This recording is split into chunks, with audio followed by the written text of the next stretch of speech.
Welcome! I am so excited for today. We are going to be looking at something that has been my wife's obsession for the last few months, and I've been trying to get into it. This is Epic the Musical. Now, I'm coming at this as a fantasy author. I've written about 7 books, and my debut one is coming in a few months. It's a fantasy revenge story. If you're into that, then follow along, and you can see what happens with that. But I also have a background in directing and writing animations. I had a animation YouTube channel on YouTube called Smash Bracket, where we did different video game characters fighting each other, and I was able to work a lot with animators and writers, and so I've kind of seen a lot of the process of what goes into creating at least the writing and animation side of stuff like this. The music side is a bit beyond me, but I'm here for the writing. Now, full disclosure, idea for this video goes out to a YouTuber called Beck Leavesley, who's also a fantasy author, and had this idea, and it was so much better than anything I would have thought of. Go watch her video. Watch her video and then come back to mine. But please come back to mine. I've heard great things about this. I don't want to put it off anymore. I don't know too much about the Odyssey, so I'm really going to be kind of coming at this just from a storytelling perspective. I know bits and pieces, but yeah, I'm not going to put it off anymore. Let's get into it. Starting with the first one. This is animated by Gigi, I think you say. And it's The Horse and the Infant. Flash warning, by the way. All right, let's get into it.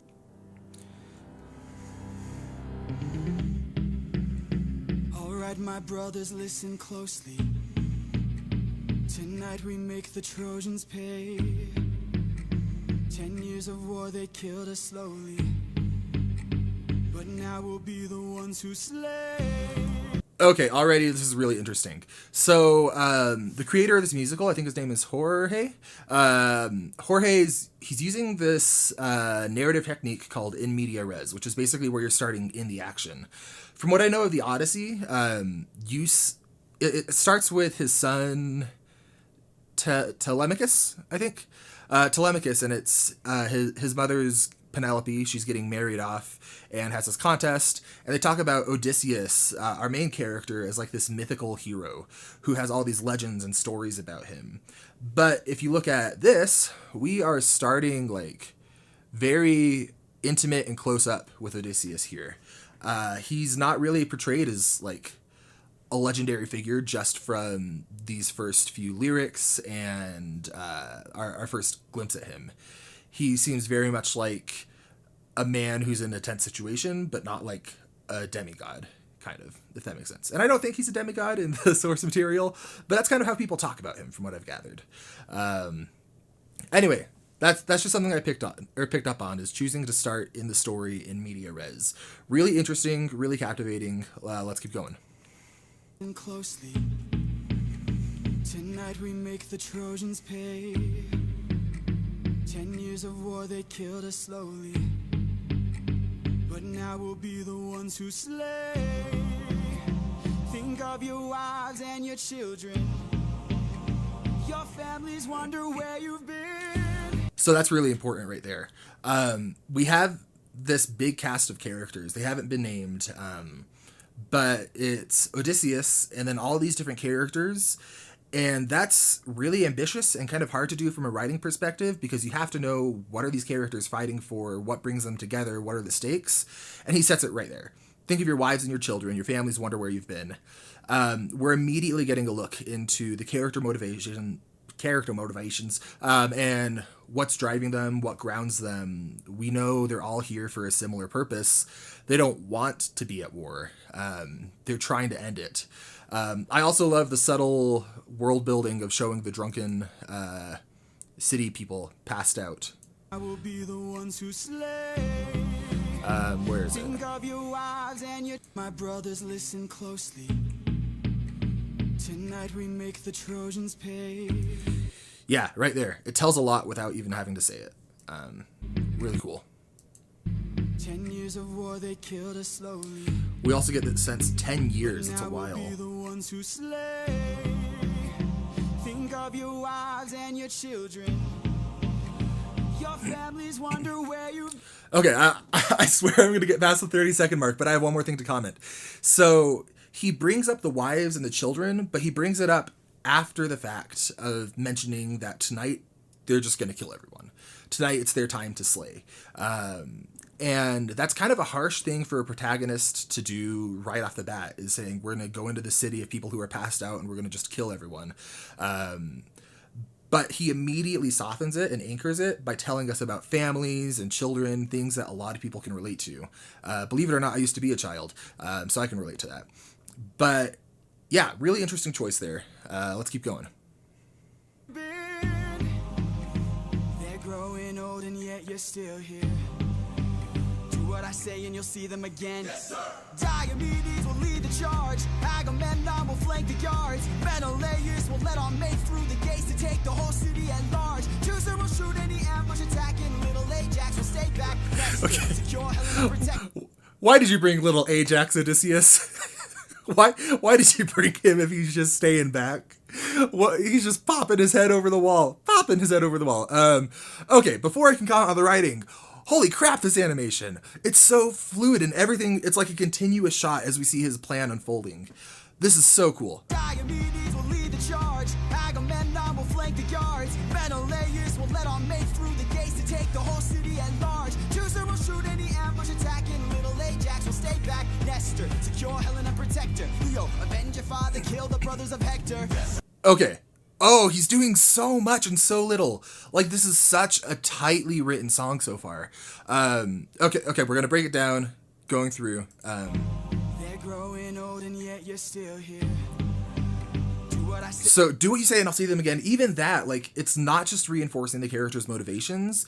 This is showing Odysseus is a leader. Like, he's showing us his expertise.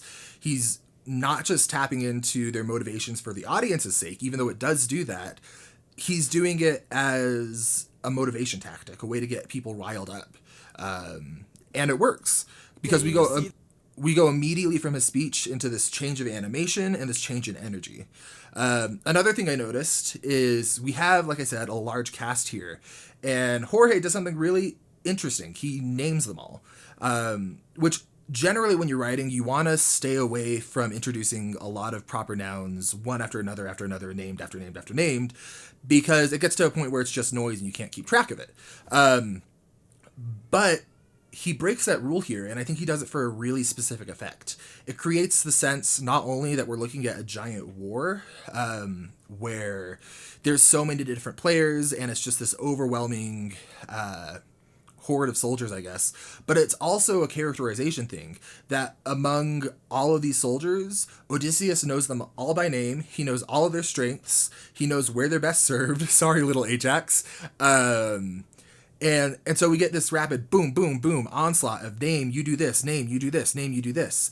And it's showing that Odysseus has thought this through. He's optimized his strategy. He knows his soldiers. He cares about them. Little Ajax is useless. Sorry, buddy. And he does all of this in 30 seconds. This is incredible. Okay. Okay. I hope that this is interesting because this is going to be a freaking long video, man. All right, let's go. Them again. Yes, sir. Diomedes will lead the charge. Agamemnon will flank the guards. Menelaus. Real fast. Okay, wait, one more subtle thing. Look at the camera here. We're not looking directly on at the horse. It's tilted slightly up. We get like this heroic, imposing frame of Diomedes as he jumps out. And he's like dwarfing the horse in size with how it's framed, like the perspective. And it immediately, with this color change, creates like this heroic, triumphant perspective as we see his plan go into, fall into place. Will lead the charge. Agamemnon will flank the guards. Menelaus will let our mates through the gates to take the whole city at large. Teucer will shoot any ambush attacking. Little Ajax will stay back. And we see he's thought of everything. Like he's thought of every different aspect of this battle, and he's been able to optimize who's going where and who's doing what. It's so smart. Both smart for the character and smart from Jorge. Avenge your father, kill the brothers of Hector. Yes, and right there, avenge your father, kill the brothers of Hector. Once again, we get that personal element. We know what they're fighting for. We can see this isn't just opening on an onslaught on this group of people. We're getting a look into their lives. We're seeing like they have stakes. They have things that they're putting into this that they really care about. Anyway.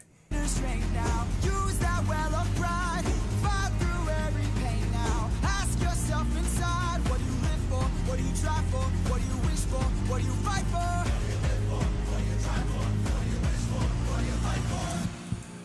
So the fact that that's repeated there not only shows that it's a sentiment that's echoed by everyone, but I think that's like flagging it as being narratively important. The whole story is about to deal with these questions.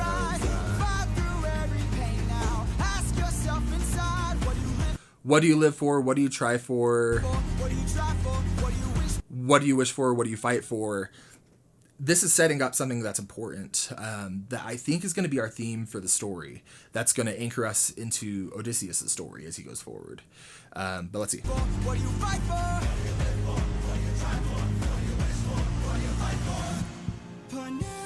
And there we go. So this is something interesting that he's done where he's started general with think of your wives and your children. And then he gets specific and goes into Penelope, another name. But if he started off by saying, think of Penelope, think of this, it would have just been more names without the context to care about it. But because he went ahead and framed it as think of your wives and your children, we immediately know through how the song is written that he's talking about his wife here, even if you're not familiar with the Odyssey. Oh, it's so smart. And he's balancing this with some pretty difficult names for English speakers, at least unorthodox ones. And there's so many names in this, and he's making it work. I fight for us. I fight for us. Oh, that was cool. That was really cool.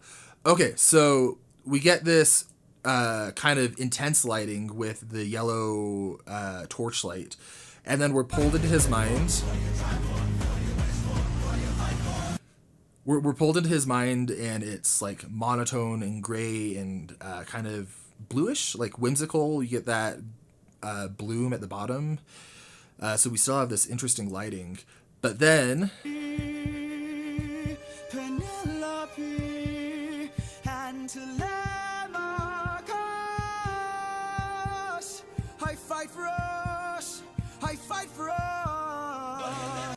And then there's just that haunted look on his face as the lighting changes. The soldiers are still asking that question. They're grappling with it. And we can see, like, that's where his mind is. He's not as confident as he seems, I don't think. It's interesting. He's really grounding us in the humanity of Odysseus. Like, rather than painting him as a mythical figure, he's, like, painting him as just a man, essentially.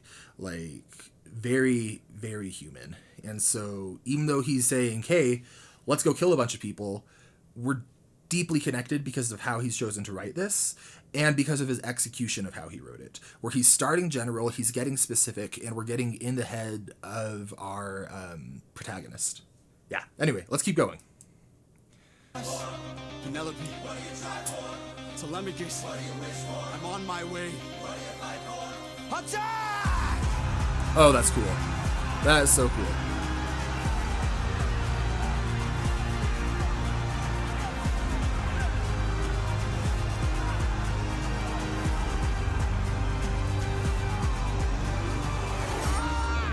Oh! What was that? Who was that? Yeah. Okay, actually, that's interesting. I'm curious how I had the exact same question at the exact same time that the character had Vicarious with me. That's really cool. That was a really cool experience right there. Okay, I want to see that again. It's like a skeletal warrior or a spirit. That's really cool looking. Okay. Yeah, and then the instruments that had been accompanying the army drop out and everything changes. So I think that's what he did there to make it feel so different. So we had that question of like, what just happened? Who was that? What was that? And Odysseus voices it at the same time that the audience is experiencing that. So that's another thing that's like connecting us with him. Oh, this is so cool. Ah! Who was that? A vision of what Oh, that's cool. Turn the clouds into Zeus. That is cool. cannot be outrun, can only be dealt with right here and now. Tell me how. I don't think you're ready. So that's interesting characterization. Odysseus doesn't even flinch that a god has just talked to him and told him there's something that you got to do. He's just like, let's get it over with. Let's figure it out. Look at the determination on his face. Like, he is, this isn't his first rodeo. And I don't know the origin of Odysseus, but I'm guessing like he's had experiences with gods before just because of how he was written right here. That's so interesting. A mission to kill someone's son, a foe who won't run, unlike anyone. And then even now, faced before. he's just dauntless going forward, willing to take this on at a moment's notice and do what has to be done. And we know it's because of Penelope and Telemachus. We've been grounded in that. Say no more. I know that I'm ready. I don't think you're ready. Ugh. It's just an infant. And I feel like he looks like Telemachus in that flashback that we Just saw. a boy. What sort of imminent threat does he pose that I cannot avoid? This is the son of none other than So that's interesting as well, is we get this very determined, dedicated Odysseus who's willing to do anything, but he has lines where he's like, I'm not going to hesitate. I'm going to do what Zeus is telling me to do. I'm going to do what has to be done. But then we see how this, like, it's genuinely affecting him. Which, it's so interesting how Jorge is balancing the unpleasant nature of what Odysseus is doing in this song with making him deeply relatable. Oh, that's so interesting. Okay. Troy's very own Prince Hector. Oh, that was cool. Grow from a boy to an avenger, one fumed with rage as you're consumed by age. Oh, that's so cool. Don't end him now, you'll have no one left to save you. I don't believe Zeus for a freaking second. Zeus is a liar. But I mean, we'll see. Maybe he's honest. Maybe I'm just too skeptical. Boy to an avenger, one fumed with rage Oh, as this you're animation. consumed by age. If you don't end him now, you'll have no one left to save you. You can say goodbye to. You can say goodbye to. I could raise him as my Okay. Oh, this sucks to feel this, like, I feel like a pit in my chest of, like, the stakes are so clear within just 3 minutes. We're already having our protagonist debate infanticide, essentially, which is bold. Normally you want a save the cat moment, which is where your protagonist does something really, like, relatable or something that helps you empathize with them. Traditionally, it can literally be saving a cat. But in this, it's a kill the baby moment. And that is bold. That is a bold choice. And I'm curious to see how he pulls this off. Already, first off, this framing is just really nice of, like, putting him on the thirds, but filling up this space here with the Zeus mists. All right. So it seems like he's going to be trying to rationalize it and looking for other ways out instead of just killing this baby.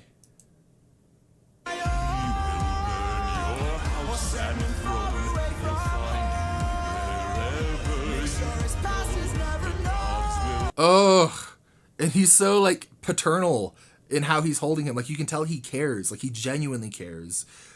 It's just, it's this baby versus Penelope and Telemachus, and he's already made it abundantly clear in just the first couple of minutes where his priorities are. He throws down his sword. Then you do it.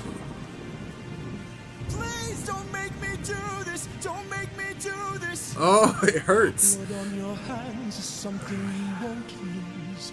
All you can choose is food. Whoa, that line. Please don't make me do this. Don't make me do this.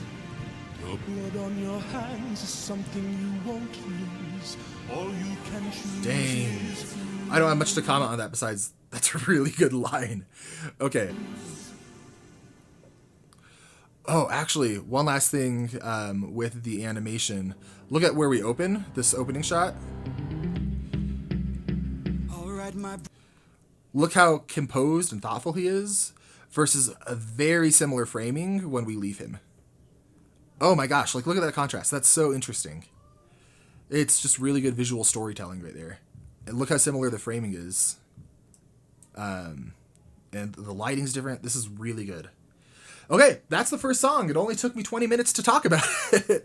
Oh gosh, I hope Epic fans like watching Epic content, because I got so much to say. This is so smartly written and so well put together. Let's get into Just a Man, the next song. So it takes place right after what we just watched. This is by Gigi again. I'm just so impressed. Oh my gosh. Plus it adds le drama. Okay. So we see they're still fighting outside when all this is going on. That's a really interesting contrast to the intensity of the war outside versus how reserved it is inside.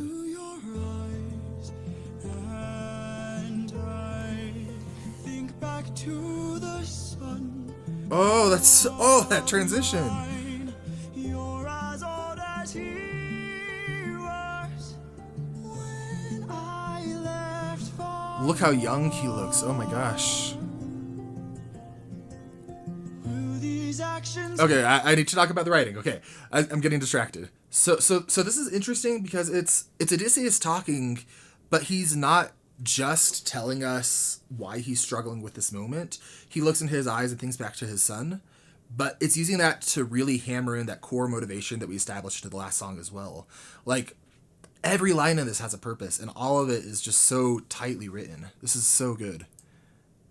Hunt my days, every man I've slain is the price I pay, endless pain. Ah! Close your eyes and spare yourself the view. How could Oh my gosh, okay. Oh, this is freaking me out. Oh my gosh. Like, this is just such a gut-wrenching decision he has to make right off the bat. I don't know how you come back from this from a storytelling perspective where you keep a protagonist likable if he goes through with this. Like, that's a pretty tough sell. Like, we see how much he's warring. We see this internal conflict within him. We see, like, he's willing to give up anything if it means that he gets to see his wife and his son.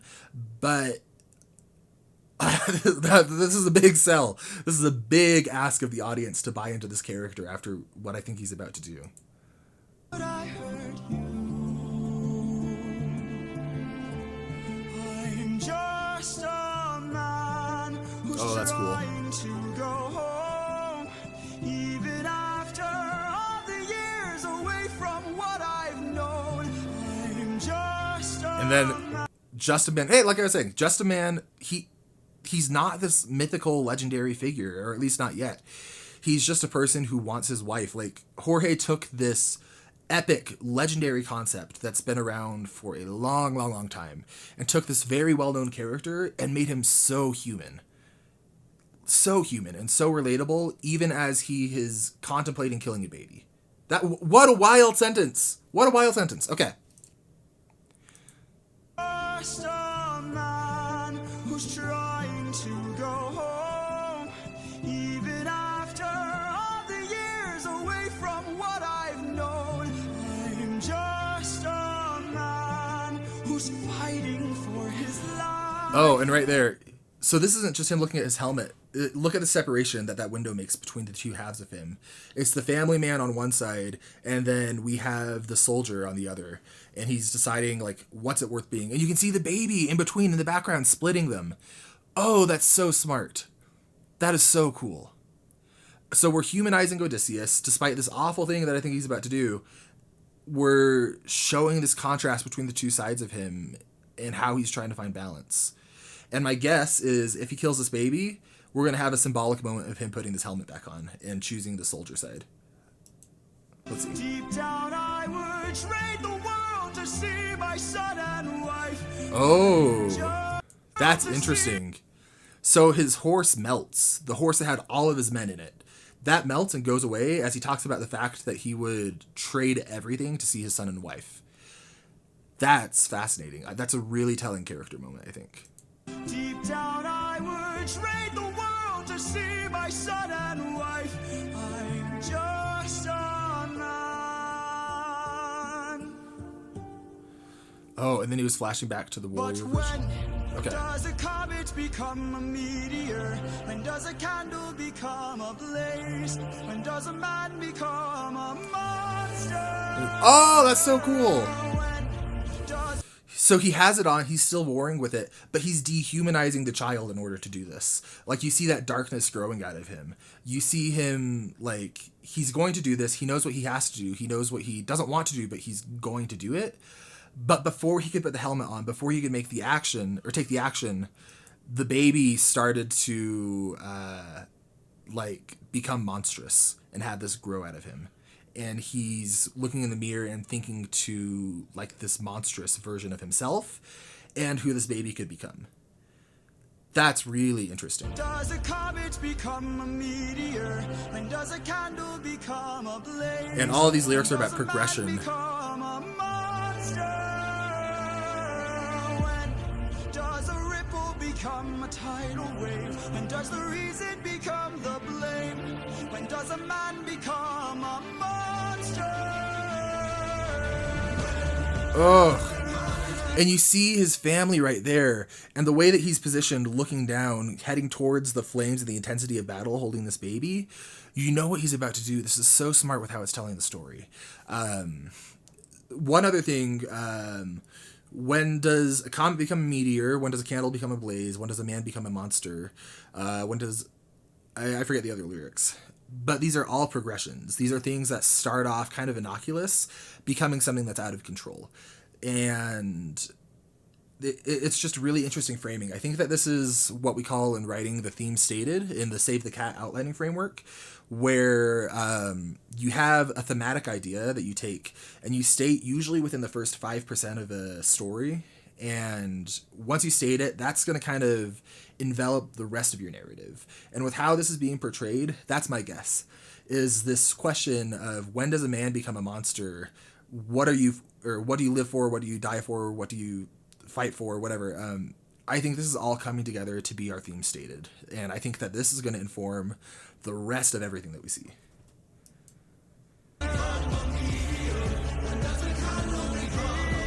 Oh, and he's just getting consumed by it.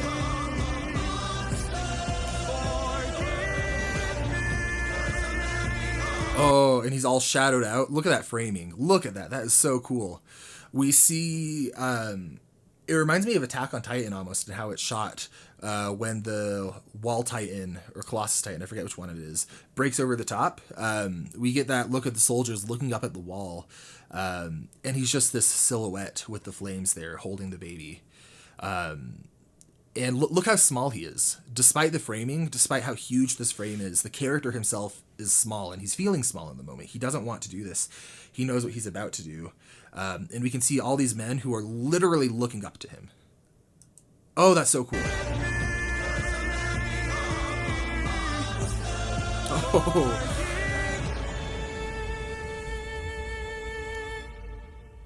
I'm just a man. Oh, okay. I did not want to see him drop the baby. That was a lot. Okay, that little pop? Are you serious? I thought the pop was the baby hitting the ground.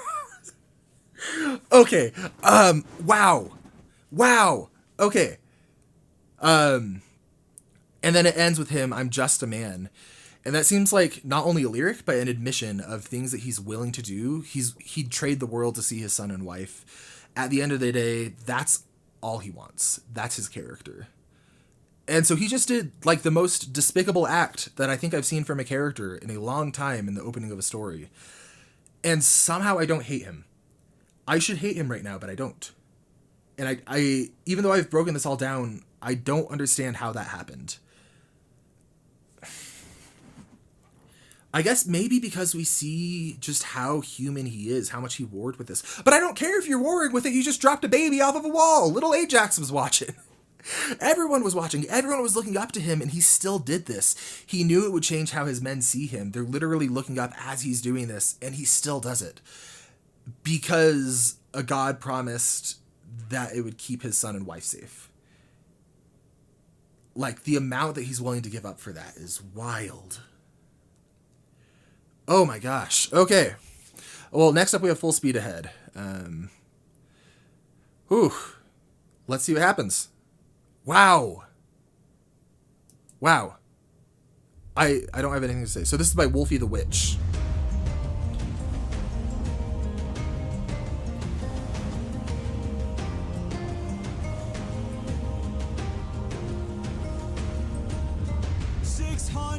Men, 600 men under my command, with only one goal in mind: make it back alive to our homeland. There we go. Okay, so again, we're just restating that theme. They have one goal. They want to make it back alive to where they came from. He's got 600 of them. This enhances the last song, or the 2 songs ago, when he went through all of the different warriors and knew their names and knew what they did and knew how to best use them, except for little Ajax, who I theorize is still back in Troy. Is that where they were, Troy? He knew their names. He knew what to have them do. He's a good leader. It's just at his core, he's just a man who... What was the lyric? I'm just a man who's trying to go home. I would trade the world to see my son and wife. But look how haunted he looks here over what he did. Oh, that's so interesting. 600 men, 600 miles of open sea. But the problem's not the distance, it's what lies in between. So this is really interesting writing here. He's talking about a problem that's coming up, something that's lying in between. But if he just led with that, like, there's a problem, this is what we're facing, that would have the same impact as if he didn't have the setup here, where we see we see his soldiers, we see what they have at stake, we're reminded where they are, what they want, and now with this context, we're able to go forward and see what the problem is. And now that we have a setup, I think we're going to get into the conflict really fast. Okay. Oh, I have so much to say. This is so good. Okay, so Ithaca's waiting. His kingdom is waiting. That world builds that he's both probably a king and he's from a place called Ithaca. But if they had dropped that in the last 2 songs, if they put it in the first song, Ithaca would have been too much. That would have just been one other name, one place to keep track of. It would have fallen into the background. If they put it in the second song, that he's a king and from Ithaca, that would detract from the emotional core that they built, that Jorge built so strongly there. Well, I'll say they, because it's Jorge and the animator who did an incredible job. But from a pure writing standpoint, it's interesting to wait until the 3rd song to say where he's going. That's a really interesting writing and world building choice.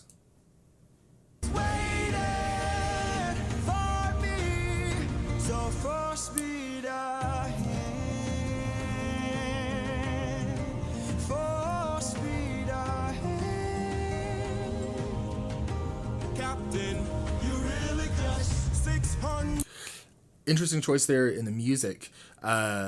Odysseus isn't the one who refers to Eurylochus alone. It's all of the people who sing his name, kind of announcing him. And both with how he's introduced and how he's framed here, we immediately get the sense that he's a person who's in control or has some amount of authority here. Look at how he's standing, listen to how they sing his name, the fact that he's willing to approach Odysseus head on. Like, this is... although I get the sense that he's a leader who wouldn't have an issue with any of his men approaching him head on, with how he's been written. Maybe little Ajax. 600 men with big mouths Yeah, to feed. there's the conflict. And we run out of supplies to eat. First the war of whose stores depleted. Okay. 600 men. 600 reasons to take what we can. So, Captain, what's the plan? Captain, what's the plan? Watch where the birds fly. They will lead us to life. That's so cool. So that's character building right there, where we're seeing just how competent Odysseus is as a leader and as a strategist, where he has this issue brought to him by Eurylochus, was that his name? He has this issue brought to him, and he doesn't hesitate at all to immediately have a plan to save his men. Like, he wants to get home, he wants to see his wife and his son, but he still deeply cares about his men, and he's thinking about this. This is interesting. Yeah, we'll hunt for food by Second in command. Now for speed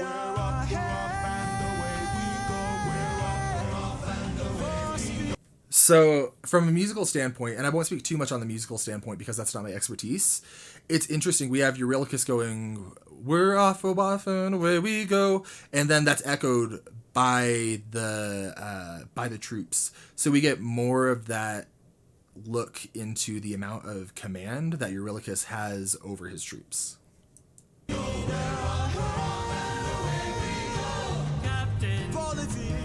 New character. So immediately, glasses are weird for me, not gonna lie. Immediately, there's a difference with his character and how he's being portrayed. He's smiley, the music gets lighter, and just visually look at how he's lighted compared to how Odysseus is lighted here. This is immediately giving the sense of a character who's more optimistic and kind of the lighter side compared to how look how Eurylochus is shaded and Brian. They're both operating like this darker shade of gray, and then we have Polythemus. We have Polythemus come in, and he's the contrast is he's better lit, I guess, and there's just a softer change to his music.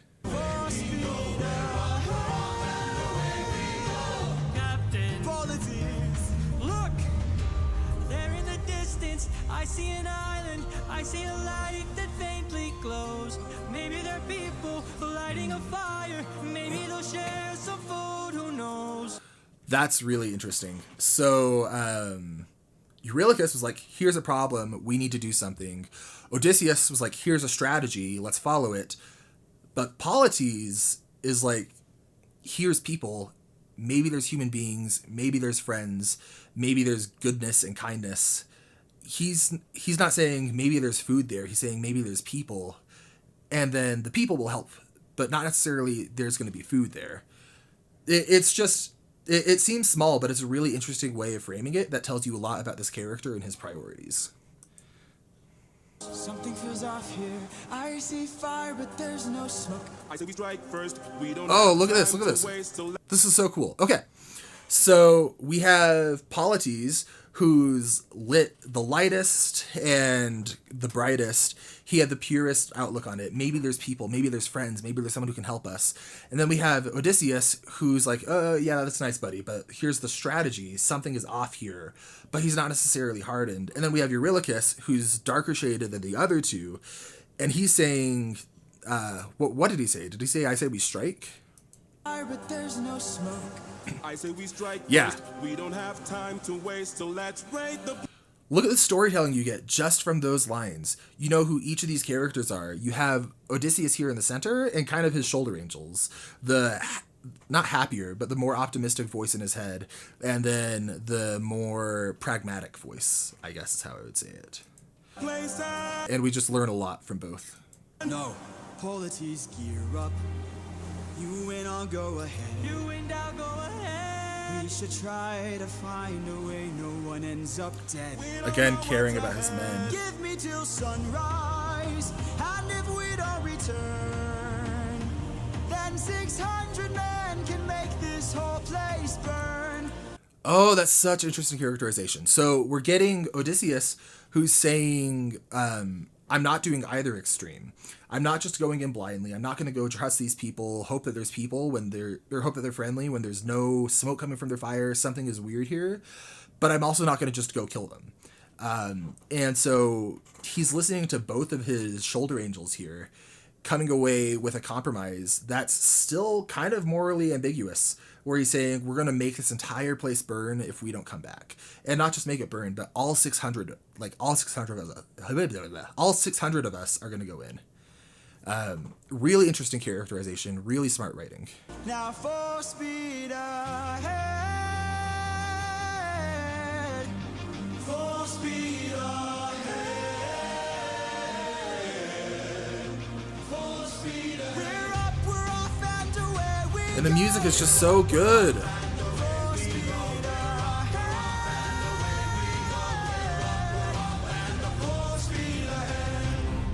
And you get the sense with everyone singing that everyone is on board. Everyone is trusting Odysseus implicitly. Okay, next is Open Arms. This is by Mercy. So they're on the island now. You can relax, my friend. So interesting music, similar with how I mentioned the setup and context was important to understanding the conflict of the last one. The music is doing that. We immediately know we're on the island from the soundscape. Things are different, they're in a different location, and we're leading with polities. So we know that something has fundamentally changed. Yeah.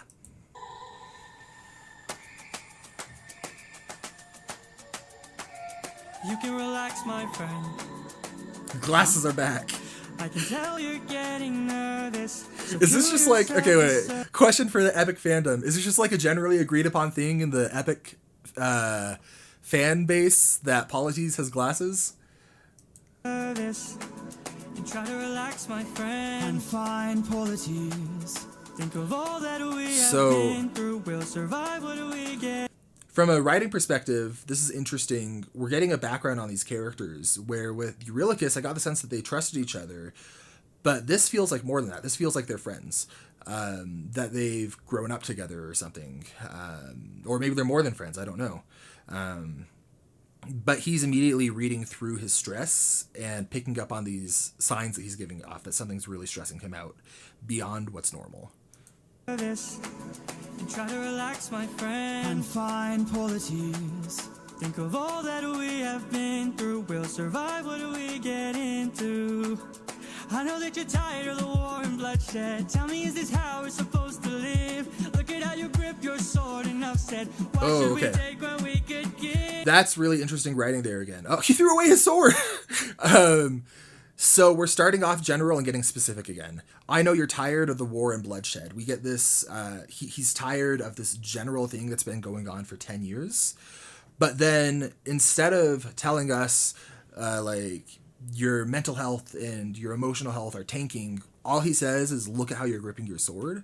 And that shows us how, both how perceptive Polythemus is to Odysseus, but also it characterizes Odysseus in a really interesting way, where he is still actively being affected by all of this. And that's just conveyed through, look at how you're holding your sword. Tell me, is this how we're supposed to live? Look at how you grip your sword. Enough said. Why should we take when we could give? Oh, they are so gay. But he's married. Okay. When you stop and lower your guard. Oh, but they're so gay. Sorry, I'm getting distracted by the gay. They're so cute. Okay. Show a person that you trust them. When you stop and lower your guard, here we have a chance for some adjustment. Give it a try, it's not that hard. I'm telling you, this life is amazing when you greet it with open arms. Whatever we face, we'll be fine if we're leading from the heart. I'm curious, whatever we face will be fine if we're leading from the heart. It would be really easy from a writing perspective to have this more upbeat narrative be what the author is portraying as, this is the truth. This is the ultimate ideal that our protagonist needs to realize. I don't think that's what's happening here.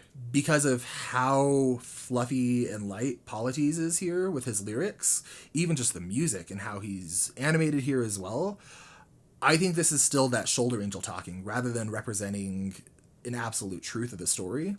I think this is showing what one extreme is going to look like. And I don't think it's going to necessarily be the right path if Odysseus listens to him.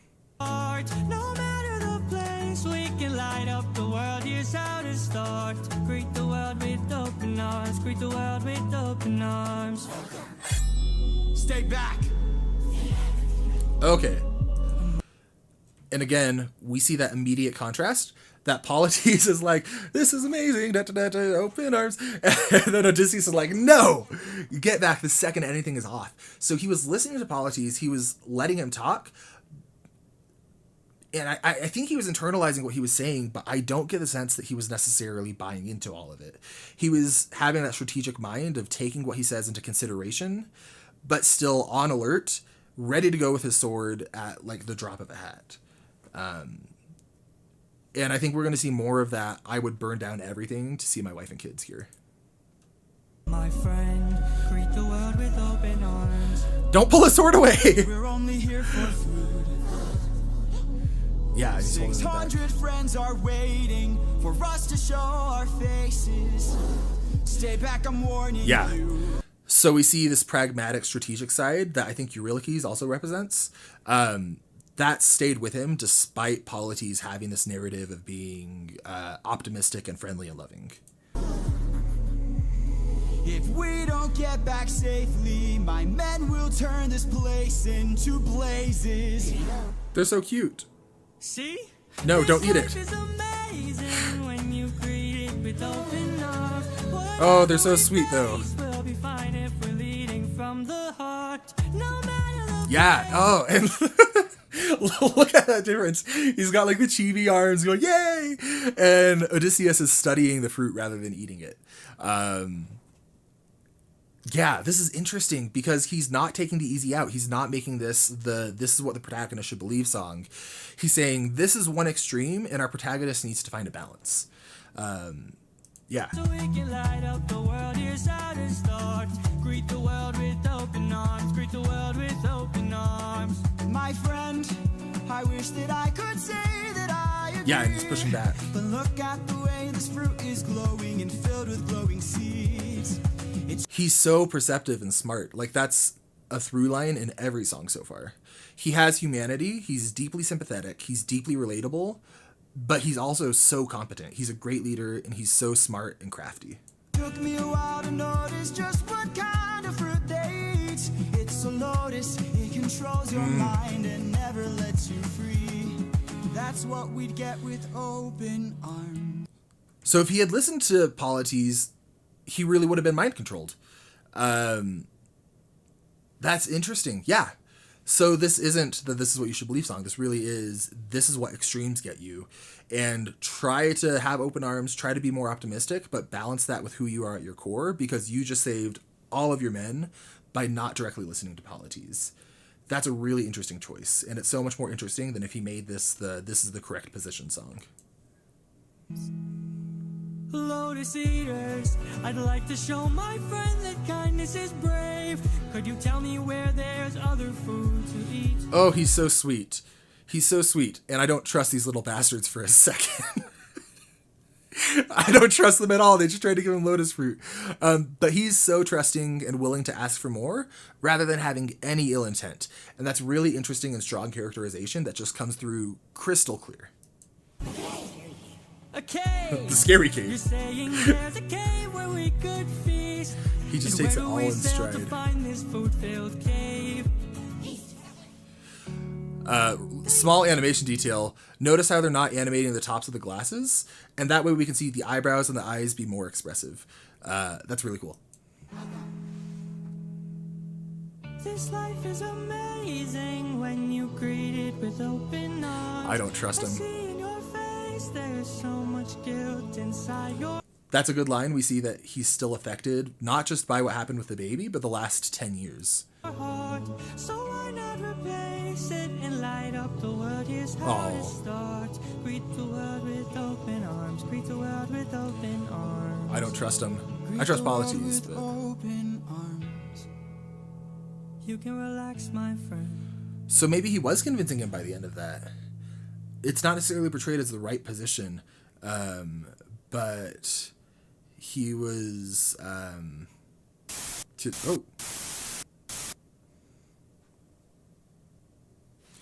So actually, okay, real fast, animation detail. This is interesting. It has a flash warning, but this is actually a pretty safe flash as far as I understand. Like, there are flashes, but I think the general rule is if it's less saturated, if it's more black and white, and if you don't have a bunch, like one after another, rapidly changing colors, I think they say 3 per second or less. 3 per second or less. I'm really smart. That it's within the guidelines of what's safe.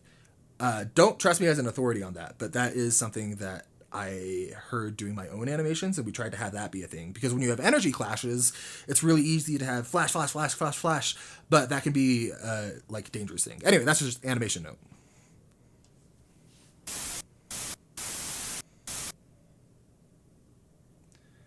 Are you truly fine, Odysseus?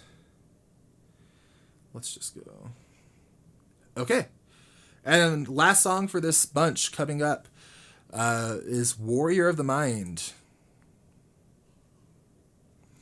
So this is picking up right after the last song, I think, in that little epilogue. Oh, that's cool. Oh, so the spirit we saw being pulled away was... Athena! Yeah, and there's the writing. Okay. Have you forgotten the lessons that I taught you? Athena, we have this goddess. I was right earlier. It isn't his first rodeo with gods and goddesses. That's maybe why he wasn't fazed by Zeus and why he just took it in stride, is he has experience in this domain. Oh, okay, and this is interesting too. Athena, who presumably knows him really well, just on account of her being Athena, notices him not turning off his heart as being out of character for him.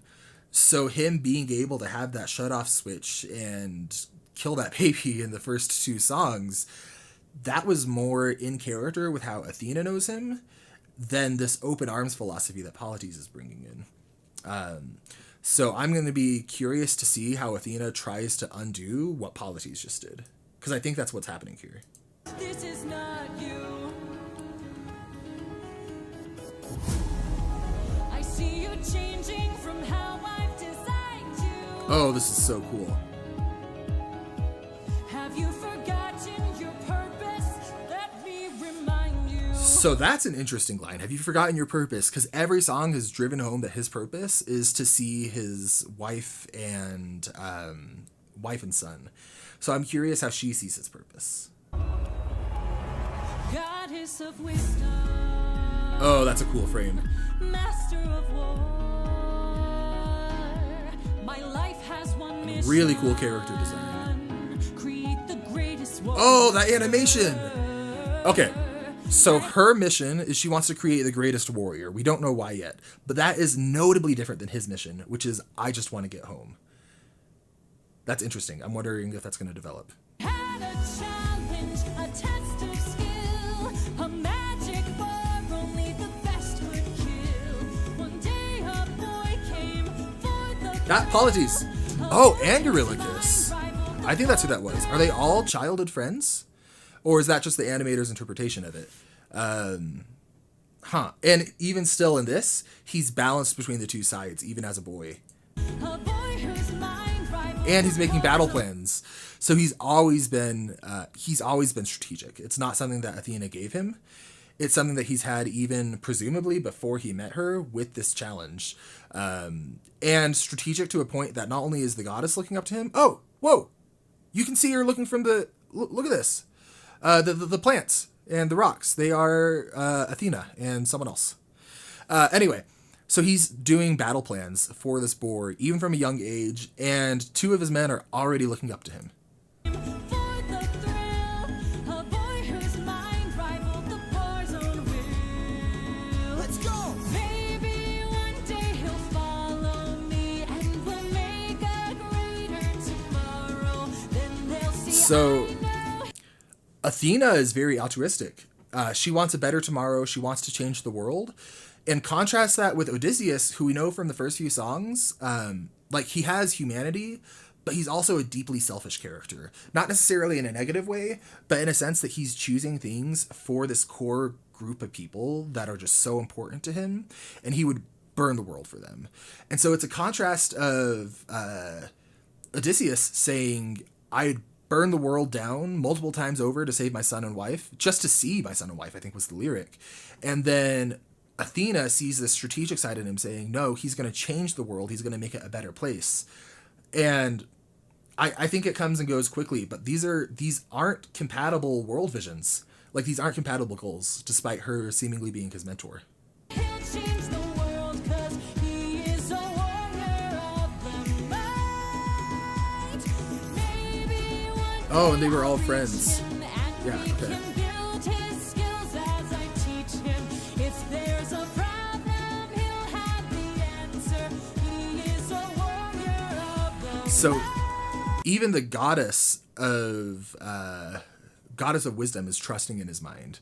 Like, this is really good character and world building where we see just how smart he is.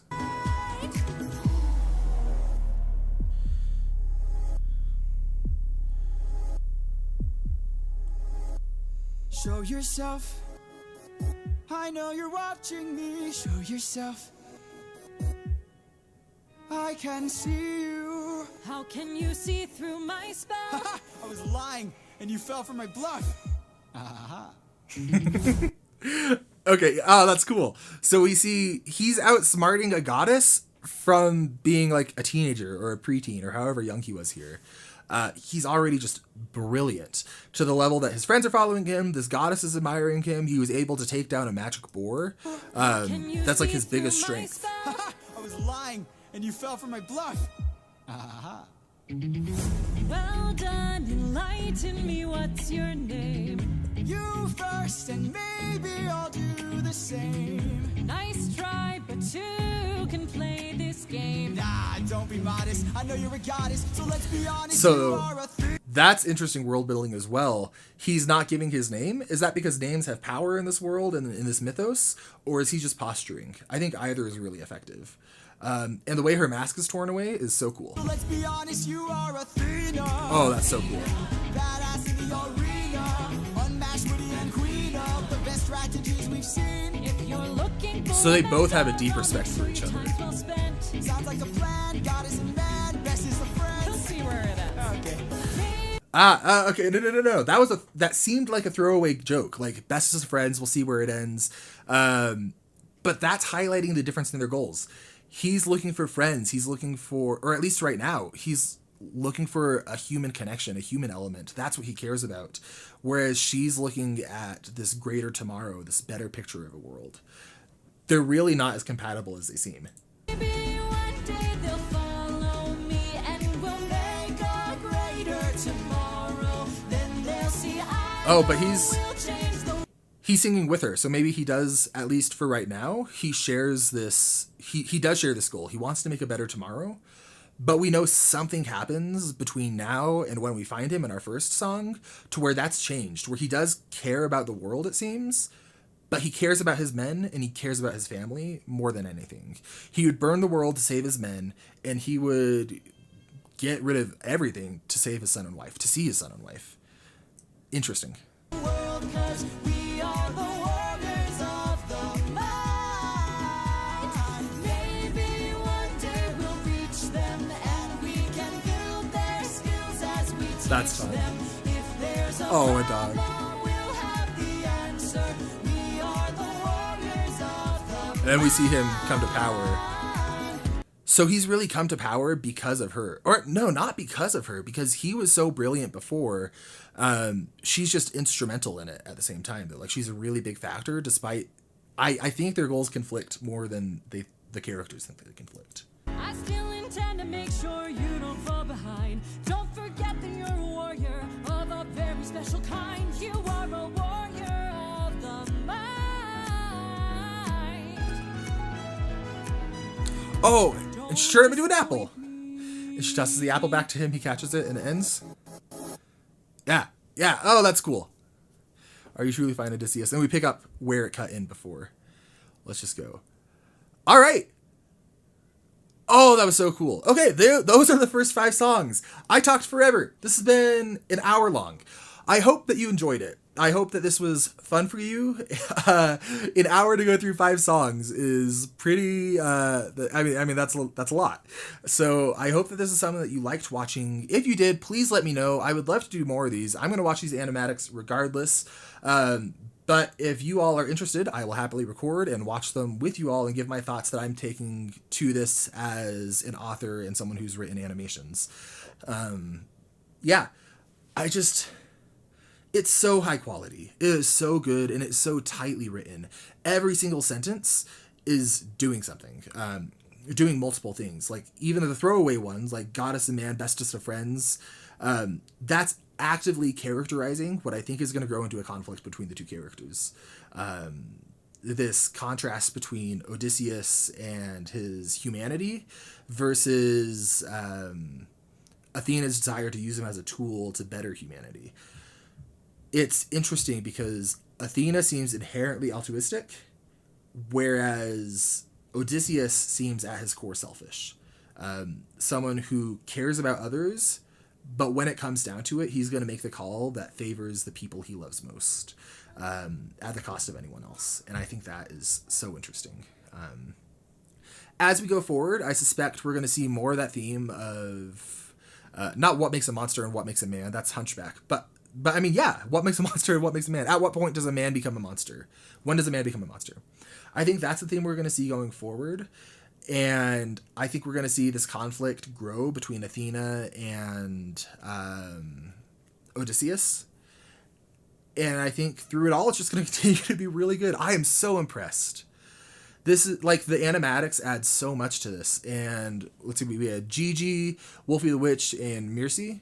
I don't know if I'm saying those right, but they all did incredible. This was so good. Such tight, wonderful, impactful storytelling that isn't afraid to not pull its punches with what it asks its characters to do and grapple with. And it introduces these concepts that seem like they're going to be kind of one note, like open arms. That sounds like it's just a song that's do this, this is the right thing, but it's so much more nuanced than that. And oh, it's just so good. It's so good. Last we left off, we had these Lotus Eaters telling Polythemus and Odysseus that there's food in this cave, the scary cave, as they said, which should have been an indicator. I feel like I kind of glossed over that last time. I would have latched out to that maybe a little bit more if I were them. We will see. Going off the thumbnail for this video, I get the sense that it is a scary cave. So we will find out. But yeah, I don't want to put it off anymore. Let's just get into it. We're going to start with Polythemus. Going into this from a storytelling and character perspective. Yeah, let's just get into it. I'm so excited. Okay. This is by Zemena Notzel. Ooh. Solid hit. Look at all this food. Oh. Okay, hold up, Polythemus. That's like prepared food. This is somebody's food. I can't believe this cave has all this for us to keep. So Gotta hand it to you. I'll let them finish. This is quite the treat. There are enough sheep here to feed the entire fleet. Okay. It's too easy. Like, they can't just go in there and everything's laid out. They called it a scary cave. But we're apart from how I'm feeling, where I'm very on edge. I feel like Polythemus, his character is really coming through still, being kind of optimistic to the point of naivety.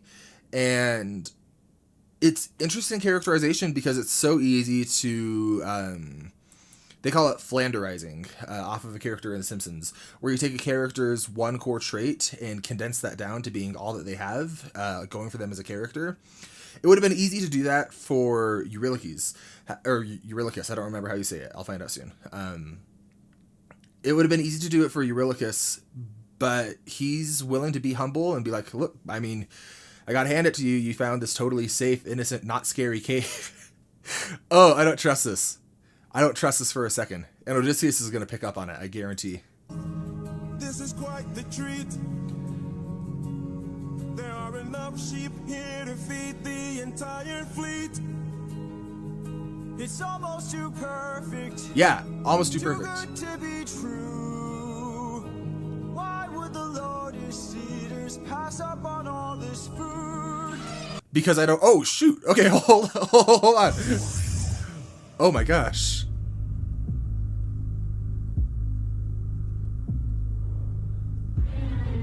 Okay, no, I can't go too far. I can't go too far.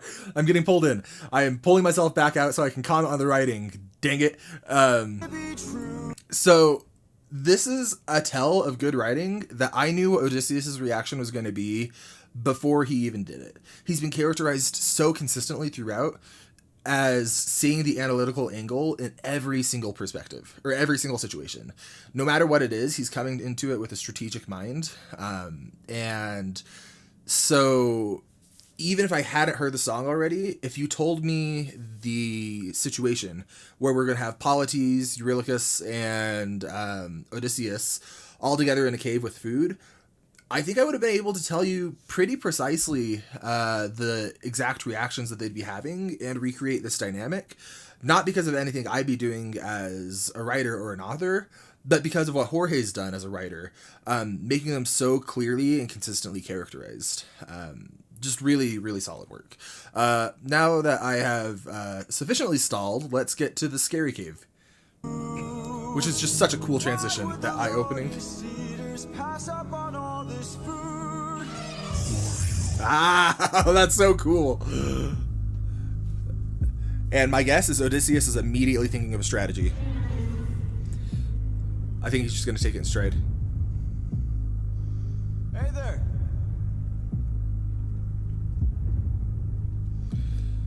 We're just travelers. We come in peace. Okay.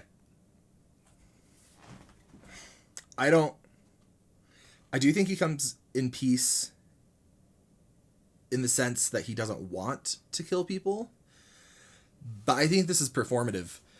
I don't think that Odysseus is being genuinely like open arms. Hey, look at us. We're just lowly travelers looking for a bite. No, I think that this is very calculated, what he's doing right here, right now. And I think the animator's capturing that well in his body language. He's nervous, but this is strategy. I don't buy that this is sincerity. You killed my sheep. Yeah. Yeah, you did. he steps away in the background. Oh, that's so funny. Or he's covering it. My favorite sheep. What gives you the right to deal the pain so deep? Yeah, and there's that calculating side. Don't you know that pain you sow is pain you reap? Time to drink your blood over where you stand. Your life now is in my hand. Before I'm done, you will learn that it's not so fun to. Okay, I'm getting pulled in too much. Dang it. Okay, I need to comment on this because I have so many thoughts. Okay. So this is really interesting. We have a Cyclops who, from my general knowledge, is thought of as relatively monstrous and not like a super compelling character archetype when people make Cyclops. Cyclopses? I don't know what the plural is. Or when I say compelling, I mean like super deep or personal. And you get the sense of this power of the Cyclops from how they did the voice and the kinds of things that it's saying.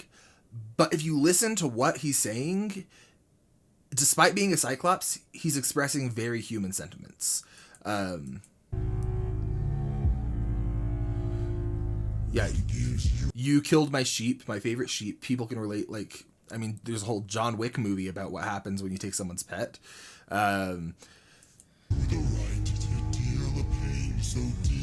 And it's also clarifying that he is like, he has hurt the Cyclops emotionally. This isn't just about food. This is he's actively emotionally wounding him and affecting him. So he's taken this monstrous creature and grounded him in humanity, much in the same way that he's taken Odysseus's actions in the first saga that were like objectively monstrous, what he did with that baby, and grounded it in humanity. I think there's a really interesting parallel here.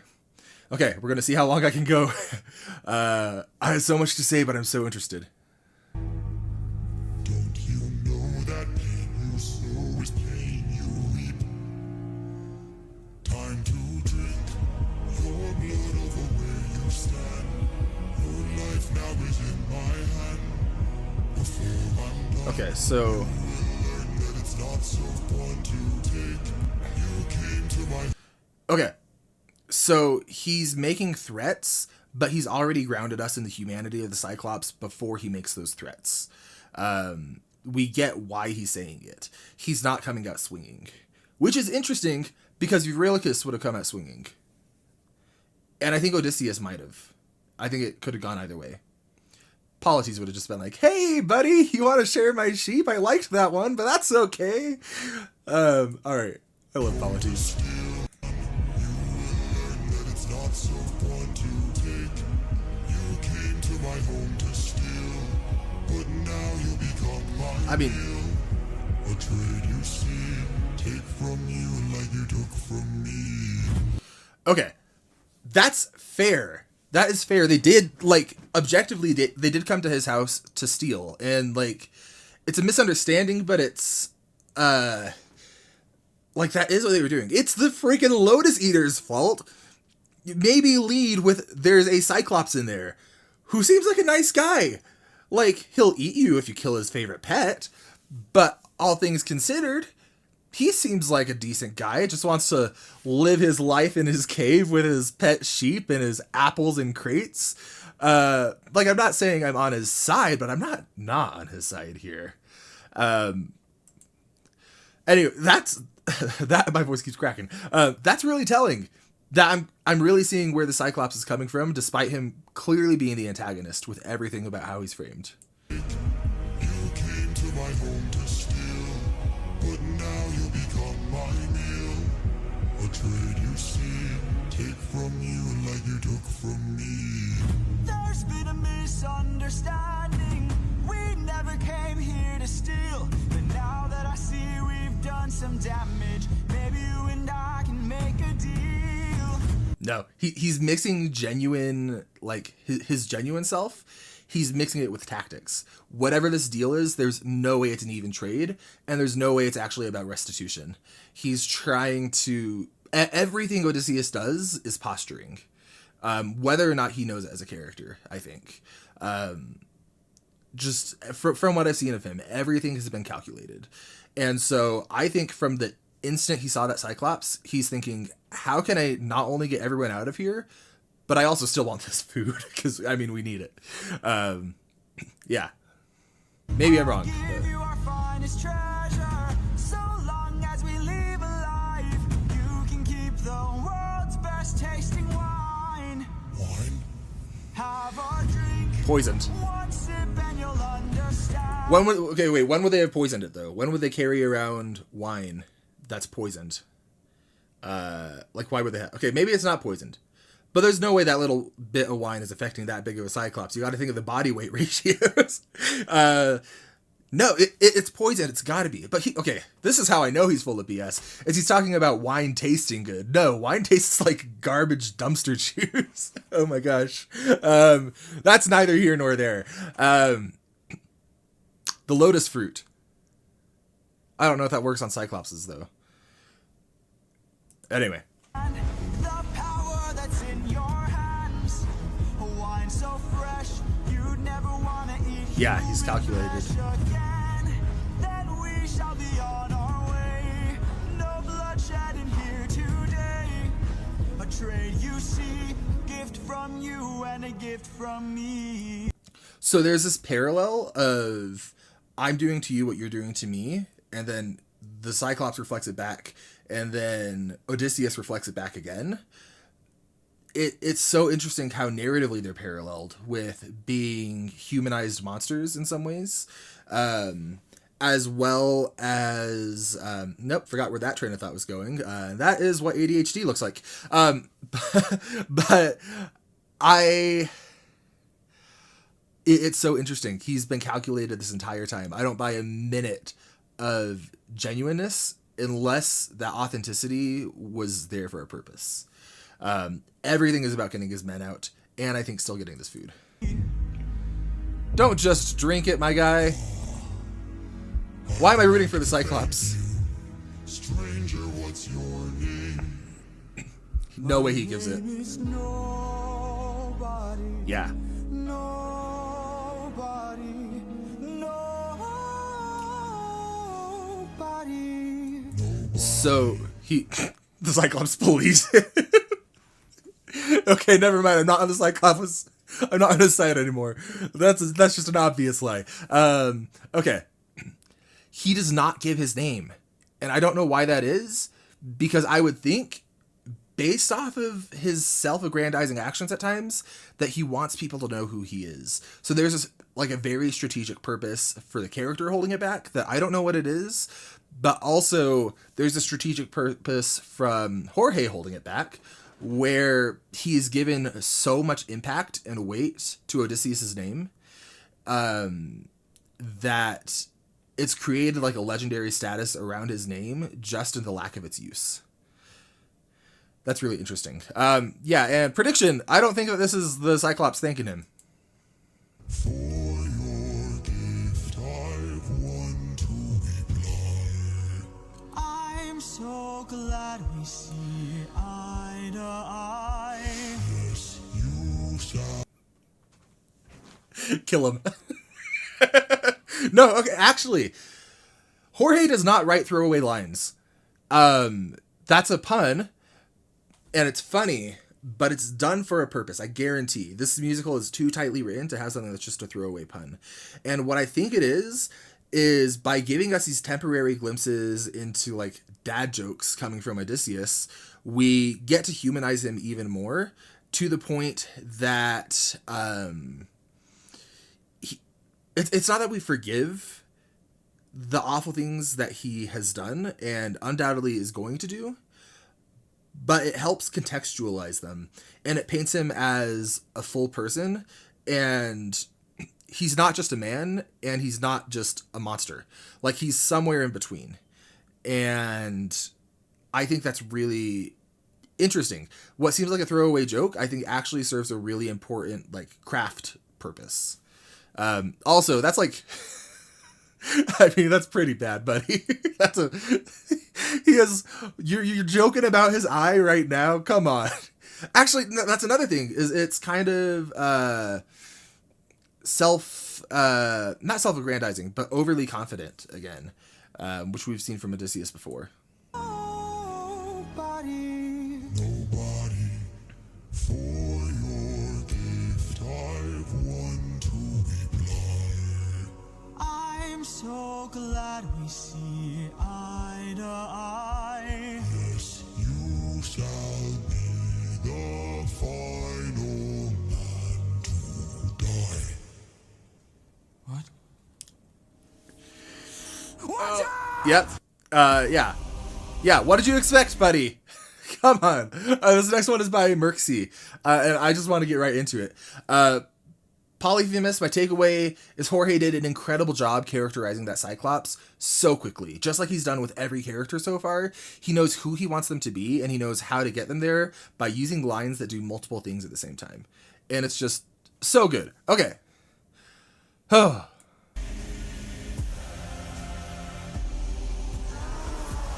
Oh, he's transformed. Oh, because it's a different animator. My brothers, the rest of our fleet, they wait at the beach. And Did I see a Lotus Eater? Hold up. Are those little rats here? Yeah, he's on his shoulder. He's like, hey, sorry, buddy. Wonder how you got in this wacky situation.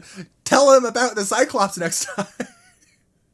The Lotus Eaters just wanted the food, but they needed the Cyclops out of the way. So like, we'll send these army guys over there. Okay. I got distracted. What was I thinking? Oh, he calls them my brothers again, which he's done repeatedly. And it's interesting because it grounds us in his attachment to his men. But I also wonder how much of him referring to them as his brothers is authentic, genuine connection, and how much of it is him being strategic again and saying things that are going to endear them and build their bond so that he can be a more effective commander. And I suspect that it's a mix of both. I think he genuinely loves and cares about his men. But I also think that if you look at when he refers to them as his brothers, I think he's done it twice, so maybe it's not enough to say. I suspect that it's more strategic than even he realizes.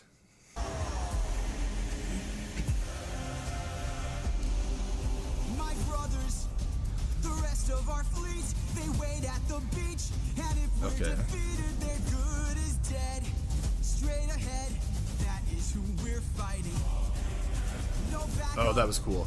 No chance for support, so draw out your sword. Our foe must be thwarted right here and now.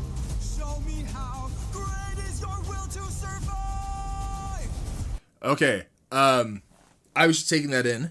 I don't know that I have much to say about the writing, which makes me think that I missed something, because every line has done something so far. I'm going back. Hope you don't mind. I'm so pulled in right now. So my brothers, they wait at the beach, and if we're to feel, or the rest of our feet, blah, blah, blah, blah, blah. If we're to feel they're as good as dead. Dead, straight ahead, that is who we're Okay, the thing is, like, he is worried about his men, and I keep coming back to this. He's selfish in the sense that he does things that serve himself, but he's not selfish in the sense that, like, I really do think that he cares about them. This is just the coolest freaking shot I've ever seen in my whole dang life. Oh my gosh, that's so cool. I don't know how I missed that. And that dang lotus eater is still on his back. I don't trust that little rat for a second. Get him out of here. Feed him to the Cyclops. He's so cute, and I love him, but I don't trust him. This is his fault. fighting. No backup, no chance for support, so draw out your sword. He's so good at rallying. Must be thwarted right here and now. Show me how great is your will to survive. 600 lives at stake. It's just one life to take. And when we kill him, then our journey's over. Okay, so he's still seeing him as a life, which is interesting because even when he killed the baby, he was thinking about him as, like, this is like my son. And now that he's taking the life of even a monster, he's still not devaluing it as being a life. Like, there's inherent humanity in how he's seeing him, which is interesting because he's talking about killing him. And once again, this is just a good reminder of the stakes, not just the 600 lives, but their journey being over, which is all of their driving motivations, from what I've gathered. Lives at stake. It's just one life to take. And when we kill him, That's such a cool design. journey's over. No dying on me now. Defeat is not allowed. We must live through this day. So What am I looking at? fight, Okay. fight. Yeah, and he's coming up with strategy on the fly. Yeah, here we go. Attack from And again, we see the men's trust in him with how they repeat what he says. Jorge's using that to not only sound awesome and create like this wartime feel, but narratively, this is showing that they're taking Odysseus's word as law, essentially. Which makes me think, with how early we are in the story, because I think there's 9 sagas, that it is not going to stay like that. We'll see, though. Surround him. Attack from behind. Keep distance in mind and stay in his blind spot and strike his heels. Strike the heels. Show him that we're deadly. Okay. Exhaust him. So this is a really good look at how Odysseus thinks. It almost reminds me of the scene in Sherlock Holmes with Robert Downey Jr., the discombobulate fight scene, where he thinks through all the different things that he's doing. And while we do have a fight scene, while it's really interesting, we're also using it as a deep look into the character's mind and how they think and how they view things. So this is a really cool and intense fight song, but it's also really deep characterization. And we see the value and competency that Odysseus provides to the team. Get close. He's strong but he's slow. He can't land a blow if we're out of reach. Find a breach. Stand up and fight for your lives. Yeah, little bastard, get out of here. Oh, that's cool. Oh, that's even cooler. Oh, that's Attack on Titan. Oh, that's literally Attack on Titan. Ah! Okay, I'll come back, I'll rewind, I promise.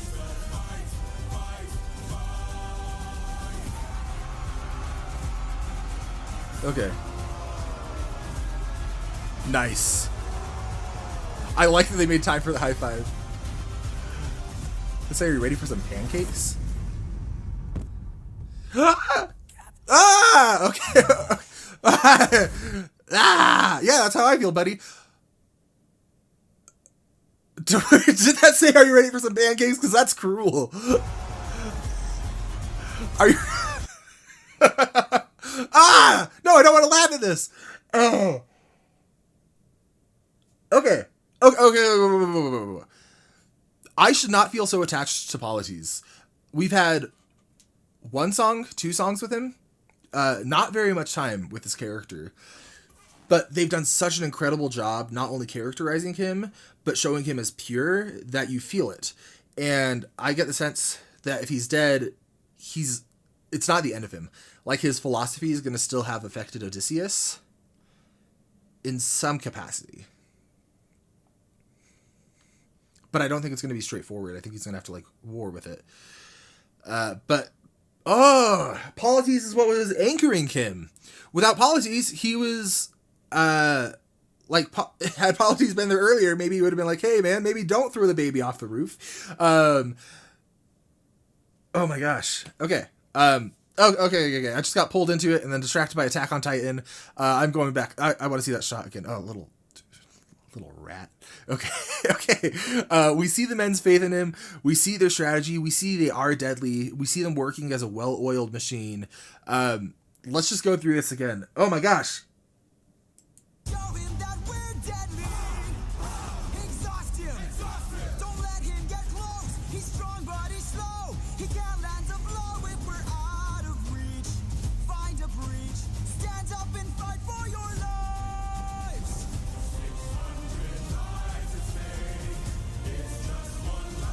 Yeah, they're all contextualizing it as one life. And cementing that theme, what they all need.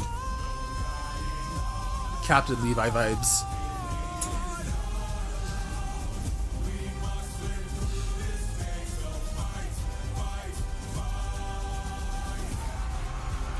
So narratively, this is doing something where, if you look at the shape of what's happened so far, we started kind of slow with them entering this cave, not knowing what's happening, and then there's like a little pinch point where the Cyclops is like, hey, that was my pet, you're gonna die now.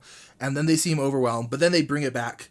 So it has like this dip in morale, and then it builds back up to a climax where it seems like they're winning. And then we get kind of this all is lost point where, if this is going off of like a film or a novel structure, this means we're probably about 75% of the way through whatever's happening with the Cyclops. So even though there's 4 songs left, I would guess, if this is structured well, and I suspect that it is, that the Cyclops doesn't have too much longer left in him. We'll see though. Oh my gosh, ready for some pancakes? I can't believe it.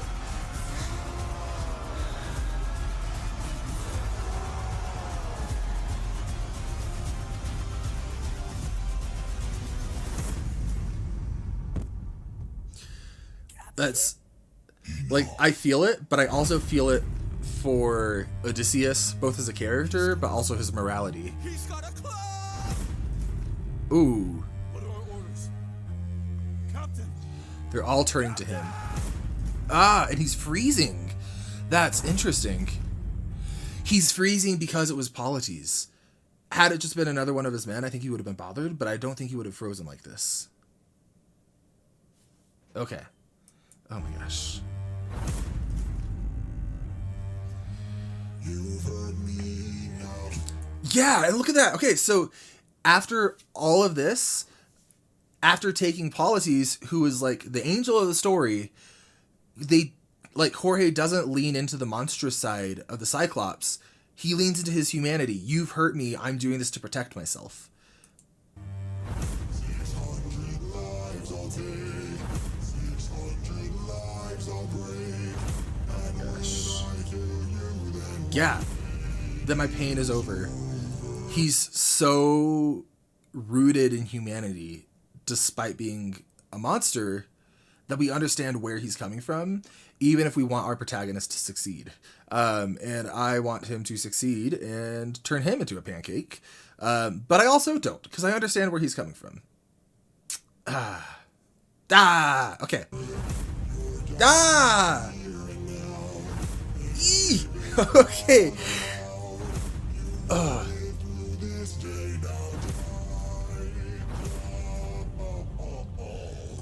All right.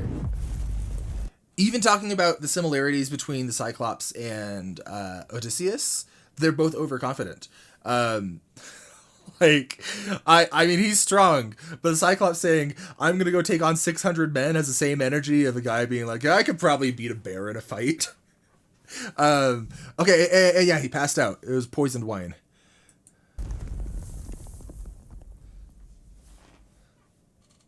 And now, kill him. This is by Wolfie the Witch. Remember them.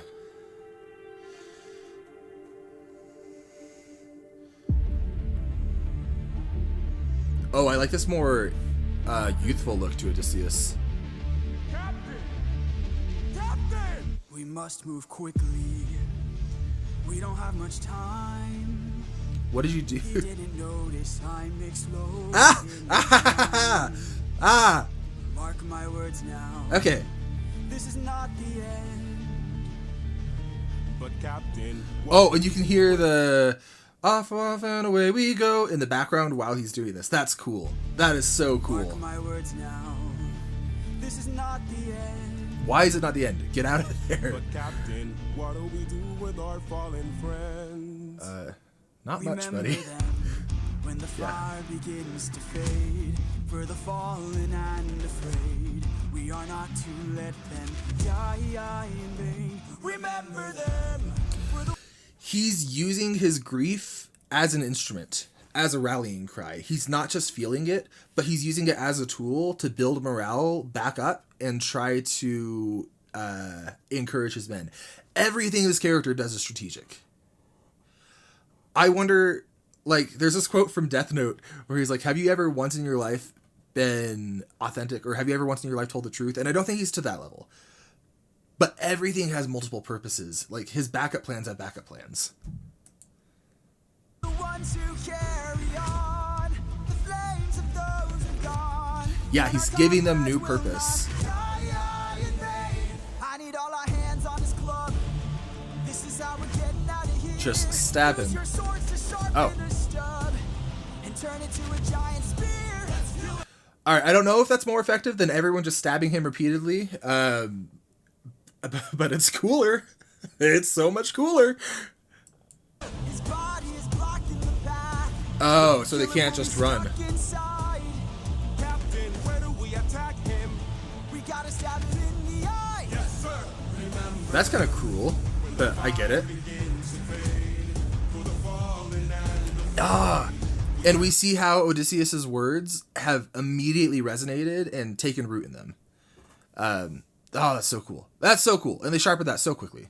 not to let them die in vain. Remember them, we're the ones who carry on the flames of the Oh, and our comrades will not die in vain. No! it's interesting. Ah! Oh, I think I screamed with the Cyclops. The flames of those who gone, and our comrades will not die in vain. No! I did scream with him. Okay, here's the thing. That did not kill him. I view that as a little bit of a downside to your plan. But he knew that. He knew that. He knew he was just maiming him. He had to have. I feel like I had one more thought. Oh yeah, just I feel like we are seeing his genuine grief, but I don't know. Do you agree? Like, something about it feels calculated to me, like he's weaponizing his feelings. Scatter! The old Zelda boss strategy. Okay, get out of there. There are more of them? Run. Hide. Hiding is second best, I guess. Captain, we should run. Yes! Captain, please. Wait.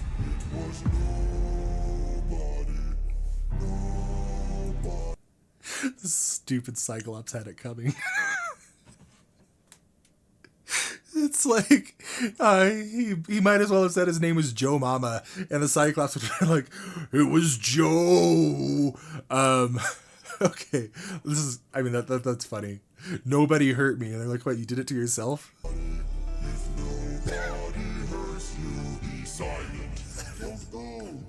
This poor Cyclops. What an idiot. Oh, I love this. Okay.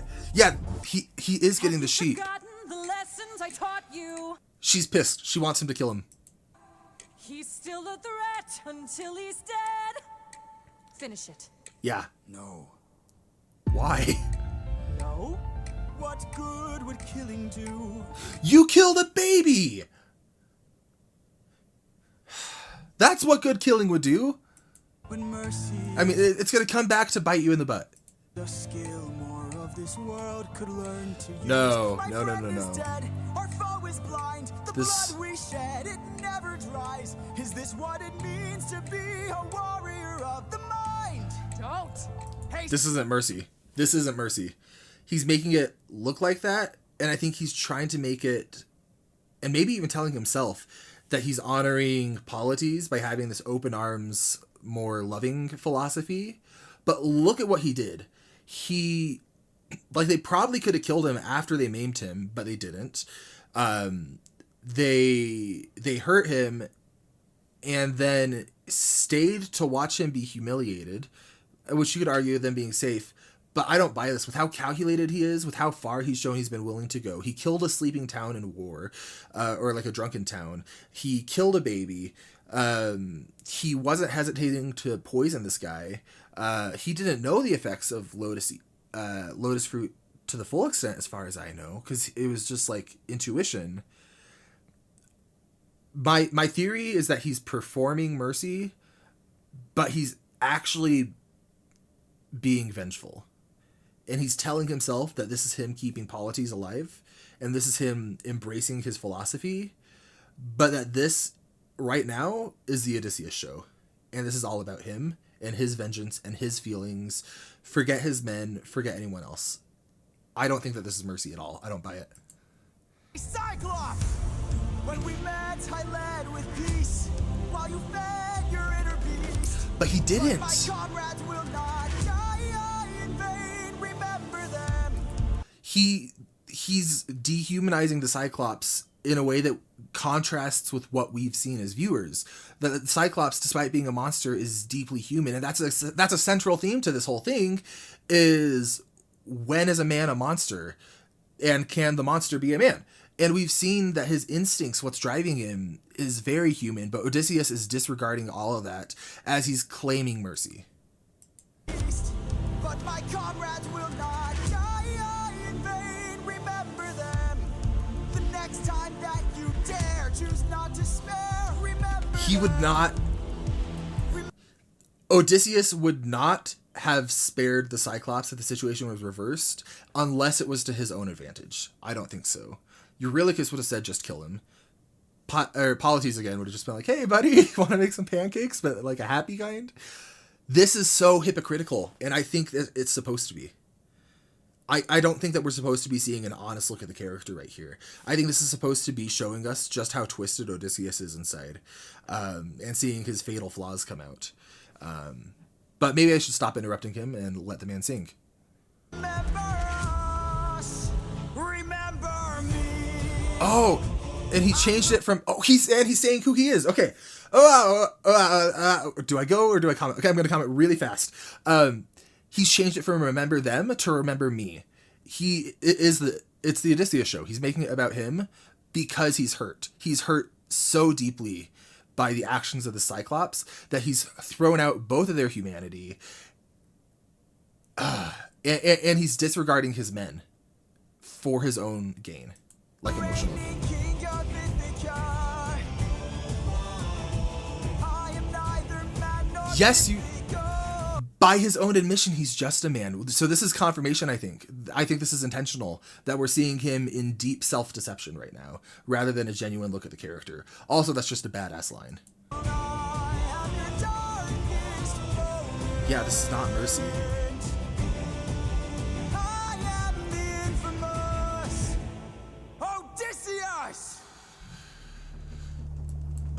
Don't tell him your name.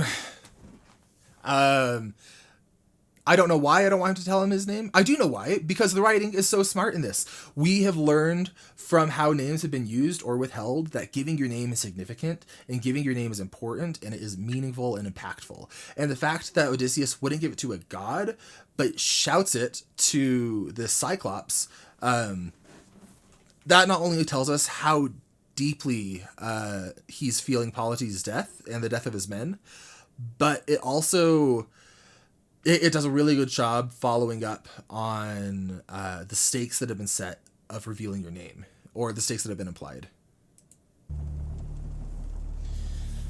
And I feel for him. Oh, he smiled. Never mind, I don't feel for him. He's so stupid. It was nobody. Okay. Last one in the saga, I think. Athena. How did I know that was Athena immediately?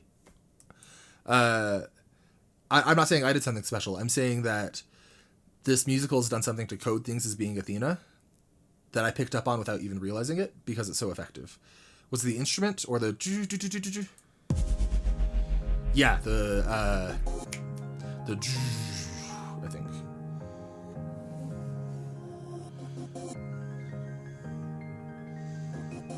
You were reckless, sentimental at best. That's not a teaching of mine.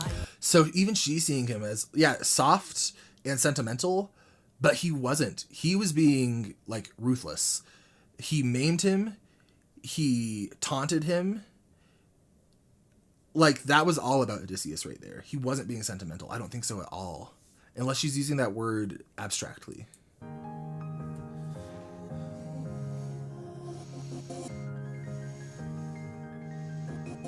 You were reckless, sentimental at best. That's not a teaching of mine. You've grown soft. Your dead friends can attest. Hey. Put your emotions aside. You're a warrior, meant to lead the rest. He doesn't want to lead... That's the thing. He doesn't want to lead the rest. He wants to lead his men. And he doesn't want to save the world. He wants to save his family. And she's blaming herself. I don't know where I went wrong. But she didn't... Where she went wrong was from the premise. Is he's never been on the same page. Even when it seemed like it. He's always been self-serving in the sense that he helps his own. Which is a really interesting way to do a selfish character. Because he's not doing things that benefit him directly necessarily. He's doing things for his family and for his, like, tribe of people, essentially, where his selfishness is manifested through actions that he does to protect others. I went wrong, but I warned you, and you failed the test. So now I'm gone. No, you're not. This way. No, she's not. She's put so much into him and she sees so much in him. Regardless of this, she's not letting one test throw her off. Like, she admires him too much, I think. You'll know what your place is this way. You can't cross the line this way. When all is over, you'll keep yours and I'll keep mine this way. You won't disappoint me this way. You This is won't waste performative. my time this way. I'll close the door. Consider this is my goodbye. I think she is upset. I think she is angry.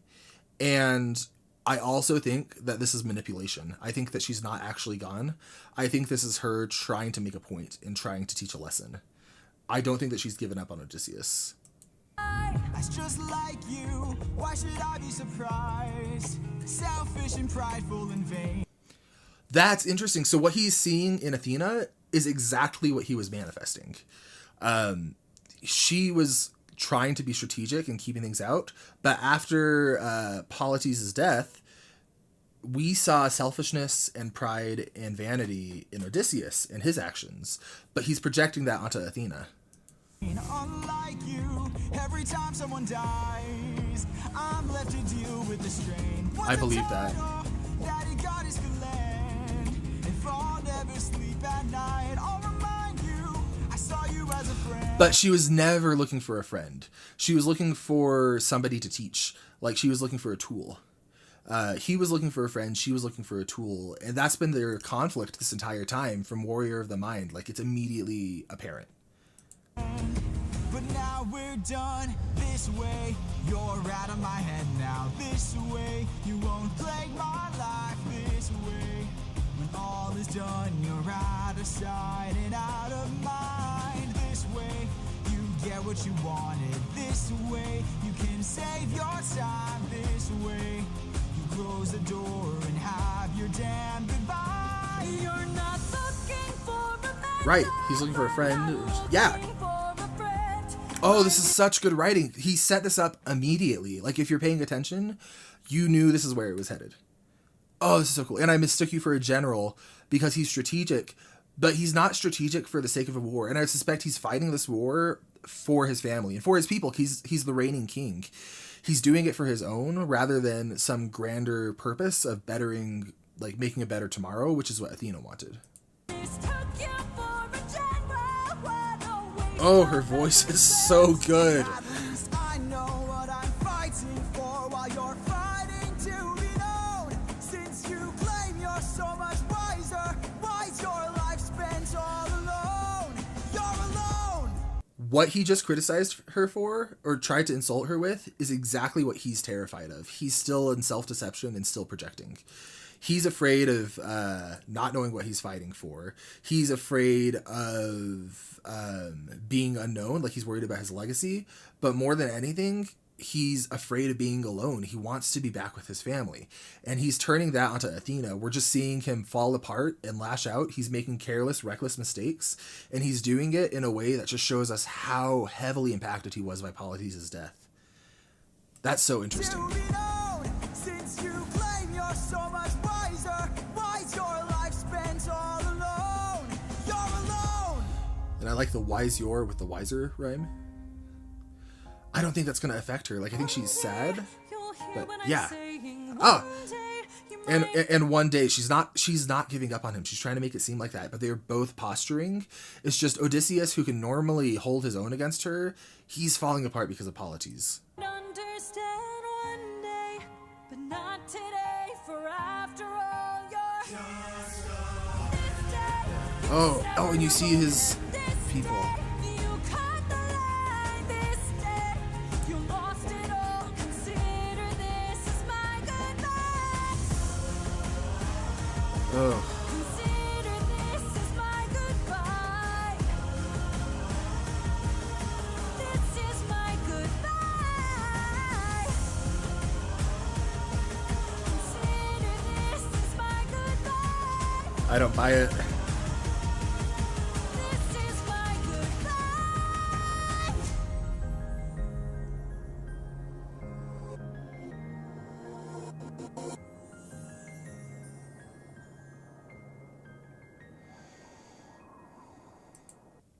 No, because she's too invested in him. She's seen potential since he was a kid. He's been so strategic. He's outplayed her. He's shown his merit. He's shown his worth. And if nothing else, that's interesting. And she's too wise to not see a tool there that she might be able to use in some capacity.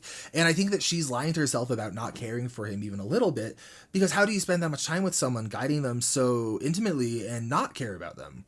I don't think you can, and I don't think even goddesses can, maybe in some mythologies. But what they've shown repeatedly is that everybody in this is just a man to some extent, even monsters. And so I think that she still has very human emotions going on. I don't buy that she's done at all.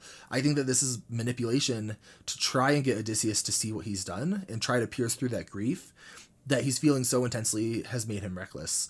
And he's just, ever since Polythemus died, he's just lying to himself. He's performing mercy without experiencing mercy. He's revealing his name, which he's never done before, that I've seen in this. He is maiming this thing. He's mocking it and taunting it and rubbing in. He doesn't want to just have he doesn't want to have just won. He wants to have beaten this thing, and he wants it to know exactly who beat it. And he doesn't, like, you see the escalation of his priorities from remember them to remember us to remember me, and then he yells his name. This is so revealing about his character in such an interesting interesting way. We see just how flawed he is from that little excerpt that on its surface looks like he's practicing mercy. But I really don't think he is. I really think that he's this selfish character in the sense that he's doing things that serve his own people, that lets his emotions get the better of him. And deep down, he knows he's just a man, but he tells himself, I'm neither man or myth. Is that what he said? Neither man or legend. Neither man or mythical. He's telling himself that as a way for the writer to mark to us that he's in a state of self-deception. He's not being genuine and not being authentic. And this is so cool. This is so cool. Okay, next we have some other saga. Storm Saga? I don't know. I'm probably going to watch it tomorrow. I don't know when you're all going to see this. I don't know what the best strategy is going to be for posting this on YouTube. It depends on how things are performing. But oh my gosh, I love this. I love this so much. All right, we are back with the Water Saga. No, I called it that to my wife and she got really mad at me. Turns out it's the Storm Saga. I'm messing with you all. It's the Ocean Saga. I think I got that right. It took me so long to get that right. Like, legitimately. Okay, I don't want to stall anymore, though. Last that happened, Athena just said goodbye, and the Cyclops killed Polythemus and a bunch of Odysseus' men. I'm not sure how many. If you know, let me know in the comments below. Who am I kidding? Of course you know. You all know everything. I could be like, hey, what's this random note, and play a singular note from a song, and I guarantee like 90 of you would be like, oh, here's the song, and here's the timestamp, and here's 10 facts about that song. Okay, anyway, I love it. I'm getting into this.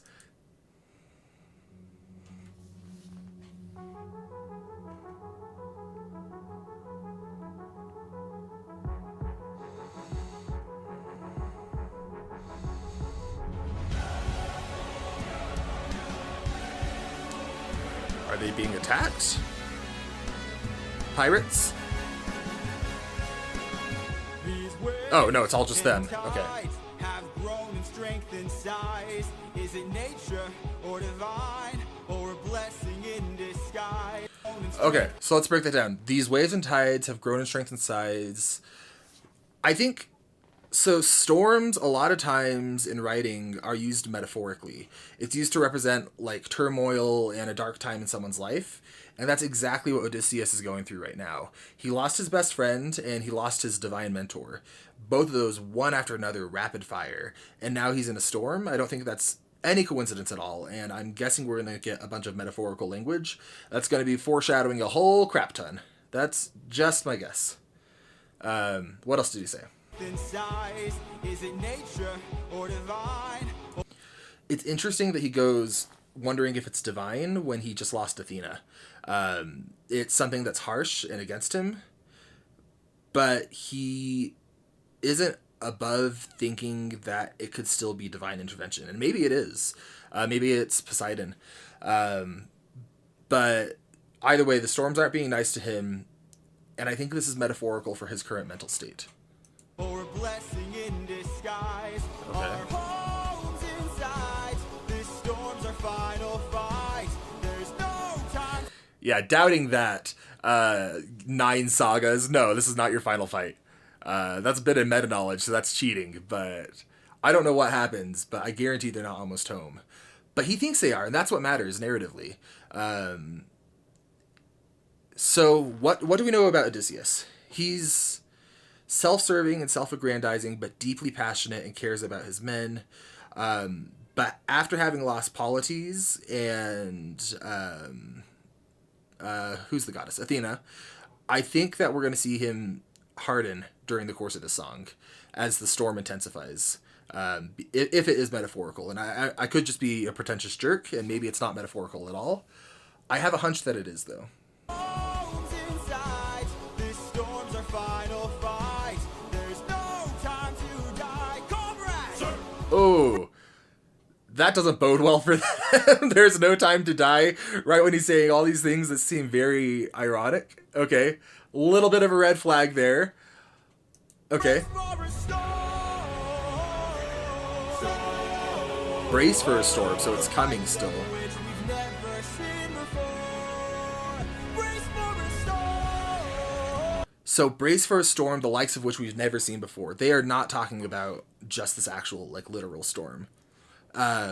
They've gone through trials already, and I think this is a little flashlight on, or a highlighter, I don't know what you want to call it, on the fact that they're about to go through a whole bunch of crap.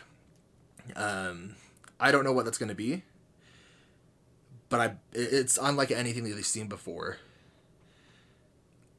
I think he's going to lose more men, because he said this is no time to die immediately before he talks about this being unlike anything he's seen before. But it could be more internal, because storm as a concept feels very internal. So maybe his men will be fine. His men will be fine. That's my guess. With hope so close, we must keep pushing forward. Full speed ahead. Oh. Okay, so there's some characterization. He's going into a storm he knows is worse than anything he's seen before, and he still wants to go full speed ahead, which is a callback to the last song, Full Speed Ahead. Not last song, but previous song, Full Speed Ahead. He's being reckless, just like Athena accused him of. He is being reckless. He's less calculated than we've seen him. His answer to "there's a storm" is "let's sail harder." And that's very... in some ways, that's unlike Odysseus, and in other ways, that's just like him. With hope so close, we must keep pushing forward. Full speed ahead. Towards the island, but avoid the crashing waves. Tread Okay. where the tide is flat, and then you will be safe. So there's this interesting contrast. We see that he's still the same Odysseus. He still has that analytical side to him, where when Odysseus is faced with a challenge, Odysseus strategizes, whether he knows he's doing it or not. Here he obviously knows he's doing it. He's faced with a challenge, just like when he was faced with the Cyclops, which was like a first little storm compared to what I think is coming. He immediately came up with a plan, and right now we see him coming up with that plan again. But this one feels less sound. He's not making it by consulting the others. He's just saying, this is what we're doing, when all the evidence seems to be pointing to the contrary, that this is unlike anything they've seen before, but home is so close. He's so desperate for that thing that he's been fighting for these 10 songs that he doesn't care. He just wants to get home. He wants to power through the storm. I have a thought that might be a little pretentious and metaphorical, so I'm going to hold on to it. I'll say it at the end of the song if it still holds up. I want to just make sure I'm right. Captain, we will capsize with these waves, our fleet will fail.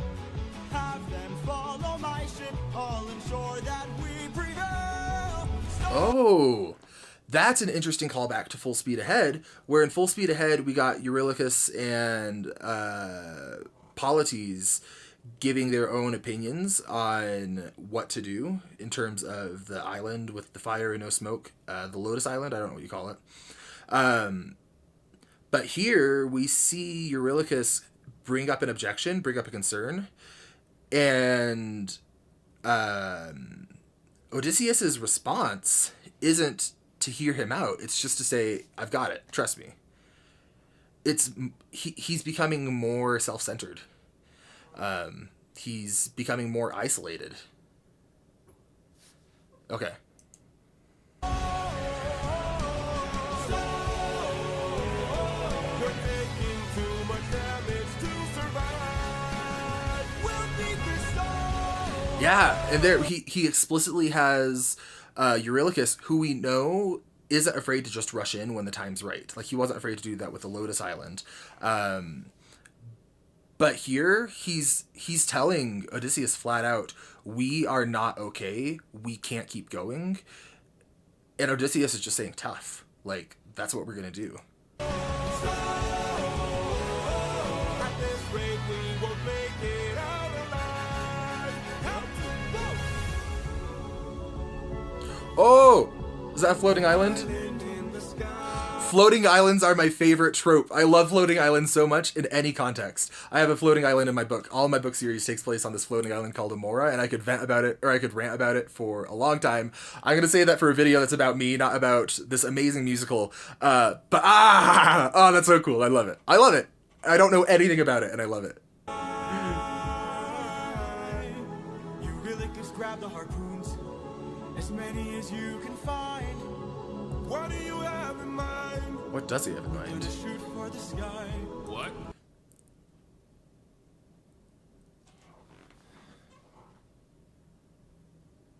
What is my question too? Because I don't know, is he trying to tear it down or trying to go up?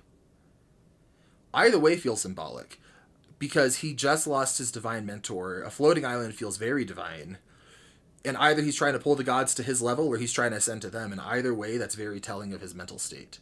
And before, his plan was very measured of, we're going to go in there, give us a certain amount of time, and if we're not back, then you all storm the island and burn everything to the ground. Here he's just saying, let's shoot this island through the storm, and we'll see what happens. I don't,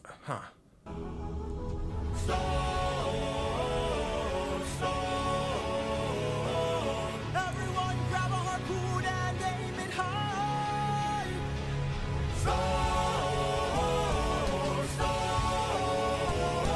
We're shooting for the island in the sky.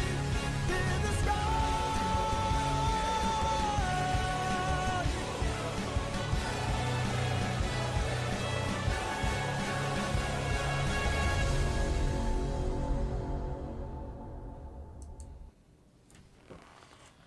Island in the sky. He's trying to get through his grief by reaching the gods, which is I assume is what that island is. That's what I think this song is about. This is the comment I said was pretentious, so brace yourself. I think that this is a song about his grief and his trauma that he just went through and that he's gone through for the last 10 years.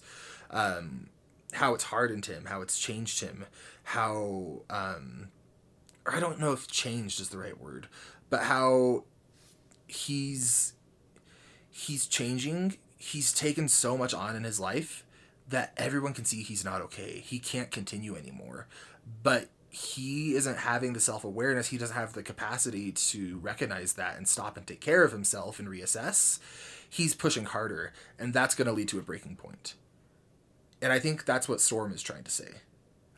Maybe I'm reading into it too much, but I feel like narratively, storms are just such a metaphorical and powerful thing, like this unstoppable thing, that the fact that he thinks he can beat it just feels like this narrative of, we have a man who's been losing everything, who just wants to get home, and he's in mourning, and he feels like if he just tries harder, that the grief will go away, and that his storm will go away. He can get through it. But I'm suspecting that that's really going to backfire on him, and that the narrative is going to say, no, that's not how grief works. And I think he's going to carry this grief with him forever. He talked about how, when he was talking to Athena, about how the he can't, something about not being able to sleep again without seeing them. Next song, I accidentally started reacting to Keep Your Friends Close. I got about 20 seconds into it, and then I realized I was missing a song on my list. So if there's a weird jump, this is why. We are on Luck Runs Out. I'm watching this animatic by Crashite. And let's see what happens. I'm a little bit thrown off because I was expecting Keep Your Friends Close, but we're going to go with it.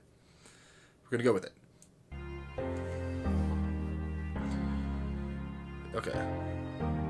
So he's climbing. You're about to do what I think you'll do. You've heard the legends of the island in the sky. This proves they're true. He's going off of We're legends. in the home of the wind god. He doesn't know that though. For sure. Yeah. He's so self-confident. Like he's not weighing out his different options like he was in the previous songs. He's been changed by Athena leaving him, and he's been changed by he's been changed by Polythemus dying and his men.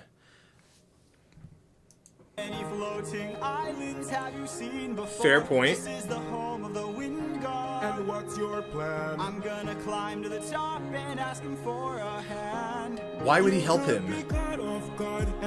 He could moose his life. That's a good point. So this is interesting. He's escaping his grief by trying to climb to the gods, trying to be an island. He could get caught off guard. He could die. He doesn't know what's up there. He's going off of legends, and that is the most non-Odysseus thing that he could do. Like, it's not strategically sound, but I bet he could tell you exactly why it's the smartest idea ever. I just think he's deceiving himself. But his good friend, his brother-in-law, as you all told me in the comments, he can see that he's not like himself. He's been changed. Or distorted. Your life or piss off this god and infuse us with strife. Piss off this god is a little weird for me. Like, that's kind of an anachronistic phrasing, and it stands out to me. Anachronistic meaning you have something in a time period that it shouldn't be, and piss off kind of sounds like modern language. I think it's a stylistic thing. Like, you have musicals like Six that's just full of it. But Six fully embraces it, and this, for the most part, has steered away from it. It doesn't totally work for me, but I have a hunch with how much it stands out that that's going to come back. Yeah, because it sticks out so much to me. Piss off is coming back. We're bringing piss back, fellas and ladies, and anyone else out there who's watching. We're bringing piss back. Okay, wow. This is a sad, serious song. Let's watch. Strive. Don't forget how dangerous the gods are. Have faith, friend, we've come this far. Yes, but how much longer till your luck runs out? Okay, so they're directly addressing this. Odysseus is saying, I'm fine. Like, the gods aren't going to hurt me. Like, I've been fine till now. Haven't died yet. Won't die now. But they're directly calling him out. How much longer can this continue? Because he's acting off of his own impulses now. He was working with the help of Eurylochus and I keep wanting to say Polythemus, but now it's very much what I say goes, and I think it's going to become more like that. Yeah. How much longer till his luck runs out? I'm really curious. I have a feeling it's not going to be long. How much longer till the show goes south? How much longer till we all fall down? You rely on wit and people die on it. Whoa. So I find myself agreeing with Eurylochus here, but I want to take a step back and analyze what I'm feeling, because I'm curious, is Eurylochus speaking like the ultimate truth here, of like a mouthpiece for Jorge, of what Jorge wants us to know here? Or is this a distorted character's view where it's not representative of the ultimate truth that's going on here? He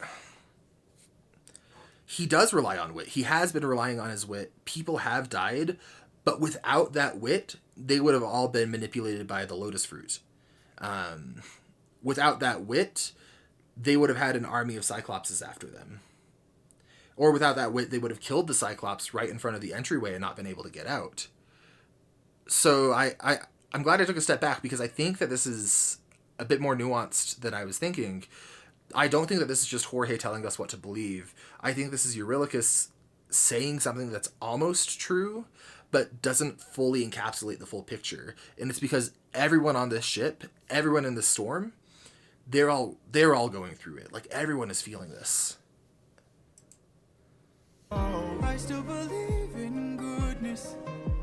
I still believe that we could be kind. Lead from the heart and see what starts. And what Okay, do we do? so he's talking like Polythemus, but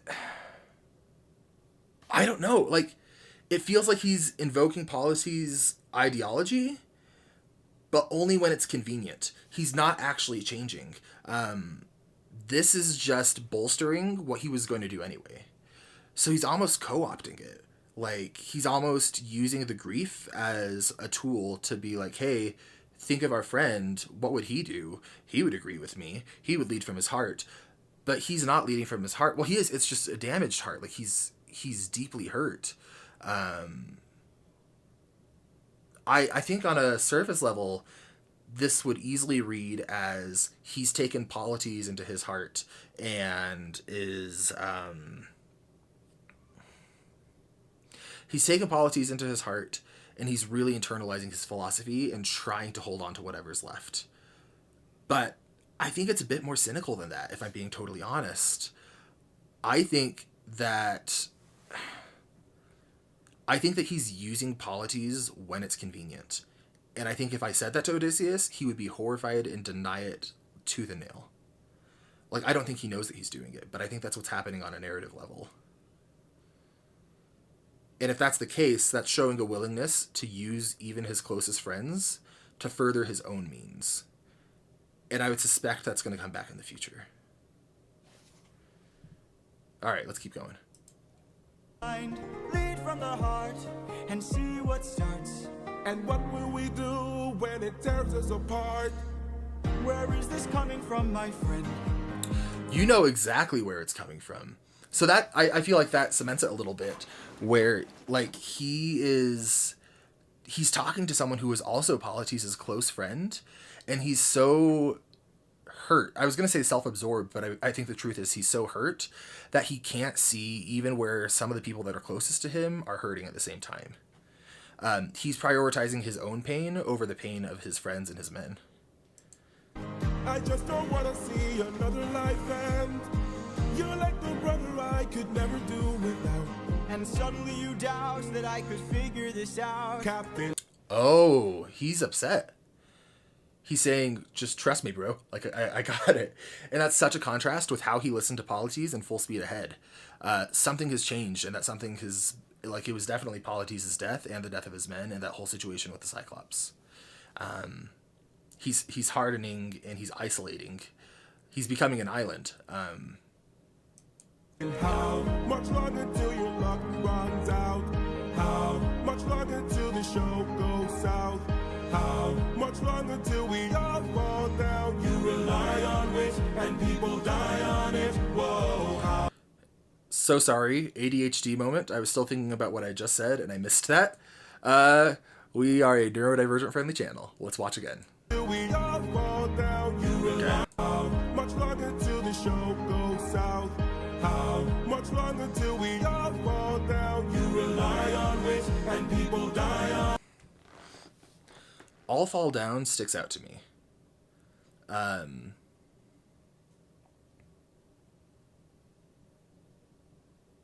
Why? That's a good question. I'm glad you asked.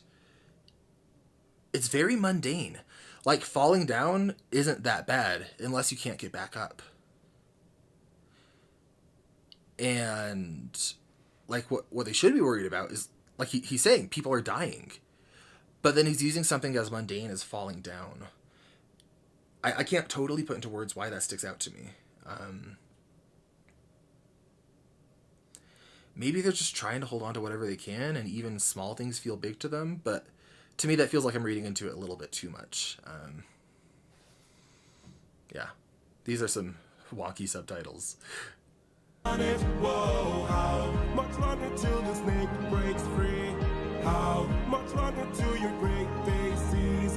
How much longer till your strength takes leave? You rely on wish and people die on it. Whoa. You rely on what people die on it. It's such a good line. We're gonna listen to that one more time. Strength takes leave. How much longer till the snake breaks free? How much longer till your Snake. great day sees? What's the snake? Have we heard the snake before? Or is that a new metaphor? I think that's a new metaphor. Oh, no. This day you sever your own head, I feel like is a snake-like reference. People talk about killing snakes by beheading them a lot. I'm getting too into the weeds. Okay, I want to just enjoy this. How much longer till your strength takes leave? You rely on wish and people die on it. Whoa. He's gonna dismiss Thank you him. for the concern, but brother, I can assure you, He's doing it in front of all of our his men journey there. is almost done. I understand that we're tired, I understand that we're phased, But don't forget how much we've already faced. I took 600 men to war, and not one of them died there. He's taking credit for none of them dying, which to some level is the achievement of a commander. But also, there's 600 men who fought. And he's taking that on him. While he's also deflecting the fact that... Maybe he's about to mention it.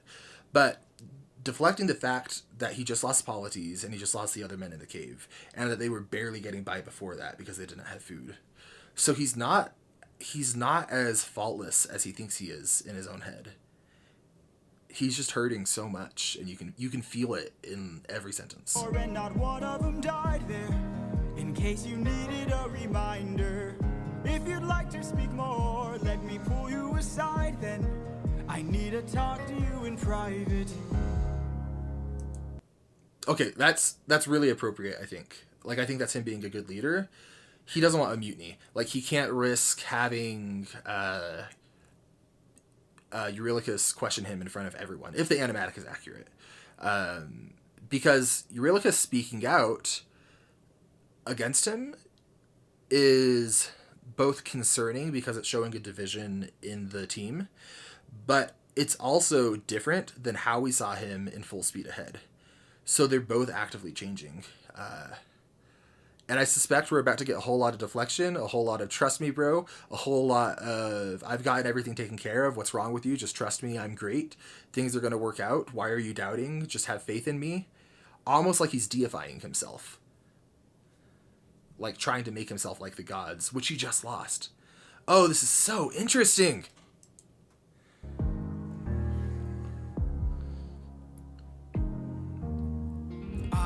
Can't have you planting seeds of doubt. I can't have you disagreeing each route. I need you to always be devout. Oh. Comply with this, or we'll all die in this. Devout is such an interesting word choice. That says so much. He's seeing himself, like devout is normally very religiously associated. He's seeing himself as this divine figure now that Athena has been removed from his life. He's saying, I can just do it myself. This isn't actually about him being offended. I think this is about control. This is just him posturing again and taking control. Oh, buddy, why? Okay. I know why. He's hurting. Okay. Thank you. He sounds so done with him. Like, finally, what's wrong with you? Thank you, gosh. Oh, this is getting so interesting. He's just spiraling. He's spiraling, and he's going to keep spiraling because he's not reaching out for help to get through this storm, literally and figuratively. Like, he is reaching out to higher powers. Like, he's going to this island, but I bet he's not taking his men there. And I bet that he's not going to care what they say. This is a story of someone who is so hurt and traumatized and grieving and is trying to handle it alone. And I think it's going to be a story of what happens when you try to handle stuff like that by yourself and power through it. Let me know if I'm reading into it too much, but I think that's what's happening here.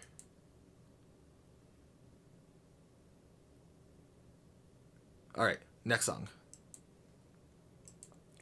Keep Your Friends Close by Gigi. Trigger warning for Flash.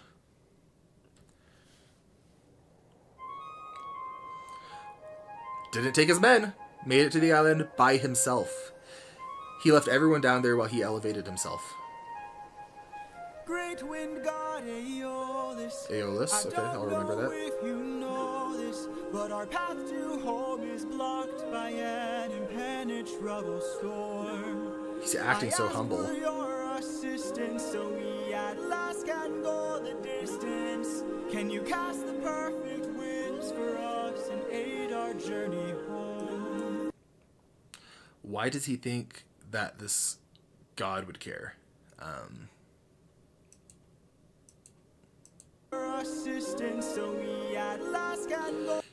He lost Athena and he's trying to replace her. Or maybe he's not trying to replace her. He's just trying to do it. I can't put it into words quite yet. I bet I'll figure it out as we go. The distance. Can you cast the perfect winds for us and aid our journey home? I know it's twisting and turning. I give the fire enough to stay burning. Let's Oh, make that's it okay. That's interesting. Give the fire enough to stay burning. Fire can protect, but it can also destroy. And we've seen Odysseus talk about fire in the context of destruction, in terms of burning down the Lotus Eater Island. I think that's subtle foreshadowing that she isn't as trustworthy as he is hoping her to be. That she could help him, but she could also make things go to crap real fast and get out of control. This is so good. This is so good. That's what I'm serving, and if you win, you will get what you're yearning. Don't accept the game. Take a look right here at this Okay, bag. he's playing with gods. He's playing with fire. He's playing with fire. He's so self-confident. He's so determined to do this himself that he thinks he can outplay the gods. And my hunch with how she's animated, or with how he's animated and how he's singing, I think it's a he. Aeolus. I think that he just cares about. I think he just wants to see what happens. You will get what you're yearning. Take a look right here at this bag. Dang, Odysseus. It has the winds of the storm all trapped. The wind bag from SpongeBob. It's here. SpongeBob the movie. They turned it into a thing. Imagine though. Like imagine if I really thought that's what it was from. There's got to be like some reactor out there somewhere who thought that this was actually from the SpongeBob movie, and it's like, I can't believe it. Like, SpongeBob's cultural influence is phenomenal. It's so powerful. Okay, I'm getting off topic. Back to the writing. All you got to do is not open this bag. This bag is opening. Let's be honest. We've seen SpongeBob. All you gotta do is not open this bag. Sounds too easy, what's the catch? I like the ha ha ha. Sounds too easy, what's the catch? He's still Odysseus. Like, he's still him. He's still analyzing everything anytime he's faced with a problem. He's just doing it from this deep place of hurt right now, where he's distorted. Keep your friends close and your enemies closer. Never really know who you can trust.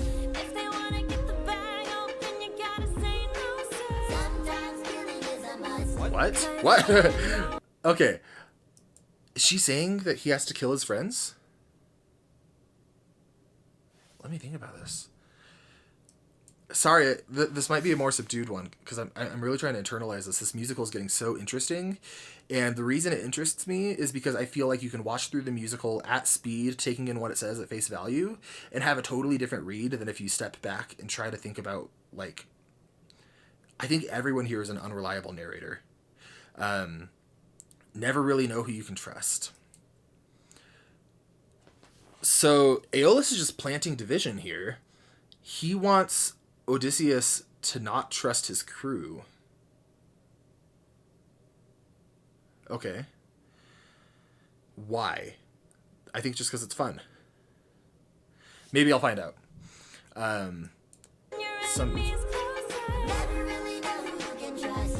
If they wanna get the bag open, you gotta say no, sir. Sometimes killing is a must. What? 'Cause the end always justifies the Oh. means. Friends turn to foes in rivalry, so This is interesting. So, the ends always justify the means. It's a very utilitarian approach. But it's very against what Polites stood for.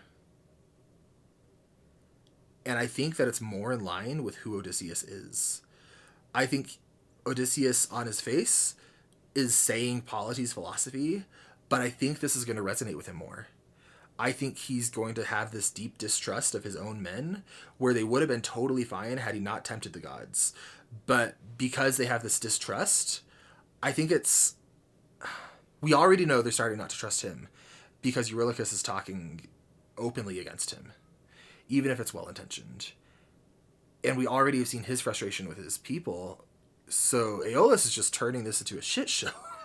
Forgive my language. Look at that smile.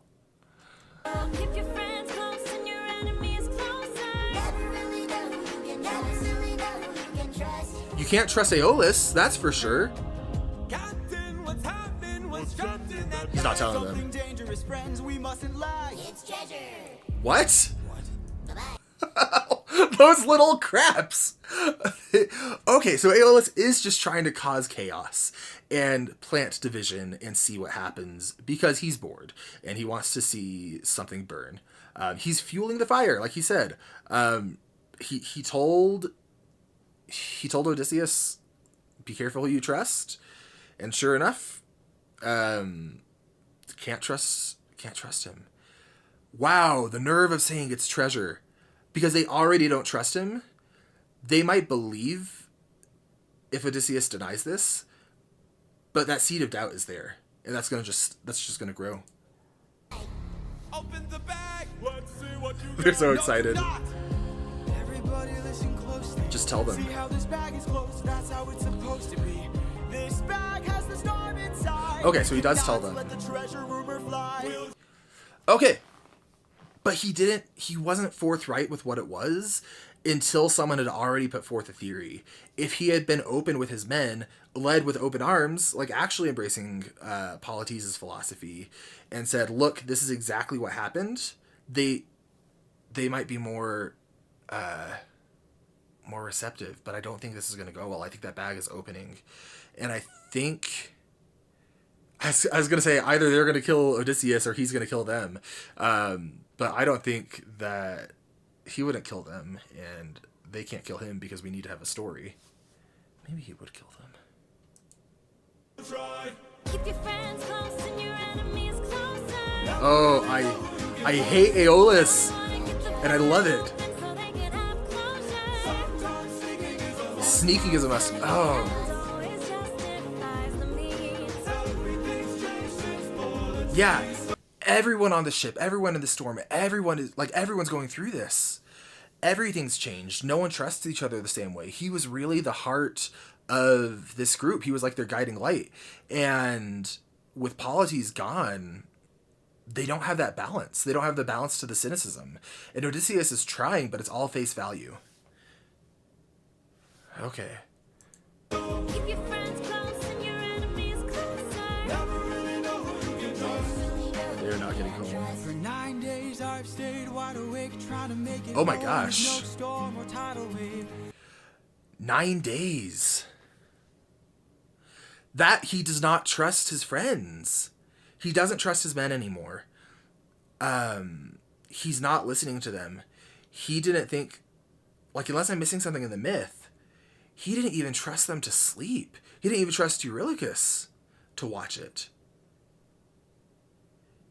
And I bet he's going to turn this as them not trusting him or something else going wrong. But he is deeply wounded and not trusting the people that care about him the most. And this is what happens when you push through grief. Is things are going to backfire. Everything is going to go to shit. I know it is. I remain unopposed, the bag is still closed. Even unopposed, he's viewing himself as like this deity. I can't wait to make some new memories.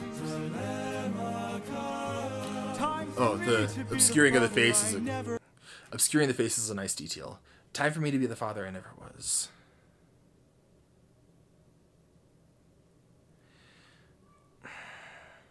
I believe him that he thinks that's his motivation. But I think he wants Penelope and he wants Telemachus. He does love them, but more than that, they represent safety. Like, there's something that's stable that he can control. Not saying that he's controlling to them, but it's a controlled element of his life when he's in a storm and everything is so unstable. Just keep your eyes open. Why are my eyes and my heart and my soul so Because you've been awake for 9 days. keep your eyes open? I keep on trying to embrace you both. Why won't you let me? Just keep your eyes open. So much has changed, but I'm the same. Yes, I'm the same. Just keep your Okay, actually, that's interesting. So much has changed, but I'm the same. He's repeating that. The repetition that Jorge does here lets us know, like, he's a little insecure about it. He's trying to convince himself that he's the same. I don't think that he believes he's the same. I think he's changed, that he believes that he's corrupted. But if we look at his actions throughout, he's always been self-serving. He's always put his own people before others. he's always had this high self-image. When you look at how he interacted with Athena, even back when he was a teenager. So I think he is the same. I think he's just hurting. I think he's just in a distorted state where he's grieving. He's actively in so much grief and pain. But I think he's right, even though he's trying to convince himself. I think he is the same. Grief doesn't change who we are fundamentally. It just removes... It like removes our supports, and it can amplify certain traits. So good. Wake up. Wake up! Odysseus, they're opening the bag! Wake up! Oh, don't act so concerned. This is exactly what you wanted, Aeolus. This is exactly what he wanted. The whole time. He set everything in motion. This is his fault. This is what happened when you play with the gods. He's playing with fire. Oh my gosh. No one trusts you. Like, no one's reaching out for support. No. No. Oh my gosh. Yeah, you can't trust Aeolus. Where's the storm taking us? I said to keep the bag closed, but you weren't compliant. If I had I hate him. I hate him so much. Oh my gosh. They were so close. But sir, it's too late. We can save whatever wind is left to use another day. Even in a time of emergency, Eurylochus is pushing back now. They're just so divided. Help me close the bag. But sir, it's too late. We can save whatever wind is left to use another day. Come on. Like, he ultimately listens, but he pushed back when it mattered most.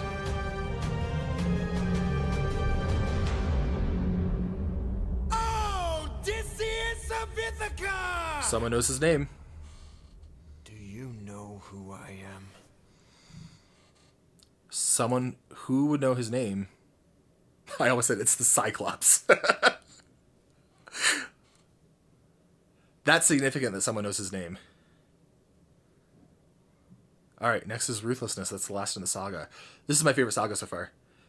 I feel like it's saying so much about these characters and just showing how affected they are by everything that's happened. Like, far and away, this is my favorite. The songs aren't necessarily my favorite. Watch this be my favorite song. But the story is so compelling. And the characters are so compelling. And they're not, like, clean cut. This is by Annie Flamma. Poseidon. Oh, and it's leading with his name. Whoa. Poseidon. In all my years So- of living, it isn't very often that I get pissed off. I try to chill. We're bringing Pissed back. I told you it's coming back. So that's a direct confirmation that Eurylochus was right. It feels so significant to me that they're leading with their names. We led with Odysseus' name, something that he only revealed to the Cyclops, and we led with Poseidon's name 7 times. Wow,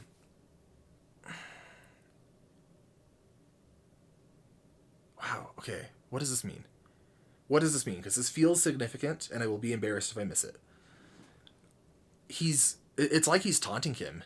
He's saying, look what I know about you. You kept this so close to your chest. Look who I am. Like, look how great I am. You're not nearly as good as you think you are. I'm amazing. I feel like that's what it's saying here. Poseidon. In all my years of living, it isn't very often that I get pissed off. I don't buy that. I try to chill with the waves, but damn, you crossed the line. Is it the Cyclops? I've been so great. Whoa! Hold up a dang second. That animation, the water arm. I've been so gracious. Okay. And yet you hurt the son of mine. The Cyclops. Right. Yeah. The Cyclops you made blind is mine. I'd ask who the mother was, but I'm not sure that I want to know.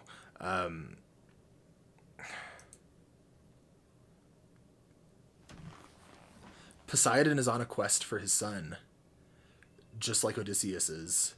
They're both leading with their names.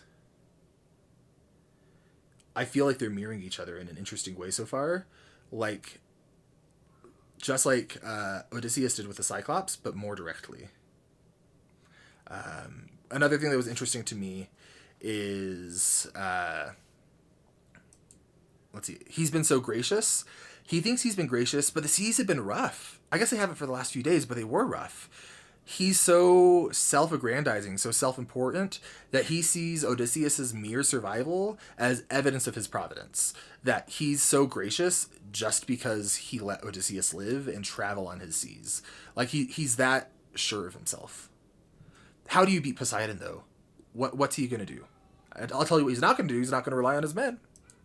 I bet that. That's right. The Cyclops you made blind is mine. No. I'm left without a choice and without a doubt. Yes, the battle wolves are swimming with the shark now. I am geeking out over this animation and this guy's voice. Holy crap, it's amazing. Okay, this is my favorite song. Okay, there's something I was going to say. Oh my gosh, this is so good. It's so creative. Okay, I'm left without a choice and without a doubt. Is that it? Left without a choice and without a... How much like Odysseus does that sound? He's deflecting. He's making it sound like he has no other option. This is what he's going to do, and he's doubtless. He knows what's best. This is... my working theory is that this whole saga is about Odysseus's grief, and Poseidon is a direct dark mirror of Odysseus. Yes, the battle wolves are swimming with the shark now. Even that metaphor is telling. The pack of wolves is swimming with the shark. They're a pack. He doesn't see Odysseus as any better than anyone else. They're all beneath him. And they're swimming with the shark. Wolves in the water, they don't stand a chance against a shark. But you put that shark on land, things could be different. So I think he's saying you've fallen to a place where you're just helpless. I have complete control over you. And control is exactly what Odysseus is looking for. I gotta make you bleed. I need to see you drown. Oh, this is so... Ah, it's so cool, the animation. I can't get over it. Oh my gosh, I'm getting distracted from the story by how amazing this is. Oh my gosh. Oh my gosh.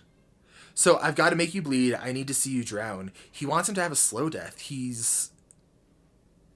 I mean, the song's called Ruthlessness, and it fits. But at the same time, he's doing what Odysseus did. He's not killing Odysseus off right away. He's giving a speech. And that's what Odysseus did. I need to see you drown, but before Yeah, you go, see? I need to make you learn how ruthlessness is mercy upon ourselves. Ruthlessness is mercy upon ourselves. That's an incredible line. Just incredible writing. Ruthlessness is mercy upon ourselves. It's a philosophy that I think is really going to resonate with Odysseus, and I think it already does. Because the reason I think it's going to resonate is it allows him to deflect the consequences of his actions. And we've seen that he's someone who doesn't face that. He's too hurt to, like, he can't. He presents so strong, and he's so broken. You are the worst kind of good, 'cause you're not even great. Oh, this animation! A Greek who reeks of false righteousness, that's what I hate. Poseidon sees right through him. Because he is him. Like, not literally is him, but he's a mirror to him. You're the worst kind of good because you're not even great. He's seeing this potential in him. He's like, you could be more, but you're not. And you won't be. You're self-righteous. You think you're doing these great things, but it's false. Like, you're acting like you're merciful, but I know you because I am you, and you're being ruthless. Oh my gosh. Oh my gosh. This is so good. A Greek a false righteousness, that's what I hate. 'Cause you fight to save lives, but won't kill and don't get the job done. That's not true. That's not true. Because we've seen Odysseus kill. He's killed a baby. He killed the people of Troy. He's been in a war for 10 years. He was willing to kill the island of Lotus Eaters if the thing didn't go according to plan. But that all changed when Polythemus died. When he didn't kill because he wanted it to sting. And that moment, when he wanted it to sting, when he wanted to hurt others, that's when he's aligned with Poseidon. We're seeing this dark side of him. I mean, you totally could have avoided all this had you just killed my son. But no. Okay, yeah, that cements it. This is about ego for Poseidon. He doesn't care about his son. What father would say that? What father could possibly say that cares about their son? You could have avoided this if you just killed him? Poseidon is posturing. He's concerned about his ego. He's concerned about how he'll look if he doesn't make an example out of Odysseus, and he doesn't want to be soft. They're so similar. You are far too nice. Mercy has a price. It's the final crack. We're about to break the ice now. You reveal your name, then you...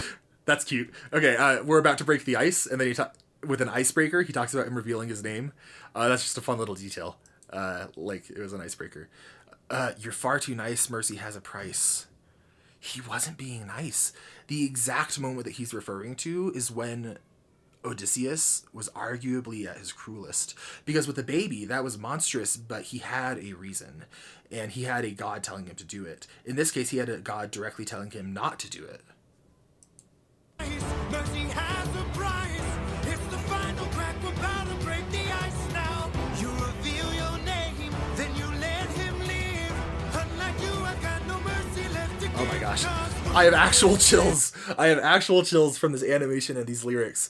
Unlike you, I have no mercy left to give. And they're both denying that they're like each other. This is mercy upon ourselves. Ruthlessness is mercy upon ourselves. And now it is finally time to say He's procrastinating so much. He's drawing this out because he wants to see him hurt. He's doing the exact thing that Odysseus was doing. I keep saying that, but it's just so striking. Unless you apologize for my son's pains and all his cries, he's not apologizing. No shot is he apologizing. He's too egotistical. He's going to make it sound like he's apologizing, but I guarantee we're not hearing the words "I'm sorry" come out of his mouth. He's going to rationalize and he's going to deflect because that's what Odysseus does. Because he's hurting so bad. Yes, of course you apologize for my son's pain and all his cries. Oh my gosh. Poseidon, we meant no harm. We only Yeah, not hurt apologizing. him to disarm him. We took no pleasure in his pain. We only wanted to escape. Eurylochus wanted to escape. He said run, and Odysseus flat out said no, because he wanted to take pleasure in the pain. He wanted to stay, and he wanted to see what happened. They had an avenue where they could have gotten out. He is lying to himself, and he's lying to Poseidon. Oh, this is so good. The line between naivety and hopefulness is almost invisible, so close. I'm sorry for pausing so much, but that line is incredible. Oh my gosh, that line is so good. The line between naivety and hopefulness is almost invisible, so close your heart. When did we see Odysseus at his most hopeful and naive? I'd argue it's been in this saga, right before everything went south. When he was daydreaming about Penelope and Telemachus. So close your heart, the world is darkness, or dark and ruthless is mercy. Close your heart. This is Poseidon's song, but this is Odysseus's villain song. Not villain song, but it's the song about, oh my gosh, this is so interesting. The world is dark and ruthlessness is Die.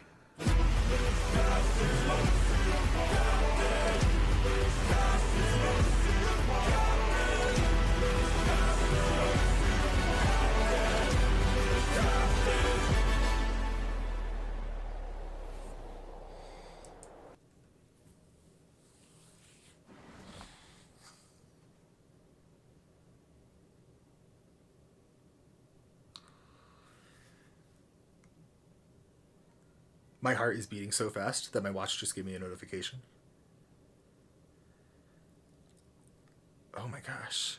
How does he come back from that? He's gone through so much loss that his men were begging for him while they drowned. And did he spare... He made... I guess we'll find out. I think he made Odysseus watch this. He didn't try to kill him yet. What have you done? When does a ripple become a tidal wave? 43 left. And a reference back to 43. He started with 600. Oh my gosh. And look at this. Okay, so when does a ripple become a tidal wave? When does a man become a monster? We're hearing that as Poseidon kills, but we heard that the first time that we saw Odysseus kill. They really, really do mirror each other. Does a man become Like, it's so direct. Oh, this animation. That's exactly what Odysseus said. And that's telling, because Poseidon wasn't there to hear Odysseus say that. He wasn't present, and I don't think that he's omnipresent where he's just going to hear everything everywhere all at once. I love that movie. I think this is showing their natures are so similar that they draw the same conclusions based off of things that happen. I don't think this is a, look what you said, I'm turning it back at you. I think this is a, our souls are so aligned that I'm saying the same things you are. We're making the same points. You think I'm monstrous, but you're just as bad. Oh my gosh.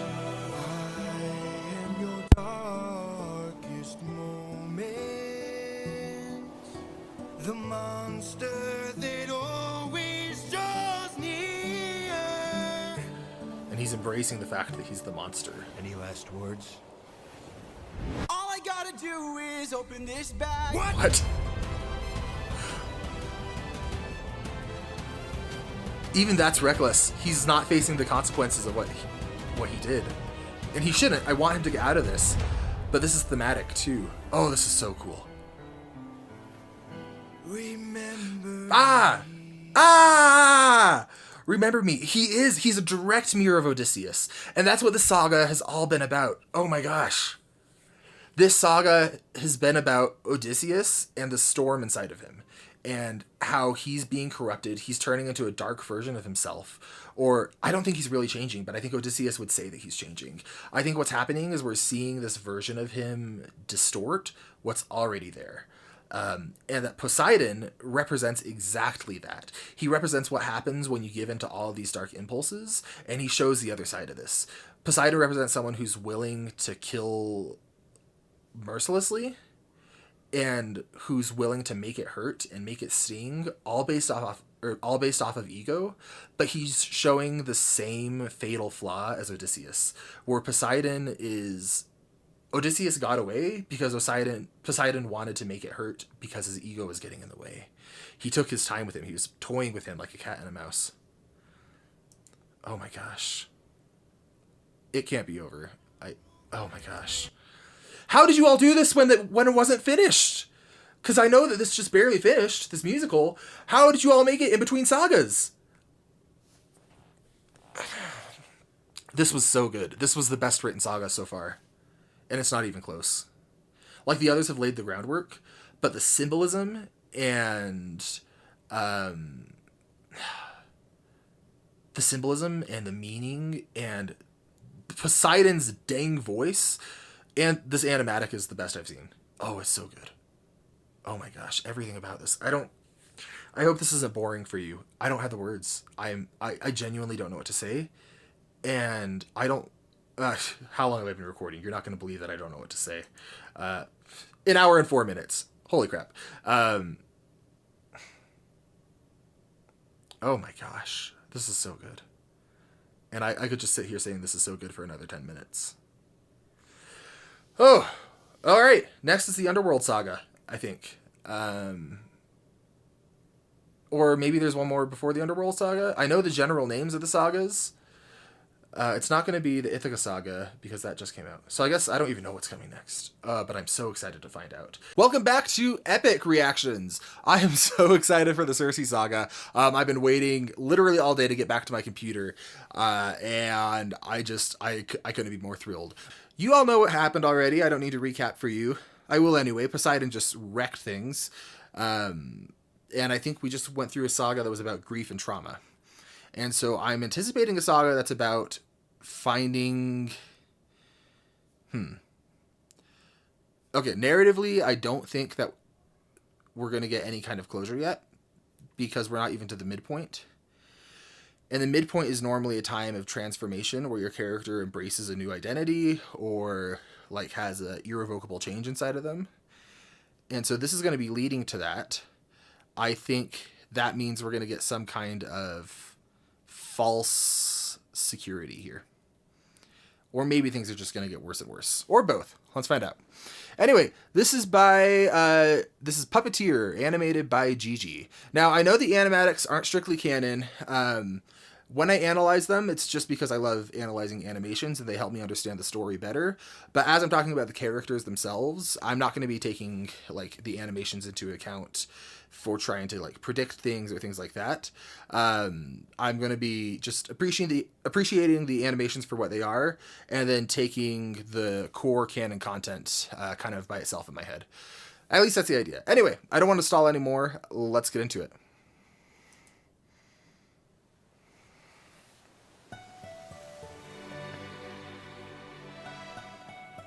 So they made it to land. Somehow.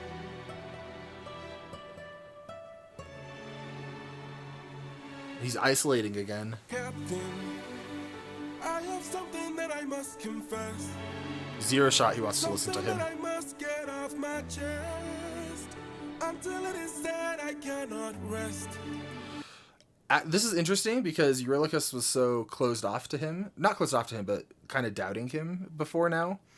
And this is beautiful framing, by the way, with the ship in the background. And then we've got Odysseus in the lower right third. And then we've got Eurylochus taking up the bulk of the frame. Wow, that's really good. Anyway, what was I saying? I was saying that this is an interesting choice that I didn't see coming, where Eurylochus is wanting to open up to Odysseus. I don't think Odysseus is going to be receptive, because we've seen more and more he's making himself an island.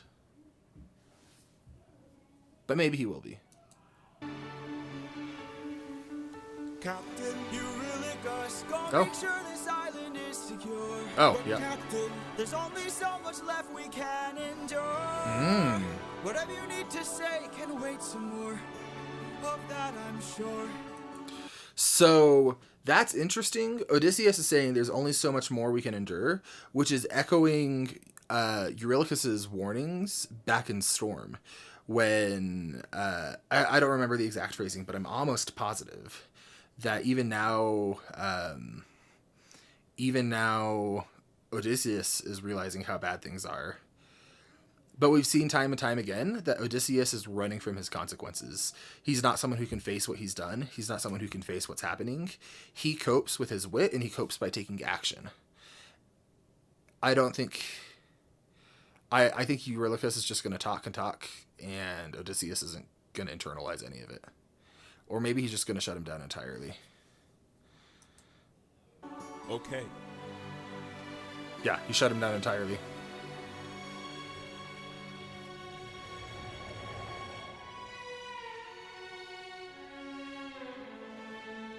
Eurylochus, back so soon. Where's the rest of your crew? And by the gods, what happened to you? We came across a palace. Inside we heard a voice. It seemed to show no malice. To greed it was our choice, but nothing could prepare us for the power that awaited inside. What did this palace hide? Sir, What was it? What was it? Okay, I want to break that down. we came across a So palace. they came across a palace, like they've been on the go for a long time, and they find a place of luxury. They hear a voice that's welcoming with open arms, it sounds like. Inside we heard a voice. It seemed to show no malice. To greed it Yeah. was our choice, but nothing could prepare us for the power that awaited inside. What did this palace hide? Sir, since we left home, we faced a variety of foes from a wide range of places. Look at animation detail. Look at the difference in how Eurylochus is like carrying himself. He snaps into military mode almost. He's hunched over here. He's out of breath, and then once he's given an order, essentially, or a request to report something that's comfortable, something that he knows what he's doing, he's given tons of reports. I imagine a second in command. He straightens up and he steps back into his position of leader. That's really Where's interesting. the rest of your crew? And by the gods, what happened to you? We came across a palace. Oh, I'm so Inside we heard a curious. voice. It seemed to show no malice. To greed it was our choice, but nothing could prepare us for the power that awaited inside. What did Look this at his palace confidence hide? change right here. Sir, since we left home, we faced a variety of foes from a wide range of places. Gods, monsters, you know the roster. Hostile creatures that we could resist. But this was a hell of a twist, cause we are weak to a power like this. What? I'll try to guess what it was. I have no idea. Here's what I can guess. He's listing off gods, monsters, things that threaten their lives, their mortality, and that's not what scared them. What scares them is the threat of not being able to see their families, not being able to go home. So whatever's threatening them, I don't think it's threatening their lives as much as it is threatening that core security. All right, what was it? Was it? A woman. What? She had us in just 2 words. Come inside. Damn. Fair. Okay. That's so interesting. Cause we are weak to a power like this. What was it? A woman. What? She had us in just 2 words. Come inside. Damn. So, they're beaten by a woman, which is extra interesting to me because that's the core motivation for so many of them, but especially for Odysseus, is getting back to his wife. And the thing that seems to really have derailed Eurylochus and really thrown him off is the exact thing, not the exact thing, but conceptually and symbolically, the very thing that they're already after. So it's like I'm about to sound really stupid if I'm wrong. It's like a false security, like a false victory that they can choose to take and end their journey early. Let's find out. Welcome to the best part of your life. Go ahead and rest wherever you like. Yeah, she's giving them I've got you. comfort. Don't worry, Sassy's got you now. Only I Her voice is gorgeous. Oh my gosh. Anyway, wow. Wherever you like, I've got you. Don't worry, Sassy's got you now. Only I stayed outside, but the rest went in. Interesting. There's her voice. This might be really distracting to me. Okay. Sorry. Eurylochus stays outside while his men go in. That does not feel like Eurylochus. I think this is showing just how much that last saga has changed them, and that division is still there. Let me bring you all something to eat. I bet you're tired from the years spent on your feet. I've got you, don't worry, Sassy's got you now. By the time they ate, it was far too late. For inside the meal, Think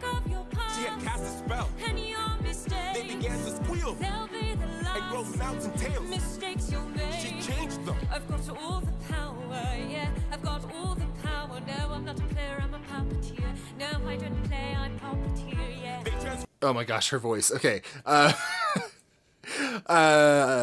Okay. Let's break this down. This is really interesting.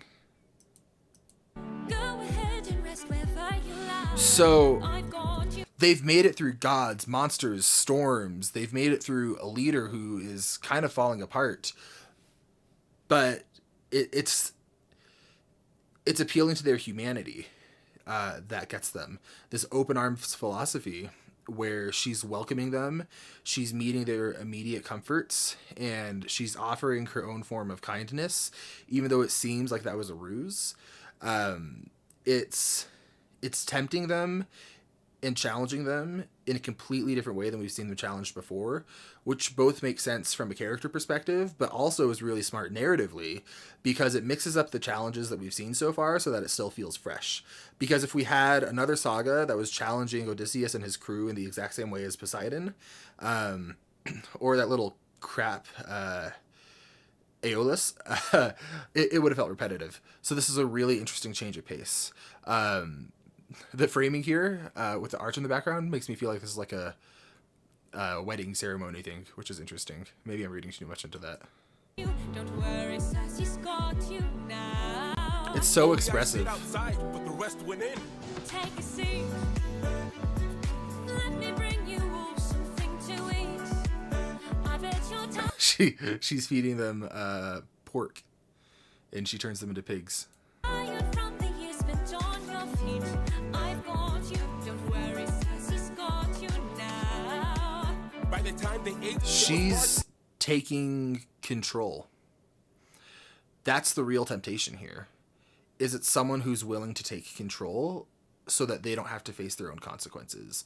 Willing to take their sentience, not sentience because pigs are sentient, but take their agency so that they don't have to face what they've done. She's turning them into something else, pulling away their humanity, but what's left is just a happy animal who actually might be a meal. So maybe not. late. Go inside the meal. Think of your past She had cast a spell. and your mistakes. They began to squeal They'll be the and grow last snouts and tails. mistakes you'll make. She changed them. I've got to. So think of your past and the mistakes you made. They'll be the last mistakes you've made. Is that a threat? Is she saying she's going to end them? Or is she saying she has the power, she has the control? Don't worry about it. I've got it taken care of. You're not going to make mistakes anymore. You're not going to hurt anymore because I'm the one making the decisions and I know what I'm doing. So all you need to do is live a life as a pig with like simple pleasures and be mindless because I have it taken care of. I genuinely don't know which interpretation I'm supposed to get from that. I think it's the latter though. All the power, yeah. I've got all the power. No, I'm not a player, I'm a puppeteer. No, I don't play, I'm puppeteer, yeah. They transformed. This is the price. And it wasn't quick. We paid it. She turned our men The world is not from men to pigs. Yeah, to pigs. forget. She changed them. I've got all the power, yeah. I've got all the power. No, Oh, I'm her not a voice. player. Cast a spell. Okay. And your mistakes. They began to squeal They'll be the last and grow snouts and tails. mistakes you'll make. She changed them. I've got all the power, yeah. I've got all the power. No, I'm not a player, I'm a puppeteer. No, I don't. I'm not a player, I'm a puppeteer. I don't play, I puppeteer. She is also like Odysseus. In the sense, she's taking control over the men. She doesn't want to play by the same rules. She wants to be the one making the shots. Or calling the shots. This frame is so cool. Play, I'm puppeteer, yeah. They transformed. This is the price. And it wasn't quick. We paid it. She turned our men The world is not from men to pigs. and to forget. She changed them. I've got all the power, yeah. I've got all the power. No, I'm not a player, I'm a puppeteer. No, I don't play, I'm puppeteer, yeah. We have to go save them. No, we don't.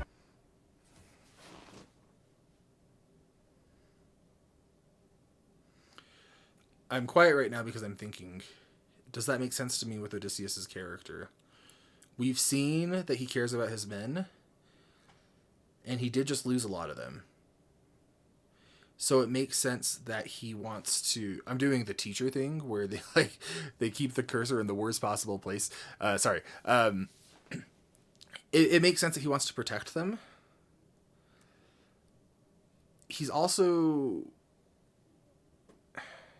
yeah, this is in character, but not for the reason I thought. Look at this. So he immediately takes action. He doesn't take time to internalize what's happening, which makes sense because like it's an emergency, duh. But it's repeating that pattern that we've seen of when he's faced with a challenge, he takes action.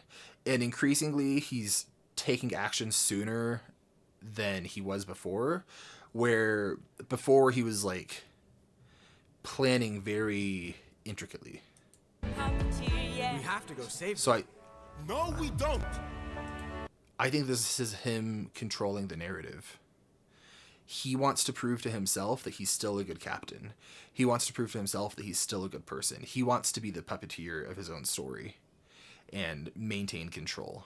So while this is an act of love for his men, I also think it's like a desperate gambit to hold on to his own self-image. Look at all we've lost and all we've learned. Every single cost is so much more than what we've earned. They've lost so Think much. about the men we have left before they're none. Let's just cut our losses, you and I, and let's run. Of course I'd like to. Wow. So even Eurylochus is giving up on the men. Everyone is so hurt by what's happened that he just wants to be done. Wow. But Odysseus, he's not going to do that because running would force him to confront the fact that he's not who he thinks he is. Leave now. Of course I'd like to run, but I can hardly sleep now. Yeah. Knowing everything we've done. He's There's so no guilty. length I wouldn't go if it was you I had to Who is save. that? I can only hope you'd do the same. I got distracted by the mysterious feet. That's that's a sentence no one is ever to take out of context. I can hardly sleep now, knowing everything we've done. There's no length I wouldn't go if it was you I had to save. I can only hope you'd do the same. That feels manipulative. I can only hope you do the same. He's offering his support for his men, but it's reciprocal. Everything has a second purpose with Odysseus. And that's got to make him such a hard character to write. And I'm so impressed with how Jorge has done it. Because every action has a deeper layer and is doing at least two things. I can hear her still, No one will and her find voice deceives. Oh, their way between her voice. Okay. Oh, it's just so good. No one will And her find voice deceives. their way between What if she can't be killed? my nymphs and I. Will you choose to leave? Their love queen. I don't know. I've got all the power, yeah. I've got all the power. No, I'm not a player, I'm a puppeteer. No, I don't play, I'm a puppeteer, yeah. I am so sorry. I have to like scroll through this so that I'm not hearing her voice so that I can analyze this. You know, this is characterization. This is really good casting. I can only hope you do the same. Okay. Let's look at Eurylochus's lyrics first. I can hear her still and her voice deceives. What if she can't be killed? Will you choose to leave? So he's saying like she's a threat like we haven't faced before, and she's a trickster like Odysseus. Will you leave if you can't beat her? Which Odysseus, no way is he going to admit that he can't beat someone. Okay, now let's look at Circe's voice. I think that's who this is. Yeah, don't worry, Circe's got you. No one will find their way between my nymphs and I, their loving queen. That's interesting because it's humanizing her. We saw her just turn the men to pigs. But this is showing she's prioritizing her own, just like Odysseus does. In each saga so far, every person that Odysseus has come across has been a reflection of him in some capacity. And I suspect that's only going to get more intense with this saga and as we go on. Okay, going to make it through, and I'm going to focus this time. Deceived. They're way between. What if she can't be killed? My name's and I. Would you choose to leave? Their love queen. I don't know. I've got all the power. He doesn't yeah. know. I've got all the power. No, I'm not a player, I'm a puppeteer. No, I don't play, I'm puppeteer. She's yeah. a clever witch, This is the price. and she's hard to slay. We paid it all. It's a game of wits, We draw the line. but you don't have to play. Watch from above. This is the price we pay to love. We draw the line, watch from above. This is the price we pay to love. She's also an echo of Polythemus in some ways. Let's be honest, this is just an excuse to hear her sing more as rewinding. Would you choose to leave? Their love queen. I don't know. I've got all the power, yeah. I've got all the power. No, I'm not a player, I'm a puppeteer. No, I don't The personality in that movement is so She's a good. clever witch, This is the and price. she's hard to slay. We paid it all. Yeah, Game of wits. and Eurylochus is wanting to approach the situation like they've approached every other situation by killing her. Well, he wants to run, but he's saying that they have to run because the only other option is killing her, and he doesn't know if they can do that. They're trying to brute force their way through this. We draw the line. And, You don't have to play. and it's a game of wits. This is a callback to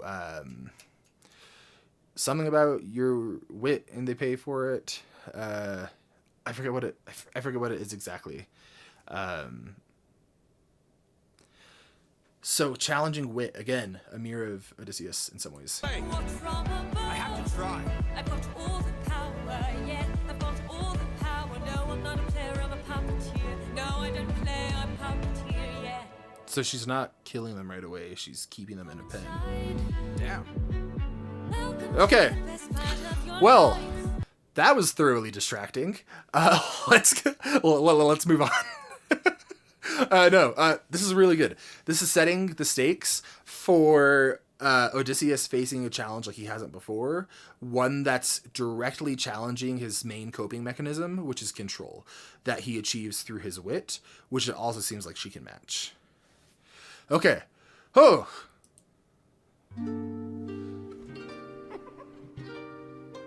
This is by Larita Mayu. I don't know how to say it. Laughter like I must say, what a brilliant speech you gave. Who goes there? okay, so there's laughter like there was with Aeolus, so I think this is a deity. Must say, And the wings makes me what think a it's brilliant speech you gave. Who goes there? Wing Boy. What's his name? Friend, who could help you save your man? A foe like Circe's not to be messed with. You want to beat her, you'll need the blessing of a certain god. Divine intervention, someone who's not afraid to send a message. Hermes. Messenger God. Hermes! I can't believe I timed that at the same time. Oh, this design is great. Okay, let me look at the lyrics here. I was so distracted trying to figure out who it was. Who goes there? Just a friend who could help you save your man. A foe like Circe's not to be messed with. You want to beat her, you'll need the blessing of a certain god. Divine intervention, someone who's not afraid to send a message. I don't fully trust him, but his demeanor feels different than Aeolus. He feels more trustworthy than she did, or he did. Wouldn't you like a taste of the power? Wouldn't you like to use more than words? Okay, so a taste of the power, that's exactly what Circe was bragging about having, is that she has the power, and that power is control. Not just control over her men, but control over the situation. And that's what Hermes is tempting Odysseus with here, it seems like. Also, interesting note, Hermes didn't introduce himself with his name. Odysseus named him, but it's not like Poseidon, where Poseidon came out swinging with his own name. Okay. Like to use more than words. Use more than words is also a direct challenge to Odysseus's wit and how he tends to handle things before he runs in swinging. He always thinks things through. Like a taste of the power, wouldn't you like to use more than words? Deep in the night, the fight lasts for hours. You can be hurt or you can beat her. Wouldn't you like to have some of the magic? Wouldn't Oh, that you was so like your cool. outcome And this to whole go? song is just a Deep in the vibe. night, the Okay. fight can be tragic. I'll help you conquer her. She can Oh, turn you oh, to his voice. His voice and a little da, da, da, da, da, da. I love that. Okay. I gotta analyze these lyrics. Gosh, the music in this saga so far is so distracting because it's so good. Does the person who plays Circe have music outside of this? Because I want to hear it. Deep in the night, the fight lasts. Sorry, I'm still on Circe. You can be hurt or you can beat her. Wouldn't you like Okay, to so you have can be hurt or you can beat her. That's framing things into us or them mentality that Odysseus has made really hard decisions in before. Hermes is speaking in a way where he knows Odysseus. I don't know what the relationship is there, but he's speaking to him in a way that's directly calling to what appeals to him. So I think there's some kind of relation, whether it's a mentorship like Athena, or maybe he recognized him, so he knows of him. But of course he's going to know of him. He's Hermes. And taste of some of the magic, or have some of the magic. Again, that magic is control here. That's what it's representing. some of the magic? Wouldn't you like your outcome preferred? Yeah, control the outcome. The fight can be tragic. I'll help you conquer her. She can turn you to an animal that'll end up on a plate. Oh, she does She eat can him. almost Okay. make you fall in love like you're on your 100th date. She can conjure up a You know, if it takes until the 100th date to fall in love, I got some bad news for you. I don't think that I don't think that it's a good match. Okay. She can turn you into an animal that'll end up on her plate. Is that literal? Like, is she literally eating them? Or is this metaphorical, saying like she's going to turn you into an animal and then you're under her control? It's not super clear whether she's like a physical threat to their lives, or if she is just a threat to their agency. plate. She can almost make you fall in love like you're on your 100th date. She can conjure up a monster that'll grind you to the bones. So she can conjure monsters? That's freaking cool. Grind you to the bones. Okay. Has all the ways to haunt ya when you take her on a line. And that's another thing. She is all the ways to haunt you. But it has a qualifier. When you take her on alone, it's a double meaning. He's saying, take on my help because I'm wanting to help you. But he's also saying, you've been taking things on alone more and more lately, and things aren't going well because of it. Hermes so far is written in a way where he's got like this fun, upbeat personality, but he knows Odysseus in some way. Like, he knows how to get to him. Okay, let's keep going. Wouldn't you like a taste of the power? Wouldn't you like to use more than words? Deep in the night, the fight lasts for hours. You can be hurt or you can be turned. Wouldn't you like to have some of the I love that. Wouldn't you like your outcome preferred? Deep in the night, the fight can be tragic. I'll help you conquer her. Oh, here in the roots of this flower that lies such a power to take her on. Okay. You must consume and digest it, then you'll manifest a being of your creation. Ooh, All that's- you need's imagination. He's a Green Lantern. Oh, wait, is this literal? Can he actually like make a being of his creation? I hope so. I really hope so, because that would be really freaking cool. Narrative stuff aside, I just want to see that. All you need's imagination, though it's only for a moment. You've beaten your opponent. Okay, so it's a temporary. And I call this route Holy Moly. Okay, actually, so many thoughts. Okay. You'll manifest a being of your creation. All you need is imagination. Though it's only for a moment till you've beaten your opponent.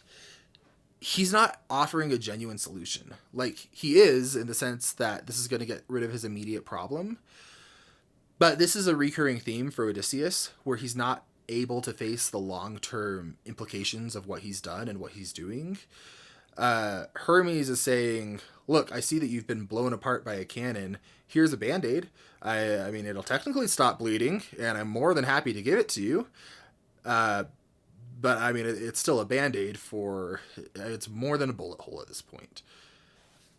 That's really interesting. So, a temporary fix. He's almost more of an enabler than he is a helper. And I think it's...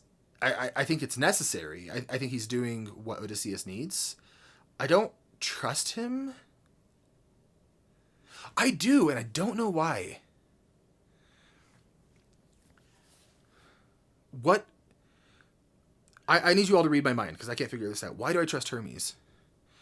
Because I would like to think I have more self-awareness than for it to just be, he's a fun character, so I like him, so I trust him. Because I also liked Aeolus, in terms of thinking they're fun, but something about Hermes and how he's presenting himself feels distinct. It feels like he's being honest, and he's saying, look, this is the situation, it sucks, but I'm here to help if you want. Still might die, but you know what? It'll be fun. Not even it'll be fun. He's just like, this is your best shot. What are you going to do? Why do I trust Hermes? How did he write him like this? And am I supposed to trust him, or am I misreading this? This is really, really fascinating to me. And I wish I had a better answer and a better solution. But let's just keep going.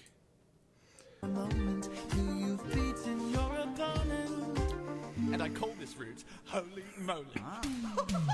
So moly, I think holy moly is a old phrase.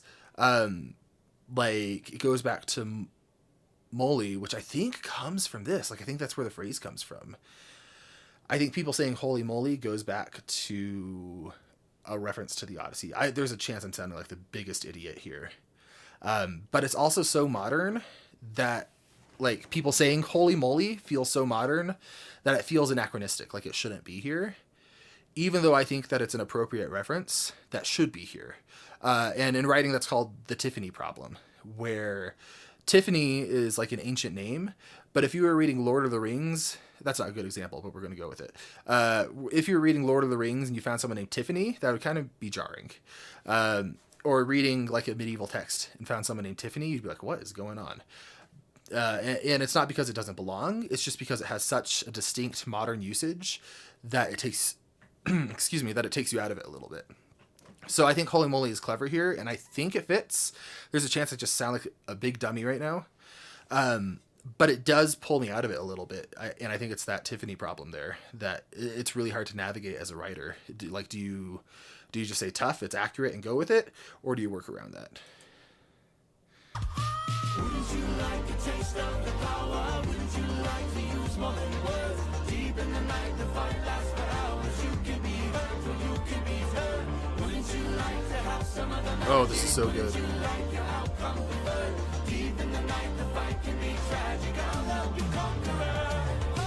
Wouldn't you like a taste of the power? Wouldn't you like to use more than words? Deep in the night, the fight lasts for hours. You can be hurt. This music is so good.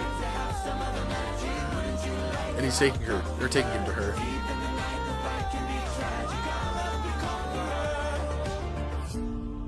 Hermes! Thank you. Don't thank me, friend. You very well may die. Okay. Oh, I love him. He might be my favorite character. More than anything in the song, I am fascinated why I trust Hermes.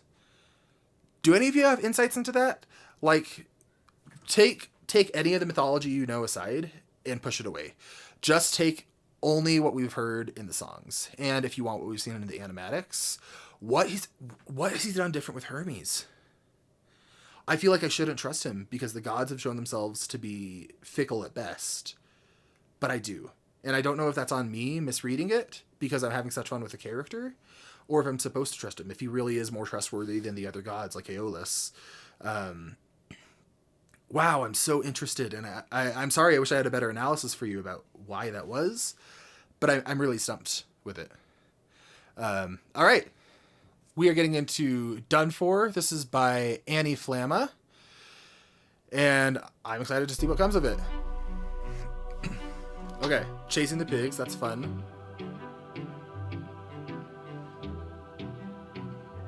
Lady of the palace, sorry that I asked this, but I hope that I've been misinformed. I sent out some scouts to take a look around through here, and they wound up at your doors. Through the years we seldom get He's a warm posturing. welcome, so This I is must strategic. ask just to be sure. Did you do something to them? Who, me? All I did was reveal their true form. He turned them into pigs. Oh yeah, you turn them into pigs. So that's interesting. Revealing the true forms. I think this is more than a men are pigs joke. I think this is her saying that the soldiers, the people you thought you knew, that was the mask. These are people who are desperate for connection and desperate for comfort, and they are at the ends of their ropes. And all that it took was a simple push of saying, "Look at what I can give you." And that's all it took to completely dismantle them. Maybe it's just men are pigs.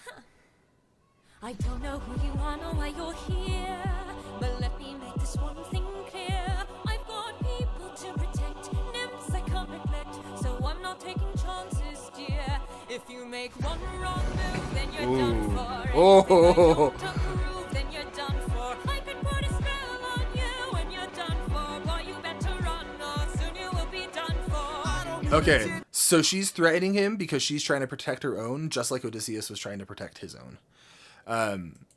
They once again are mirroring each other. Not to the same level I saw with Poseidon, but there are elements of Odysseus inside of Circe. Wrong move, then you're done for. Anything I don't approve, then you're done for. I could put a spell on you and you're done for. Boy, you better run or soon you will be done for. I don't mean to tip your scale, but you will fail at placing any spells on me. I just ate a flower, one that claims your power, so you better cower now and flee.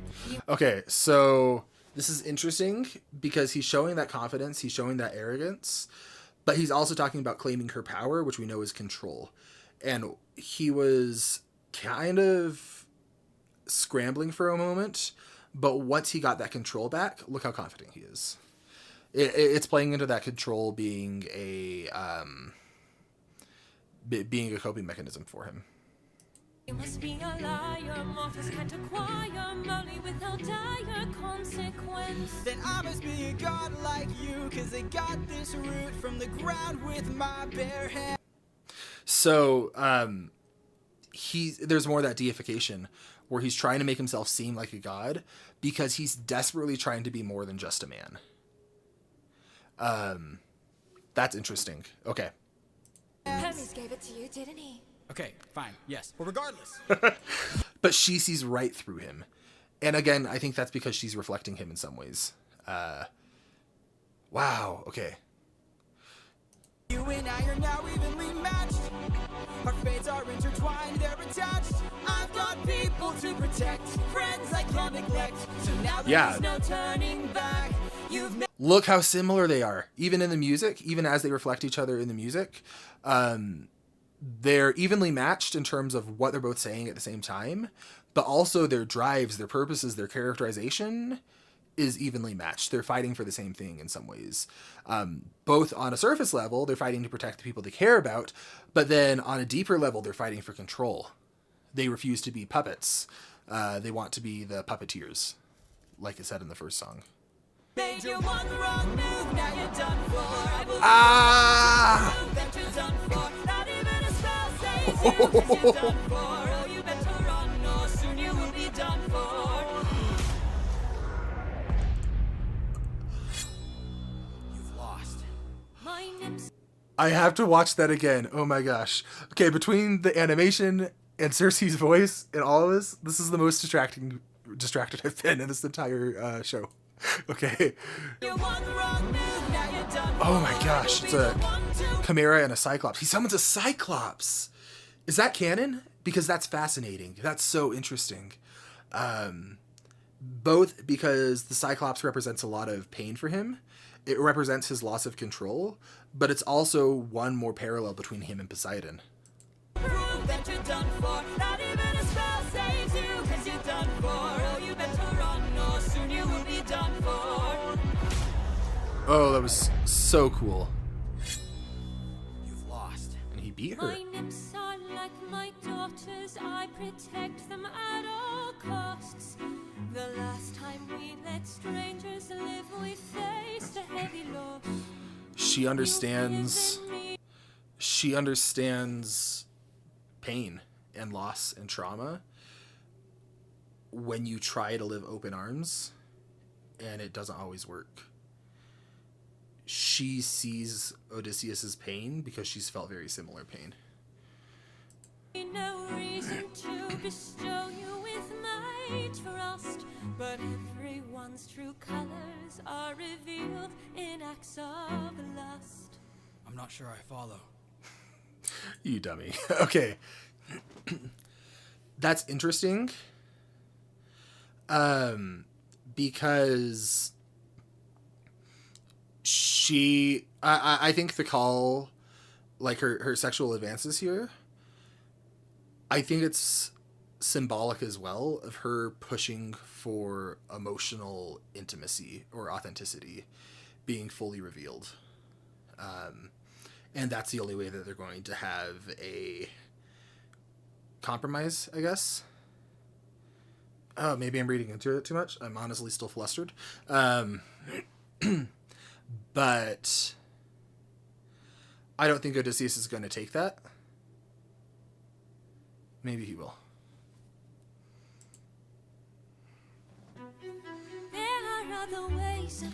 Okay. And the next one. This one is by Gigi. Spicy connotations. There are other ways. Oh, her voice. There are other modes of control. There are other means of deceit. There are other roads to the soul. She's... Oh, that's a nice shot. Okay. I can focus more now that she's clothed. Let's look at this. So there's ways of persuasion, control, deceit, and the soul to some extent. I'm curious what else she'll say. Passion. Yeah, she's listing Odysseus's coping mechanisms. She's saying you're trying to brute force your way through this, but there's other ways to get what you've been desperately seeking. There are other ways of persuasion. There are other modes of control. There are other means of deceit. There are other roads to the soul. There are other actions. You know what that shot reminds me of is Zuko in Tales of Ba Sing Se when he has his date close her eyes and he lights up the little torches around the city. Anyway. Of passion. You have so much left to learn. Want to save your men from the fire. Show me that you're willing to burn. Okay. So that's a double meaning. Want to save your men from the fire, which we know it's a fire he's caused in some ways because that imagery has been used in the past with Aeolus. Or Aeolus. I think I might have said something very different. I'm not cutting that. Okay. Oh my gosh. This reaction is a mess. I hope you're all enjoying it. We've seen that imagery. We've seen that imagery used in the past with Aeolus. And it's a direct call to his actions too. But I also think it's saying, show me that you're willing to burn. That also has like a burn for your sins connotation. Show how far you're willing to go, how much you're willing to give up in order to save your men. What are you willing to, like, how far are you willing to push this? Show me that you're willing to burn. Who's to say with the mistakes I've made Don't be that they will be the Think last of your mistakes I past. ever made? Don't break when there is so much power. So much power, but there's no puppets here. I cannot focus with her voice. Oh my gosh. Okay. Who's to say with the mistakes I've made that they'll be the last mistakes I make? That's interesting because that's the exact promise that she gave to Odysseus's men. Is think of your past and your mistakes, they'll be the last you ever make. She's offering to take that control, and he's not buying it, I think. But she's saying, think of your past. Don't be afraid, think of your past. Don't break when there's so much power. And that power is control. There is so much power, but there's no puppet here. There's no puppet here is interesting, because she's declared herself as the puppeteer, and it sounds like she's saying, I won't control you. I don't know. It feels significant, but I'm missing it. This is the price I'm we pay just love. a man. There is no line, I'm never just enough, so a much power. So he says he's just a man as a justification for his actions. I think this is him grappling with her advances before doing something bad. So much power, so much power. Again, I'm substituting control in my head for power because I think that's what they're talking about. And look at her grab that knife. So much power, but there's no puppet here. Yeah. I can't. Why?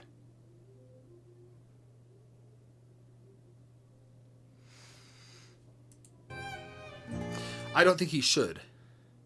I think it would be wrong of him to. But he's self-serving. He loves Penelope, but he's desperate for control and for comfort. I would have thought he'd be more tempted by this. Like, I'm not saying it's out of character to resist her, but I am saying I think it would still be in character if he didn't.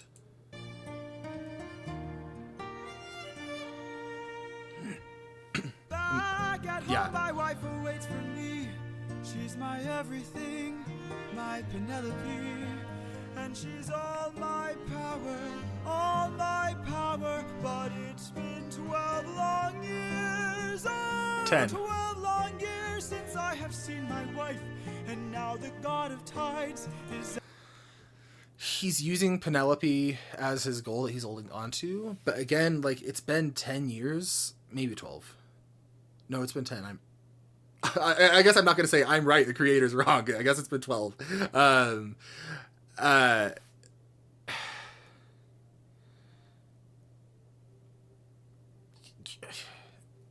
I wonder how much he's holding on to is genuine love and how much of it is a desire for control. Because how well do you really know a person after that long of not being able to talk to them and not being able to see them? You can love their memory, and it feels like he's desperately holding on to that memory, but it might be more about what that memory means for him than it is genuine love. And I'm not saying he doesn't love her. I'm not saying that at all. I'm saying that I think that there's a conscious motivation and a subconscious motivation for everything that a character does in writing. And the conscious motivation is Penelope. But the subconscious motivation is control and comfort and having all those needs met that Circe is meeting for his men. And that's why I don't think it would be out of character if he had reciprocated her advances. It would have made him far less likable.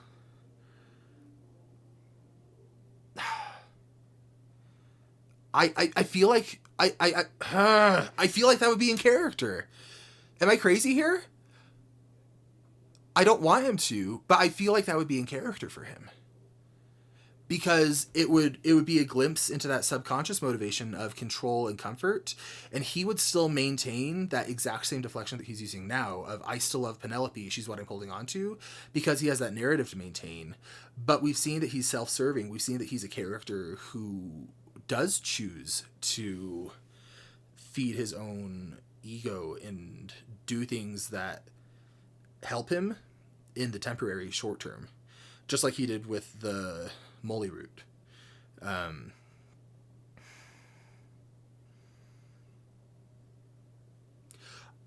I gotta sound just like I'm the biggest jerk right now. I'm not saying he should be unfaithful to Penelope. I don't know why this is sticking out to me so much. I'm overthinking it. out to end my life. So I beg you, Circe, Mercy? grant us That's, mercy and let us puppets live.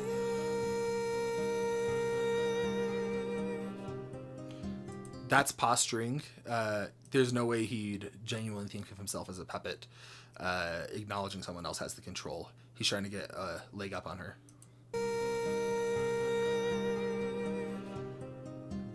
Beautiful character work in that animation. Look at that realization she has. You can tell exactly what she's thinking. She's recognizing love in him, and she's seeing his humanity. That's wonderful animation work right there. Poseidon, eh? Yeah, you knew exactly what she was gonna There do. might be a way to evade him. There might be a way to get home. So she's helping him. Though this other way's very dangerous, it might be your one final hope. Odysseus isn't turned off to danger. Like, he doesn't have a problem with something being dangerous. What he has a problem with is losing control. He would go through something dangerous if he was the one driving the actions. So that's not going to deter him. Other way's very dangerous. It might be your one final hope. I know of a brilliant prophet. Oh, her voice. Problem is this prophet is dead. Oh, that's awesome animation. I'll get you to the underworld instead. The underworld. I'll release your men and I'll get you to the underworld. She's the most helpful character to Odysseus so far. Like, she's been a threat, but she sees him, and she sees. She represents a form of his comforts and what he's seeking in a way that other characters haven't. And she sees like this open arm philosophy, but she's balancing it out by understanding what happens when you trust someone and they turn on you. And she's choosing to trust him anyway. I think she's the best written character besides Odysseus.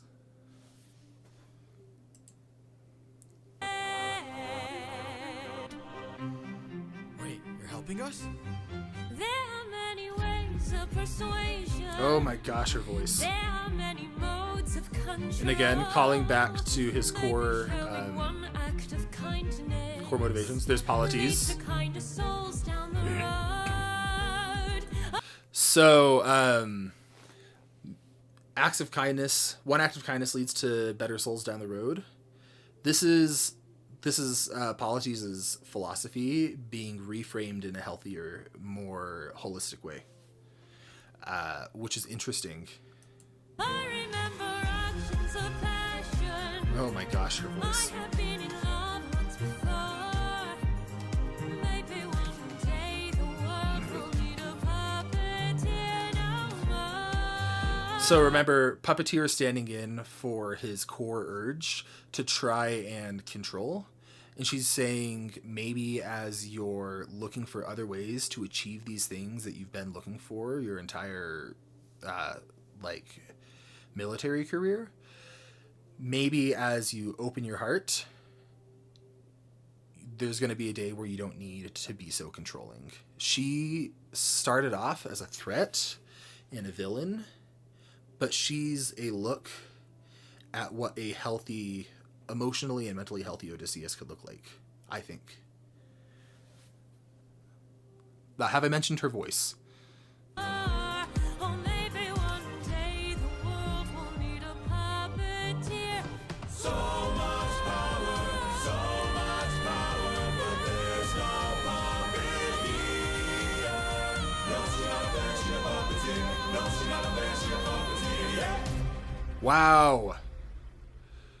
Wow. Really, really, really good work from everyone on the Epic team. Really great characterization. I hope I didn't sound like a jerk for saying I think that it would have made sense if he accepted Circe's advances. I stand by that, though. I think it would have made sense for the character. And I think it arguably could have made him more complex. And I'm so happy that he didn't, because it would have been really hard for me to like him after that.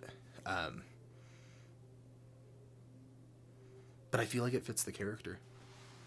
That's my honest opinion. I feel like it would fit the character. Wow. That felt like a short saga. I feel like that just zoomed by, but so good. So incredibly good. Hermes' voice, incredible. And you already know how I feel about Cersei's voice. And the Green Lantern fight, heck yeah. Loved this. I loved all of this. And so this, there's four songs in the Underworld Saga, which means we're ending at song 20 next, which puts us at the midpoint. And midpoints are, generally speaking, in well-written stories, I am expecting to be punched in the gut. I don't know how. If it's like traditional writing, it's going to be a rejection of who Odysseus has been and a rebirth as something new. And tying into the central theme of when does a man become a monster? I think he's either going to fully embrace being just a man or fully embrace being a monster. But it's going to be a false victory where he thinks that he's accepting one thing. But I think whatever he accepts at the midpoint is going to be the opposite of where we see him end up at the end. And so either he's going to be monstrous at the midpoint and have a bit of a redemption, sweeter moment at the end where we see his humanity, or he's going to confront his humanity at the midpoint and then at the end become fully monstrous. But either way, I think that last saga was all about grief and trauma, and this is about control, trying to run away from that trauma and not being able to, and what happens when you're forced to confront it. And I suspect that the next saga is going to be a direct confrontation of that grief, where Odysseus is put in a situation where he can't run anymore. Just like I'm talking out of my butt, but that would make sense to me narratively from a storytelling standpoint. And this has been so strong narratively that I suspect, if I could ask Jorge anything, I'd be curious if he followed a plotting structure like Save the Cat or Hero's Journey, which are some structure frameworks, because it's so tightly written. If song number 20 is a transformational moment where he swings from one side to another, that's going to all but confirm it for me that he's using some kind of framework to help structure this, which is a really smart thing to do as a writer. That's not a downside. That means that he's doing his homework. Anyway, I could talk about this. Next looks like it's the Underworld Saga, and I am so excited, and I hope that you're excited too. All right, we are back reacting to Epic the Musical about 2 hours after I did the Cersei Saga, because, oh my gosh, I can't wait. This is going to take us to the midpoint, which is a big point in stories. Midpoints are our transformation moment for a character, and I'm so excited to see what that is. Yes. Oh my gosh. Okay.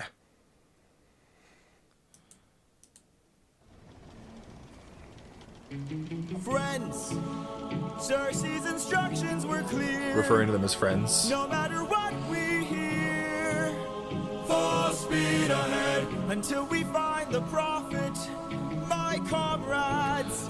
Okay, so they're going full speed ahead no matter what they find. This is both a callback to the Full Speed Ahead song, but also narratively, this is setting us up that no matter what happens, there's no coming back from where they're going. This is exactly what you want for a midpoint setup. This line confuses your mind, so no matter who we find, Who they find. full speed ahead until we find the prophet. Good.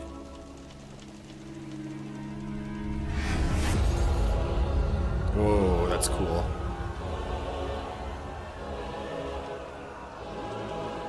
So Odysseus, his past is finally catching up with him, I think. We'll see. All I hear are screams. Yeah. Every time I dare to close my eyes, I no longer dream. Only nightmares of those who've died. Nothing's what it seems. Nothing's what it seems. And here in the underworld, the past seems close behind. This land confuses your mind. All he hears is screams every time he dares to close his eyes. He's so broken. Oh, I just hurt for this character. I'm so attached to him. Like, I think he has a lot of unlikable characteristics, like selfishness and stuff, but he's so human, and he's hurting so bad. I went into this musical thinking that it was a love story, but I think it's a trauma story. Oh my gosh. Nothing's what it seems. Nothing's what it seems. And here in the underworld, the past seems close behind. Yeah. This land confuses your mind. He's distressed because the past seems close behind. He's been trying to outrun what he's done this entire musical, and now that we're reaching the midpoint, he's not going to be able to anymore. When does a man become a monster? Just a Man callback. 558 men who died under your command. Oof. And they're all keeping track. The men, they have it tallied exactly how many of their friends have died under his command. Captain, Captain, Captain. Oh. Captain, why would you let the Cyclops live when ruthlessness is mercy? All I hear. Okay. We're okay. That's like Captain. These are their last thoughts, I think. Because these aren't just in his head. It's messing with his mind, but it's not just in his head. He's actually in the underworld. But the fact that they're not expressing a new idea, they're echoing what they've already said, makes me think that these are more snapshots of their final moments that he's being forced to confront. And I don't know Greek mythology, so I don't know if that's right. I just know if I were writing this narratively, that's what I would do. Because this theme, there's been this theme of him outrunning his past and being forced to look directly at his most painful moments, the final moments of his friends. I mean, that's powerful. Hear our screams every time I dare to close my eyes. And all the men feel it. Dream. Not like he does, but they all feel it. Nightmares of those who died. Nothing's what it seems. That adds weight to when he was awake for 9 days. He wasn't just paranoid, he's scared and he's hurting.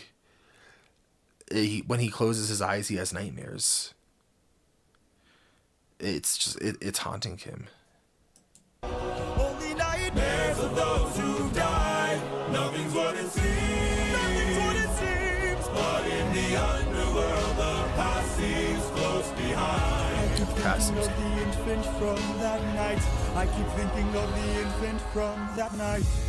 Oh, okay. So I'm going to ignore the emotional wound that's coming because I think that is Polythemus. I did not see that. Oh my gosh. I keep thinking from the infant from that night. This is something I've glossed over in my reactions. I think I've underestimated this.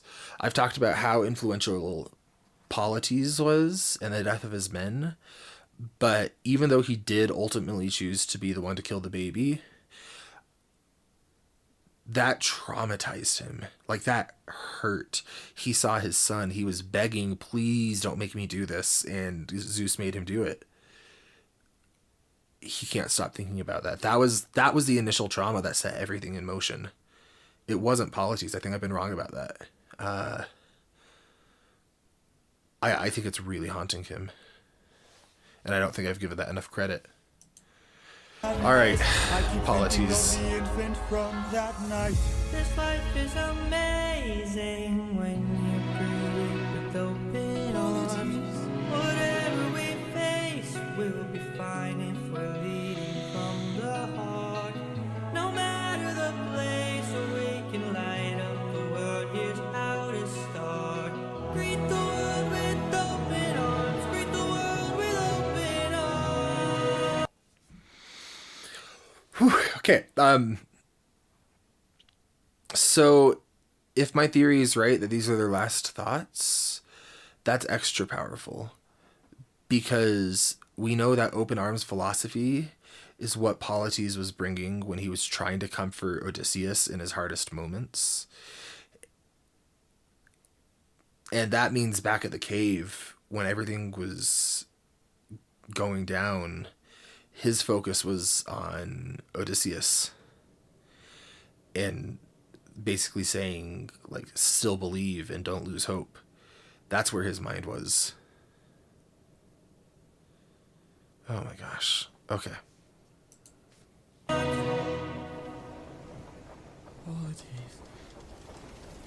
Great performance delivery on that. You can hear how haunted he is. Who is that? That voice. It can't be. Mom? Where did that come from? Odysseus, when you come home, I'll be waiting. There's an interesting, really pretty accent on this voice. And I'm not a musician, I can't put it into words.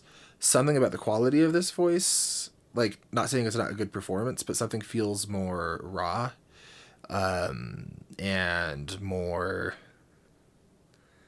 amateur. Makes it sound like I'm dissing it, and I'm not. Amateur in the sense that not a professional doing this. This sounds... I feel like there might be some significance in the casting to this. Maybe I'm totally off base, though. Maybe he really got Odysseus' mom to voice it. Went back in time and grabbed her. Sorry, I'm making stupid jokes because I'm trying to cope. Oh my gosh. Okay. So seeing his mom is hitting emotionally, if I had to offer one small criticism, it's hitting me emotionally because I think of my relationship with my mom, and I know what it's like to want to...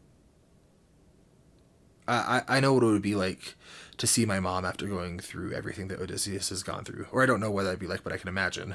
But I feel like this is a strange inclusion at this moment that I imagine makes sense if you know the mythology.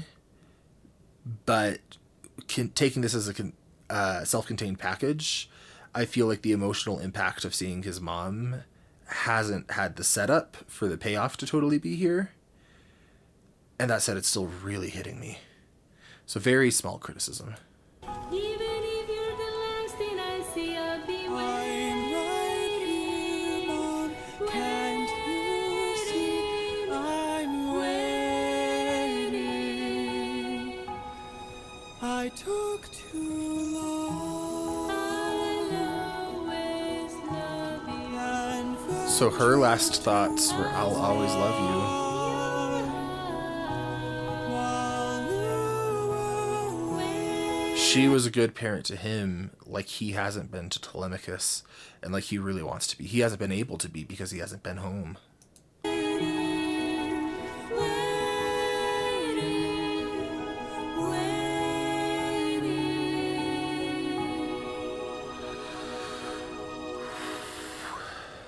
Bye, Mom.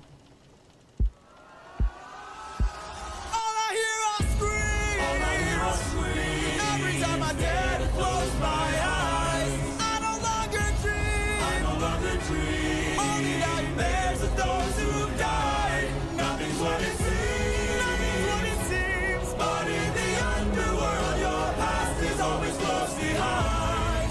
Your past is always close the prophet. behind. Down in the underworld. Oh my gosh, I'm crying. I just feel so much for this character. He's gone through so much. And sure, like he has a lot of faults. And that doesn't matter to me. Like at the core, it doesn't matter if his motivation to get home is selfish. It doesn't matter whether or not it's actually love or if it's just control. He's someone who's hurting so bad and is desperately trying to outrun that, and no matter how fast he runs, it's going to catch up because he's not processing what's happening. Every time there's been an opportunity to process, every time there's been an opportunity to do something about it, he's relied on his wit and found a way to take action and keep moving. He hasn't slowed down, and now he's being forced to slow down. And he's just, in so many ways, he's not the person that he was back when he left Penelope and Telemachus, I bet. Oh my gosh. Okay. Oh, this is embarrassing. Oh, next song. This animatic was Brit Pow Pixel, by the way. Next animatic is Himina Natzel, I think, or Zimina. I don't know. No Longer You. So we found the prophet.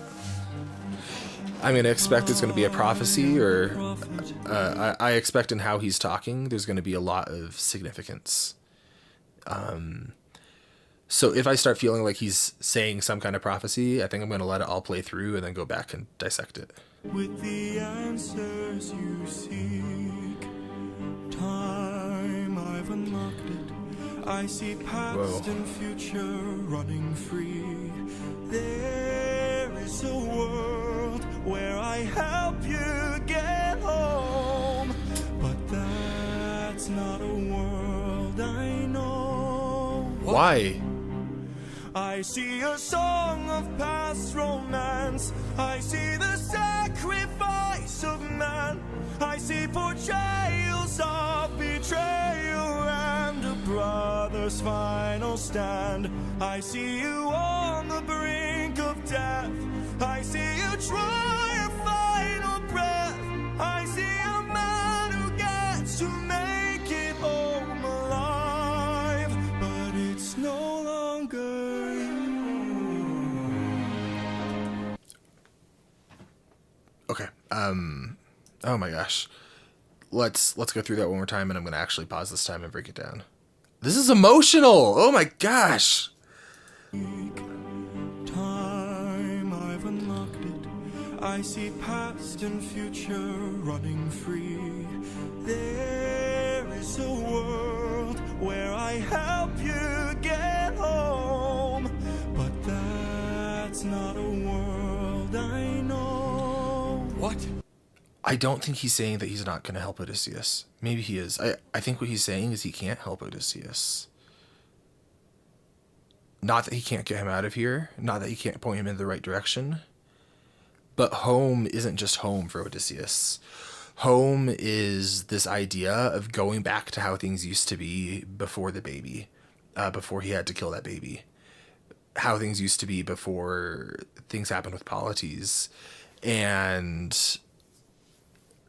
that, I think that's what the prophet's saying here is, no matter what I do, you're chasing after a dream, and you're not going to reach that. That's how I heard it, at least. All right, let's break down this prophecy. I see a song of past romance. A song of past romance. Okay. I wish I had subtitles so I knew if that was past, P-A-S-S-E-D, as in something that's already come and gone, or P-A-S-T, as in something that's in his past. I think it's the second one. See a song of past romance. So, hearing this song, this performance about him and Penelope, which he's been using as, if you're familiar with Newsies, the musical, this is like, Penelope is Odysseus's Santa Fe, this destination that's been dreamed up, and it's become a performance in a lot of ways, even though I really, really, really, really think he loves her. I see the sacrifice of man. Don't like I see that. portrayals of betrayal and a brother's final stand. Eurylochus is his brother-in-law. Portrayals of betrayal. There's going to be a mutiny. It's been leading to that. Oh, it's been leading to that for so long. There's going to be a mutiny.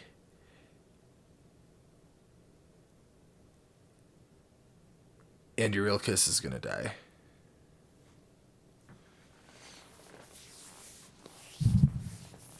Ah, I hope I'm wrong. I hope I'm wrong.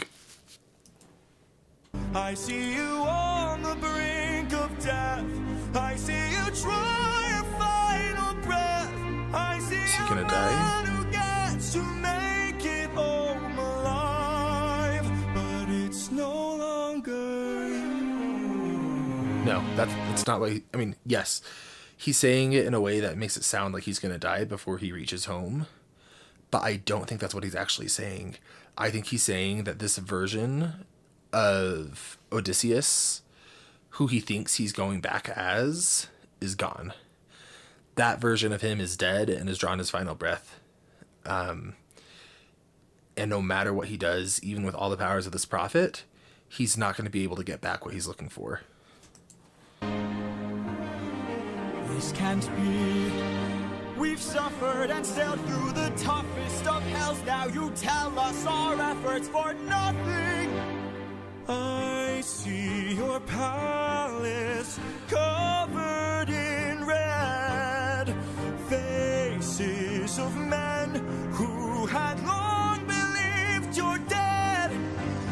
I see your wife with a man who is haunting, a man with a trail of bodies. Who?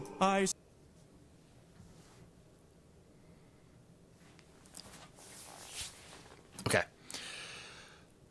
I think Odysseus is that man. I think he makes it home. And he's haunted by everything that's happened. He leaves a trail of bodies behind him. And I think there's going to be an intentionality behind it that there hasn't been. But look at how angry and possessive, and just listen to the performance he is once it's implied that Penelope is going to be with someone else, which would be totally reasonable after 10 or 12 years, however long it's been, to have moved on with your life. But he's so angry and possessive because that's his last chance at who he used to be. Penelope is this ideal he has. She's this ideal he has of who he could be and what he could return to. And knowing that's threatened, I think is more painful and threatening than the slight on his marriage that infidelity would be. See a song of past romance. I see this with a trail of bodies. Who? I see a song of past romance. I see the sacrifice of man. I see portrayals of betrayal. Sacrifice of man. Okay. Let me hear this one more time. Song of past romance. I see the sacrifice of man. Everything is having a double meaning here, and my gut is saying that men are going to sacrifice themselves for Odysseus, but that's too surface level. I think that Odysseus is going to sacrifice men with the mutiny, and Eurylochus is going to die. There's going to be a mutiny. Odysseus is going to sacrifice it. I can't handle that if that happens. I see portrayals of betrayal and a brother's final stand. I see you on the brink of death. I see you try your final breath. I see a man who gets to make it home alive. See, But it's no longer you.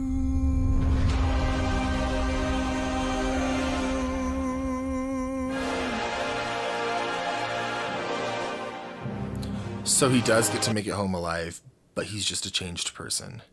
He's been... I'm choking up. He's been changed by everything that he's gone through. And so it's impossible for him to get home no matter what this prophet does. It's not that he's unwilling to help, because listen to how much he told him. It's that no matter how much he helps, he can't undo the fact that this trauma has changed and corrupted and distorted who he used to be. And I think that there's an element of him that's always been this selfish person, but it's just been aggravated and made so much worse with everything that's happened. Sorry, I'm pausing so much less and having a lot less to say because oh my gosh.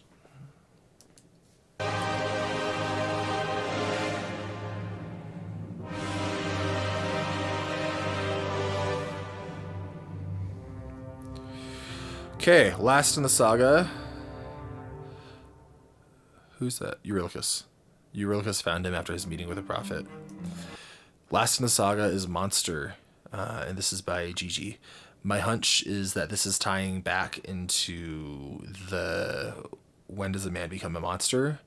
And because this is our midpoint song, I think he's doubling down and fully embracing the monster identity. Oh my gosh. Okay. How has everything been turned against us? That's telling framing kind of a victim mentality, which isn't like him. He's really feeling it. No, actually it is like him. He deflects a lot. How did suffering become so endless? How am I to reunite with my estranged? Do I need to change? He can't. No matter what he does, no matter what he's about to say, he can't confront what's happened. He's going to double down. Damn it. He's going to double down and say, when does a man become a monster? It's now. I'm the monster, and it's going to be a self-deflection, like the ultimate self-deflection. He's going to portray it as, fine, you all want me to be bad, I'm going to be bad. I'm going to give in and become what I have to become in order to survive. But I think in doing so, he's going to create this character of a man becoming a monster and hide inside of that and come out of this midpoint changing. But that change isn't that he's become a monster. It's that he's incredibly broken and he's more self-deceived than he's ever been in the whole story. Maybe I'm totally off base, but I don't think I am. This feels like it's been so carefully set up. I'm surrounded by the souls of those I've lost. I'm the only one whose line I haven't crossed. More deification. Because he talked about Athena said, you've crossed the line. Poseidon said, but damn, you crossed the line. And now he's saying he's the only one left whose line he hasn't crossed. He's not only painting this as very black and white, but that's also a very subtle deification personality trait coming through.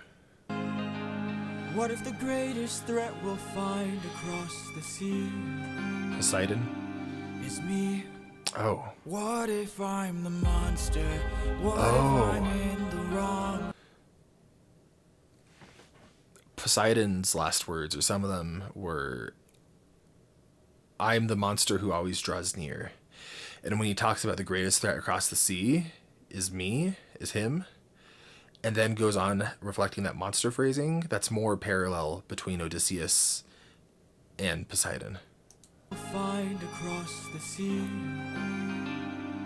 is me. What if I'm the monster? What if I'm in the wrong? What if I'm the problem? So he's still questioning. Hiding all along. What if I'm the one who killed you? Every time I cave to guilt.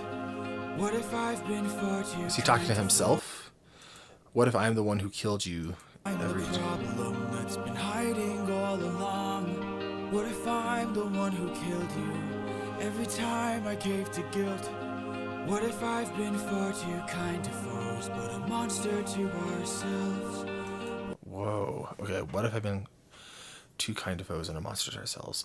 He's questioning things right now, and he's doing things in a way that's... This is the closest his past has ever been to him, where it's caught up. Also, this is so creative, this animation and the duality of it is so cool. That's just so cool. One who killed you. Every time I cave to guilt. What if I've been far too kind to foes, but a monster to ourselves? What if I'm the monster? Is the Cyclops? Poseidon said he's the monster. What if I'm Poseidon? In some ways is what he's saying here. What if I'm willing to go that far and do what Poseidon's done? Monster. Is the Cyclops struck with guilt when he kills? Is he up in the middle of the night? Or does he end my men to avenge his friend and then sleep knowing he has done him right? When the witch turns men to pigs to protect her nymphs, is she going insane? Or did she learn to be colder when she got older and now she saves them the pain? So he's listing off other monsters as a way to try and justify these questions that he's had. But this is what's so sad about it, is I doubt that the Cyclops gave it any second thought. I doubt Cersei would have given it a second thought if Odysseus hadn't intervened. And that's what separates Odysseus through them, is he's been carrying this around. He's still asking the questions. So he's not, I think he's going to tell himself he's the monster, but he's not, by sheer nature of the fact that he's still having these questions. When a god comes down and makes a fleet drown, is he scared that he's doing something wrong? Or does he keep us in check so we must respect him, and now no one dares to piss him off? Piss him off coming back. Use a wooden horse to kill sleeping Trojans cause he is vile? Or Oh, so after listing all these other monsters or monstrous things, he brings himself into it. He's still questioning. There's still so much humanity there. He's been grappling with, am I a monster this whole time? And yeah, he's a bit of a dick, but he's not a monster. use a wooden horse to kill sleeping Trojans cause he is vile? Or does he throw away his remorse and save more lives with guile? If I became the monster and threw that guilt away, would that make us stronger? Would it keep our foes at bay? If I became the monster to everyone but us, and made sure we got home again, who would care if we're unjust? Okay, this is, it seems like, what if I do what I have to do? What if I do what's been forced on me? This is the easy way out. But this is just one more, it feels like we're seeing his true self, like he's taking all his armor off, but he's putting up a bigger shield than he's had this entire story in the form of this monster. Oh my gosh. What's the lyric? If I became the monster and threw that guilt away, you can't just throw guilt away. That's not how it works. But you can tell yourself you do and hide in this character of the monster. That's going to be how the song ends, I bet, is he's going to fully embrace that he's the monster. Because he can't feel that guilt anymore. It's been years. It's been years and he just can't carry it around. It's killing him. He was so close to being home, so close to being back with Penelope and Telemachus, and then he let his guard down for 1 minute and it all got ripped away from him. Oh my gosh, okay. Threw that guilt away, would that make us stronger? Would it keep our foes at bay? If I became the monster to everyone but us, and made sure we got home again, who would care? This animation is stunning. If I became the Oh, ruthlessness is mercy upon ourselves. Yeah. What if I become Poseidon? Again, there's that mirror between Poseidon and Odysseus. And deep down I know this well. I lost my best friend, I lost my mentor, my mom, 500 men gone. This can't go on, I must get to see Penelope and Telemachus. So if we must sail through dangerous oceans and beaches, I'll go where Poseidon won't reach us. And if I gotta drop another infant from a wall in an instant so we all don't die, then I'll become the monster. I will deal the blow, and I'll become the monster like none they've ever known. So what if I'm the monster lurking deep below? I must become the monster, and then we'll make it home. Oh my gosh. Oh, I'm crying. Okay. Let's break this down. There's a lot here. In the animatic, I'm just gonna say this animatic is incredible. There's so much I could comment on in its symbolism, and it feels experimental in a really good way. Like whatever they were experimenting with worked. It really, really, really worked. I'm going to try to just focus on the story because there's so much to unpack here, and the midpoint, which is what this is one of the most impactful moments of a story that changes everything. And I feel like this is the midpoint's midpoint. Like this is the climax of the midpoint is what I mean. Everyone but us. Oh my Make gosh. sure we Okay. got home again. Who would care if we're unjust? If I became the Ruthlessness is mercy upon ourselves. And deep down I know this well. I lost my best friend, I lost my mentor, my mom, 500 men gone. This can't go on, I must get to see Penelope and... So he lists all of those things. Okay. For anyone who thinks this is a love story more than it's a trauma story, look at the order he lists this in. He's listing his traumas, and then he looks at his goal before he looks at, rather than thinking of Penelope first, he's thinking of all this pain that he's going through, and then he looks at the one thing that's anchoring him, which is the idea of Penelope. Telemachus, so if we must sail through dangerous oceans and beaches, I'll go where... So, Cersei warned him that things were going to be dangerous.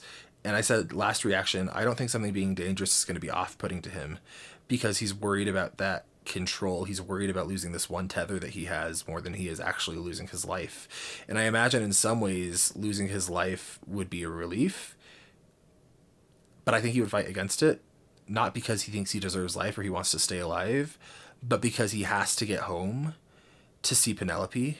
And even though I do think he loves her, I think the key is he wants to know that he's still the same person inside, that he's not this monster.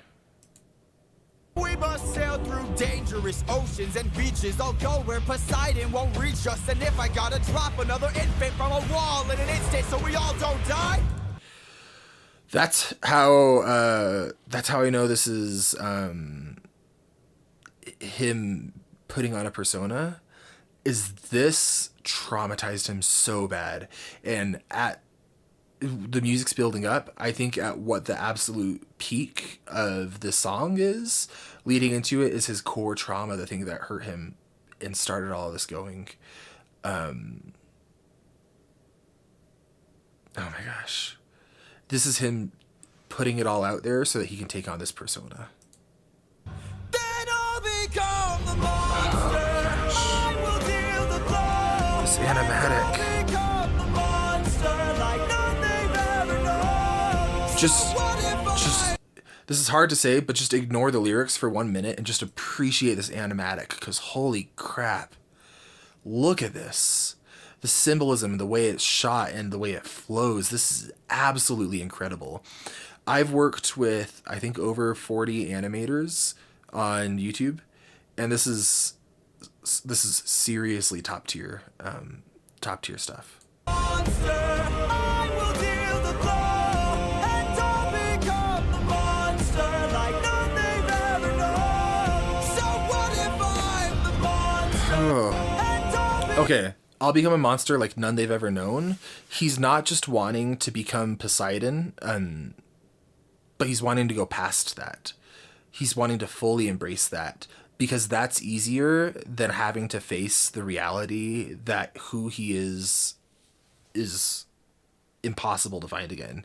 He's saying, I'm going to become this monster character so that I can get home, but the person who gets home isn't him. No matter what he does, it's not happening. And so that's the tragedy of this, is this very doubling down is the exact reason, or part of the reason, why he's never going to make it home, even if physically he does. Become the monster like none they've ever known. Oh my gosh. What if I'm the monster lurking deep below? Lurking deep. Poseidon. I must become the monster, and then we'll make it home.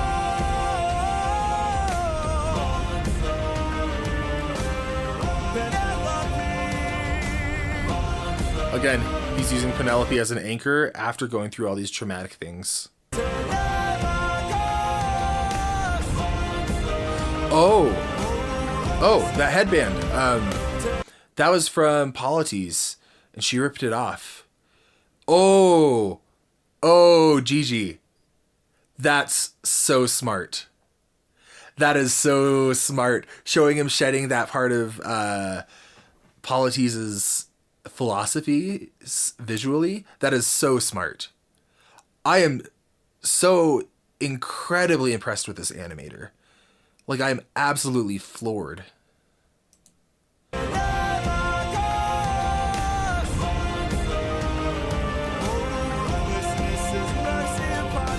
Yep, and becoming more like Poseidon. I'll become the monster. And notice he's saying, I'll become the monster, rather than I am the monster, or I've been a monster. He's saying it's something he's willing to do. He's willing to take on this persona, but he isn't using that to talk about what he's already done. He's still... Oh my gosh. Okay, so it feels like he's finally confronted his past, and like he's walked away from it hurt and hardened. But what actually happened is the past got close to him, and he doubled down into this self-deception, and he's become more... He put up more shields than he's ever had before. And I think going forward, he's going to be more ruthless than ever, and he's going to justify it. My hint is he's going to do something ruthless, then he's going to say, but Penelope. And he's going to do something ruthless and say, but Penelope, rather than it being in any other order. Wow. This character is masterfully made.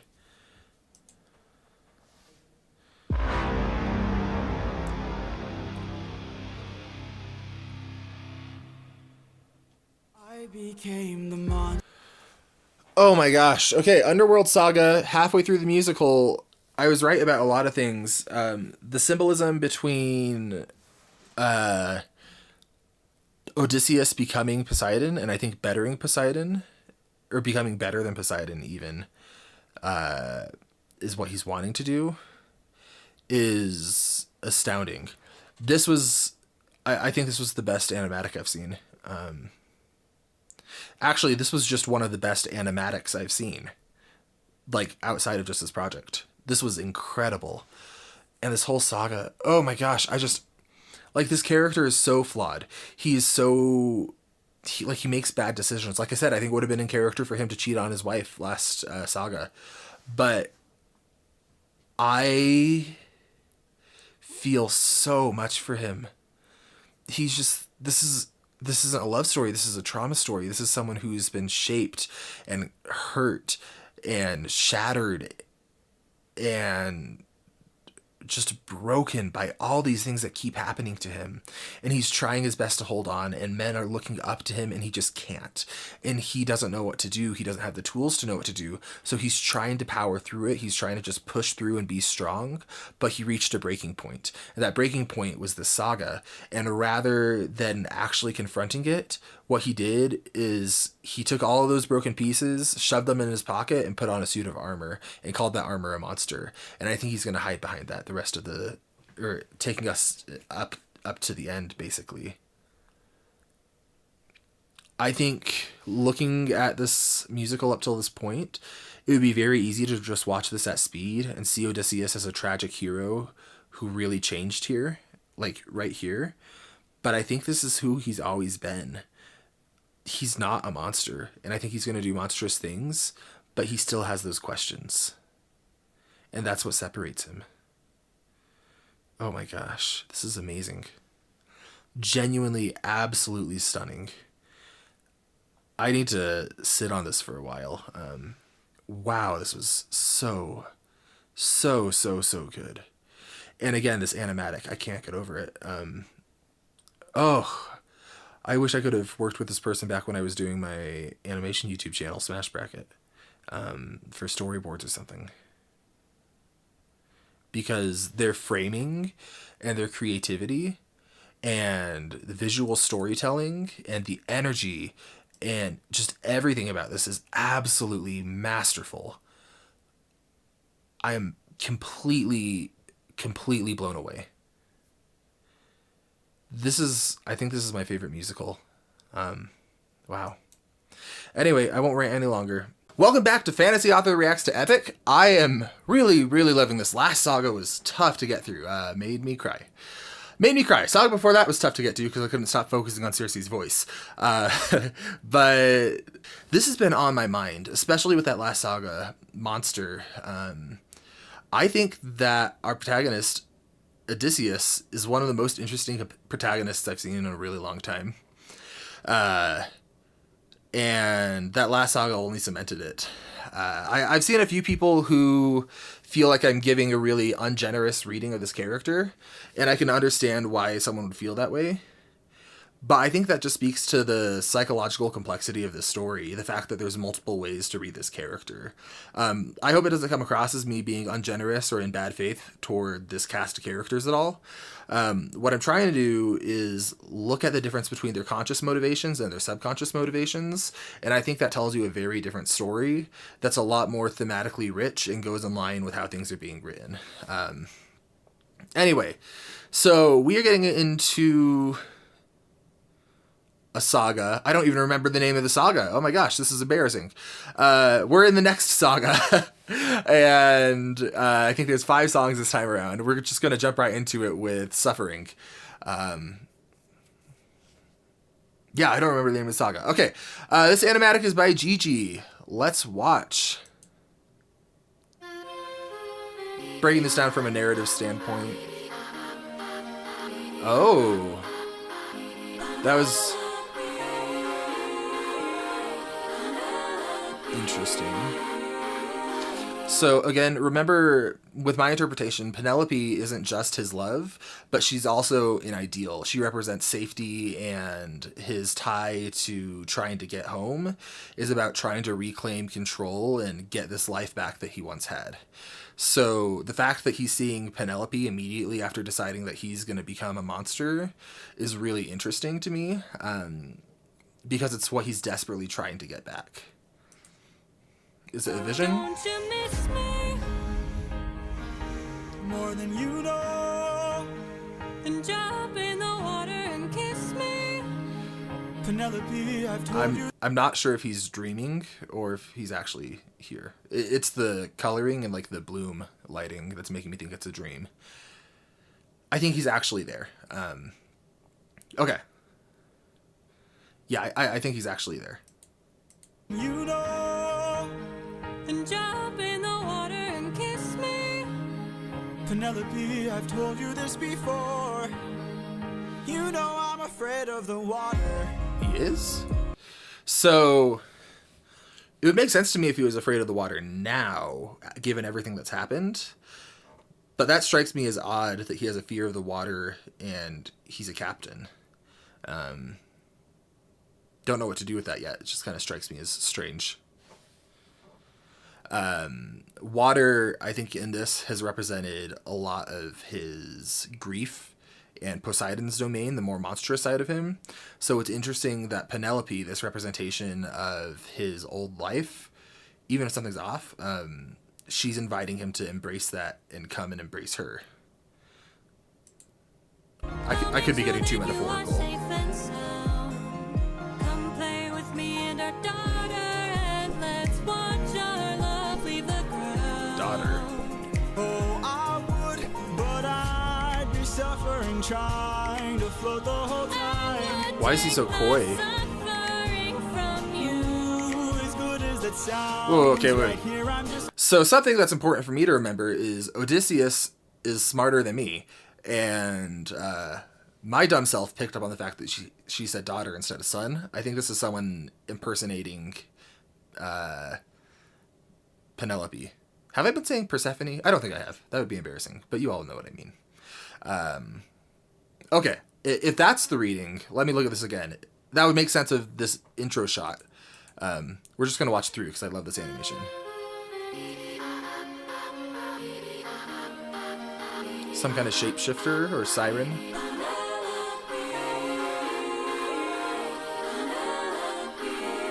And leading with her name again, it's interesting. Don't you miss me?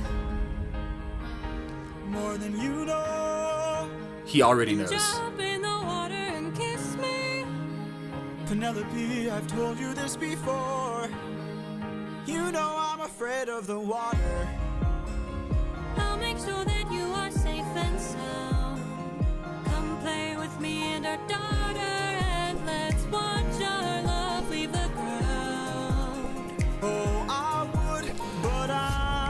Okay. I think I have to read on it. So I think this is some kind of shapeshifter, mimic, or siren or something. And he knows that, but he doesn't want the siren to know that he knows that. He's still his old self in terms of being cunning.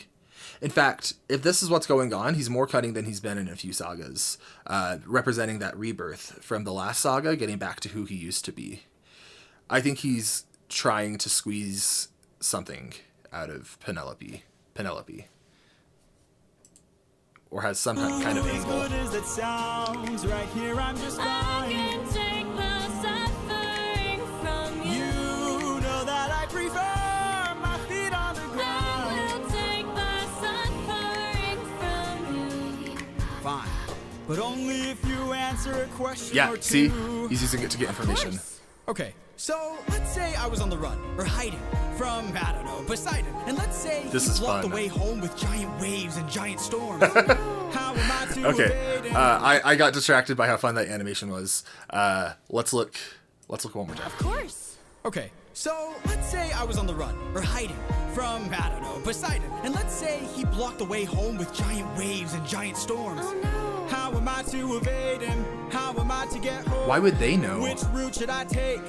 Where am I supposed to go? He will chase you high and low, so find a place he'd never go. The air. One way you'll get home is sailing where he's scared to roam. The sky. It's through the lair of Scylla. Oh, where is Scylla? This is your Oh, layer of Scylla. Scylla's a person. The lair of Scylla. But Scylla has a cost. Well, you asked and now you know. Now jump in the water. Penelope, why? You know I'm He's still not giving in. He's showing. Where he's This is interesting. He's so much more strategic than we've seen him in multiple sagas. That persona of the monster that he's created has given himself permission to let go of some of that guilt and desperation, and just take a step back and become more controlled, I guess. Yeah, control. He's desperately trying to get control. All right. Oh, it's through the lair of Scylla. Why would Poseidon be afraid of that? This is your only way home, the lair of Scylla. But Scylla has a cost. Well, you asked and now you know. Now jump in the water. I love that change. Penelope, why? You know I'm too shy. He's too shy. That should have been his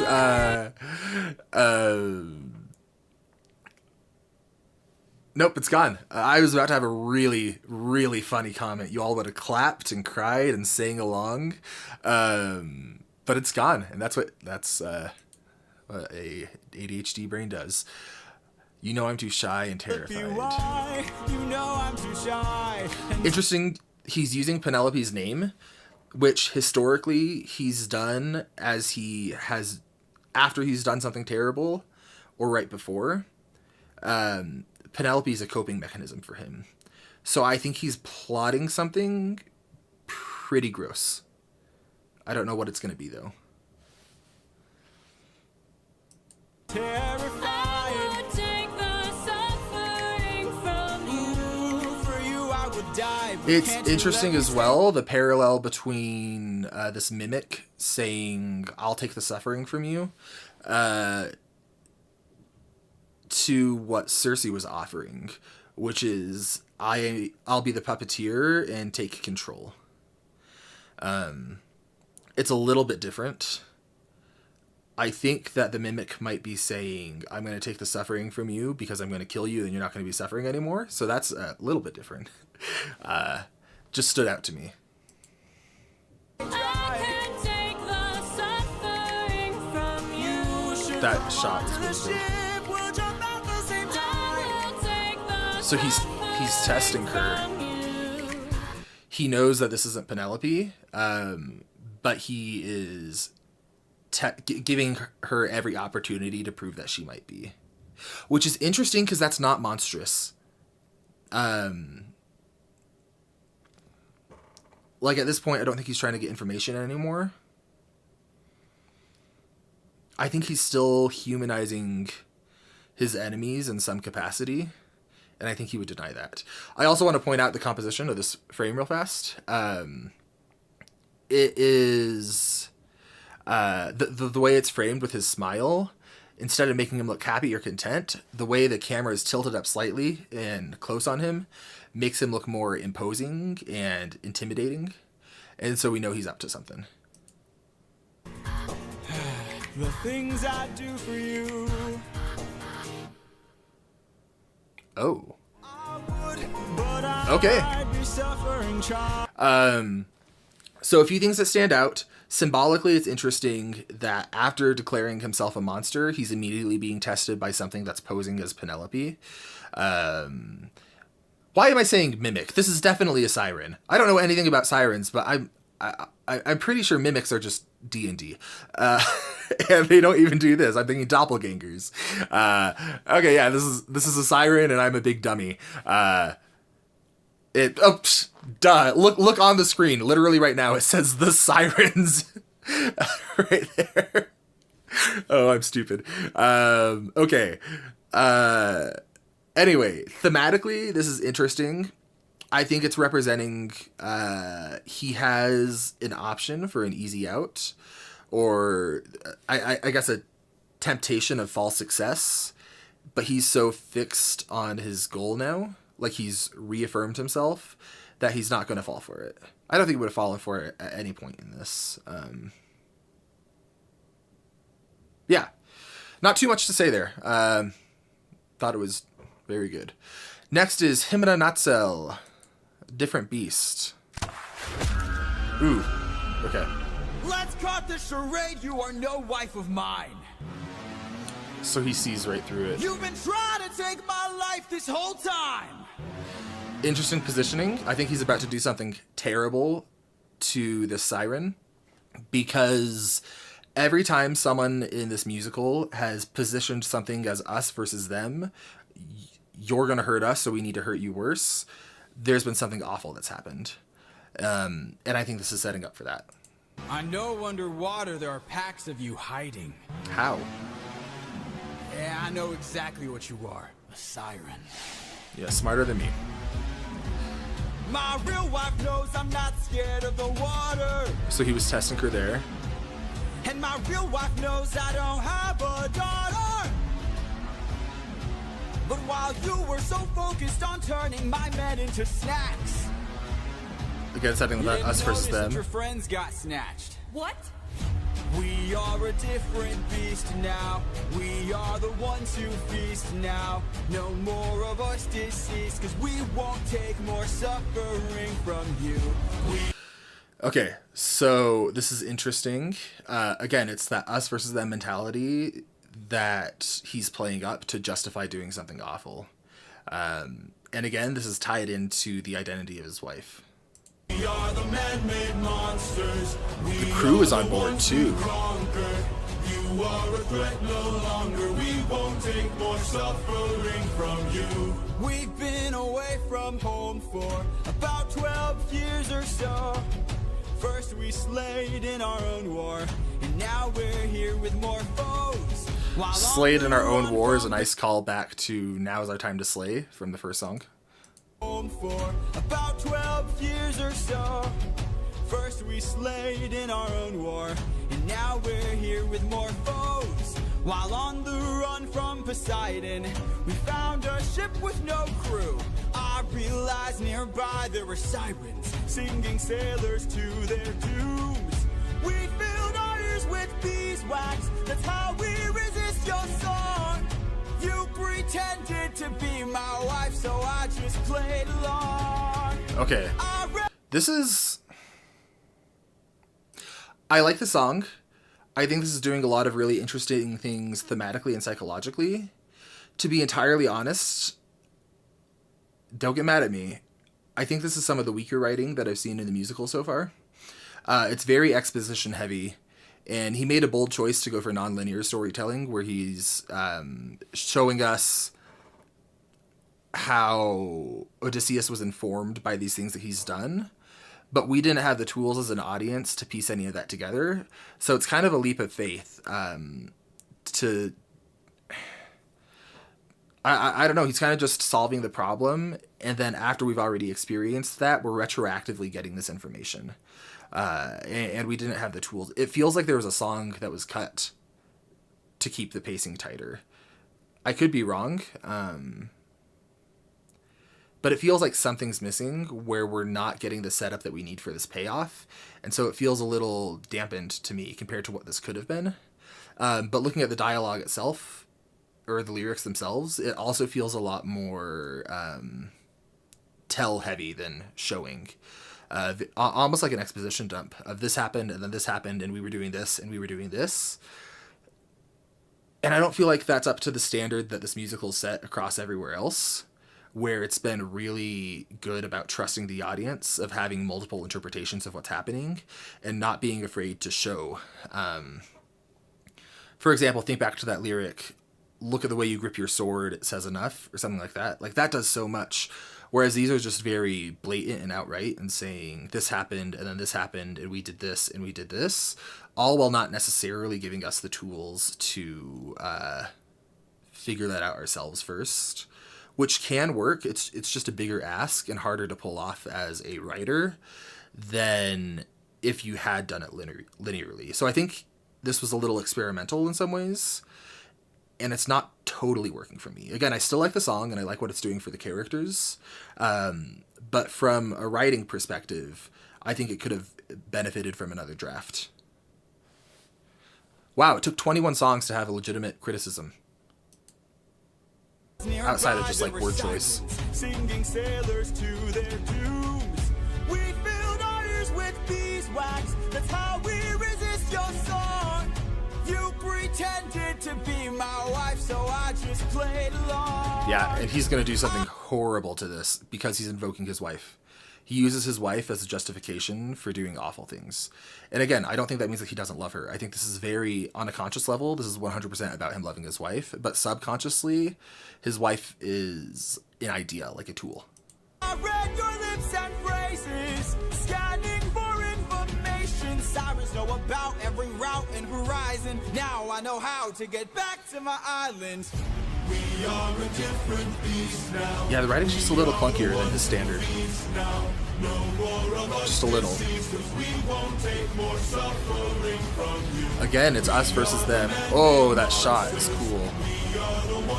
Look how this is framed. They have so many characters, but they take up such a little amount of the frame. In fact, I think in size, the shadows take up more of the frame than the sirens, and that makes them look innocent and vulnerable. And I think that's just setting up whatever they're about to do to them. From you, we are the man-made monsters. We are the ones who conquer. You are a threat no longer. We won't take more suffering from you. Why? So you can kill the next.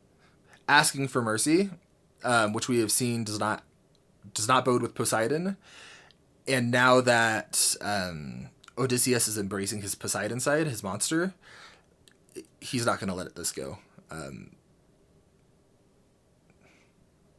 You can't drown a siren, can you? That's okay. That's a stupid thought. Stupid thought, Jacob. I was going to say he's going to drown them, and it's going to be like metaphorical mirroring of what Poseidon did to his men. And then our first monstrous act that we see from this monster version of Odysseus would mirror that. You know, I don't know about sirens. Maybe you can drown them, but I don't think that's happening.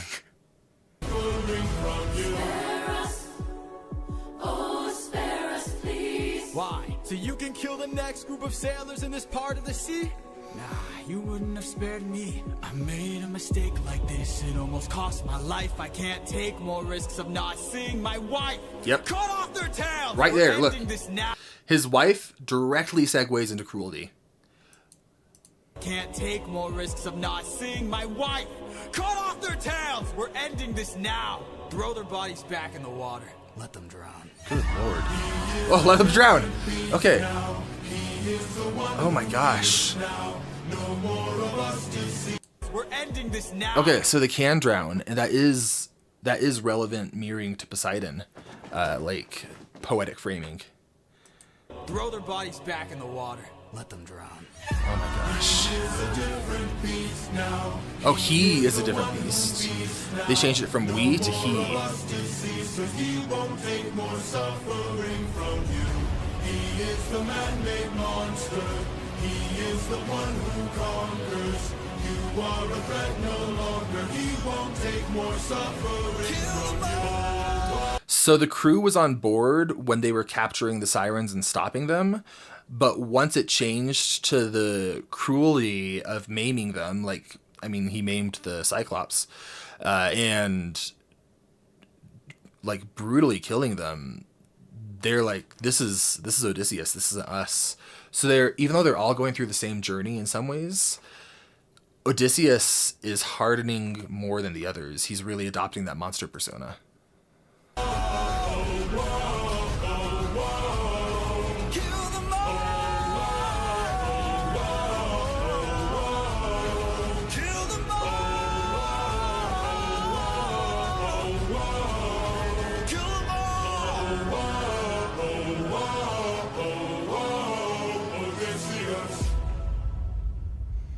Oh my gosh. All right. So Odysseus is hitting a new low a little bit. That was pretty rough. Scylla. I think Scylla's a person or a monster. The lair of Scylla. This is Britpop Pixel. Okay, so they've sailed on. This is our only way home. Deep down, Oh, that voice is beautiful. Quiet today. deep down. Not much to say. He's planning something. He's planning something bad. I don't know what it is. But Eurylochus, the probably person who knows him best, who's left, the last living person who knows him the best, I think I'm saying that right.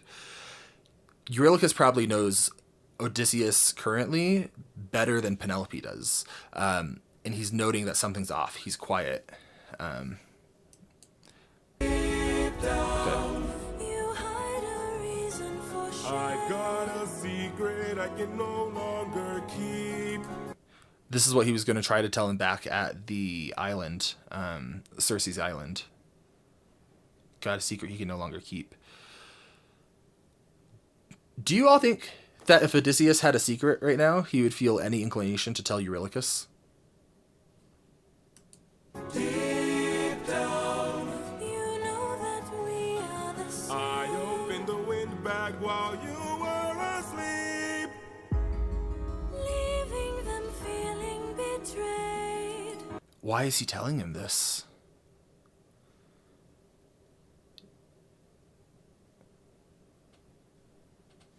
That's such a betrayal. He's feeling guilty about it. But unlike Odysseus, I think he's facing this head on. And he's been trying to for a while. Breaking the I think Odysseus is just going to ignore it. I'm so sorry. Oh. Oh, okay. He's directly saying, I'm so sorry. This is really interesting. I know I got a little bit of pushback in Ruthlessness for saying that Odysseus didn't apologize, because apparently in ancient Greek culture, explaining yourself is a form of an apology. But I think it's important to remember when you're writing that this audience isn't for ancient Greece. It's very much adapted for a 21st century audience. And when you're writing and you want something like that to come through, like if there was a, if that was intended to be an apology from Odysseus back then, there needed to be something to flag it as that. But there wasn't. And a lot of how everything's been presented has been curated for a modern mindset, rather than trying to be an immersive look at an authentic Greek culture. And so I would respectfully push back on anyone who's saying that Odysseus apologized. I can see where you're coming from, And I think that this right here is a direct representation of what an apology within the rules of this story looks like. And I think that's done for a reason, because it's contrasting. Odysseus and Eurylochus have gone through similar things. And while Odysseus is hardening, Eurylochus is softening, or he's trying to become better.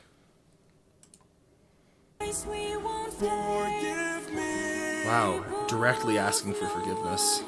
He just brushes past him.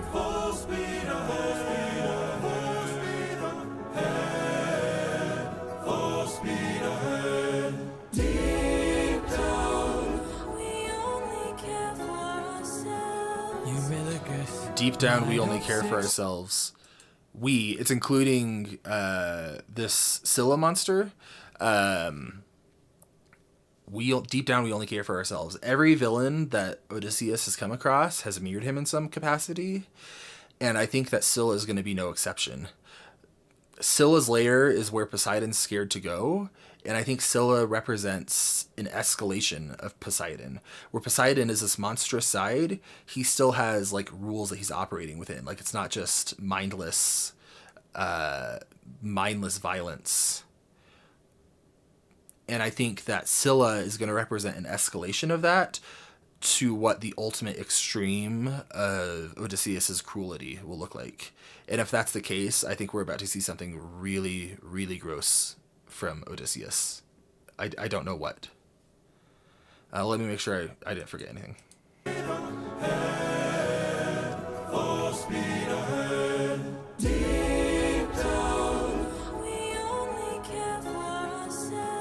Eurylochus, light up 6 torches. Deep down. Not accepting the apology, taking action, and he's taking action and not facing this emotional intimacy and exposure head on. He's deflecting with action, and I think probably with wit, given what Odysseus is.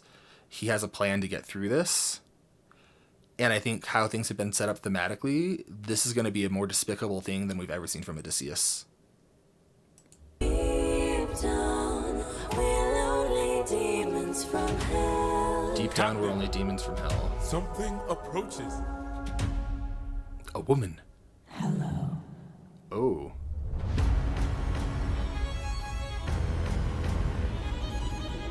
She's got multiple heads. She's got 6 heads, 6 torches, 6 sacrifices, prophecy, sacrificing 6 men. People are dying. Brother sacrifice. Oh my gosh. It's a distraction so they can get through.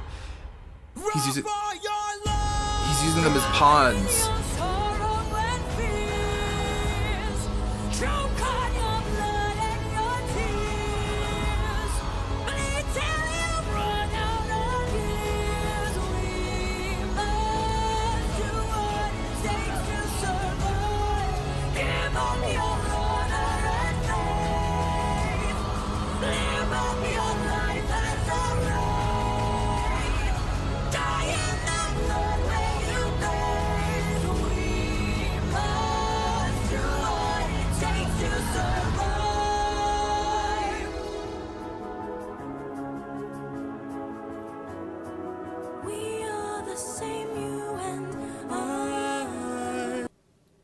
Holy shit. Sorry. Let's break that down.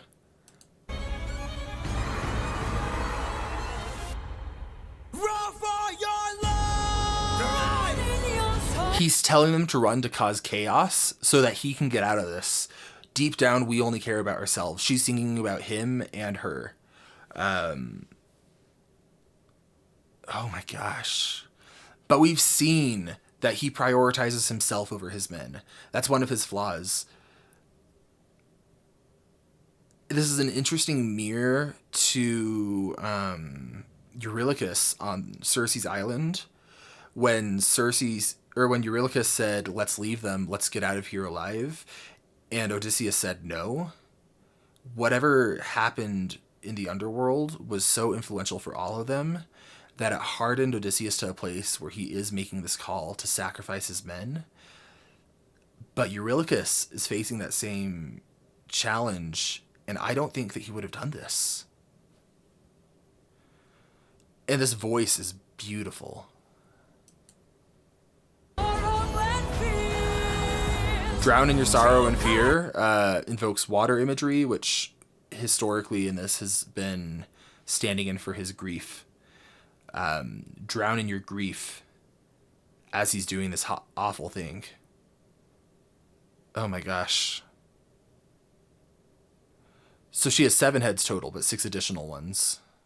Drown in your sorrow and fears.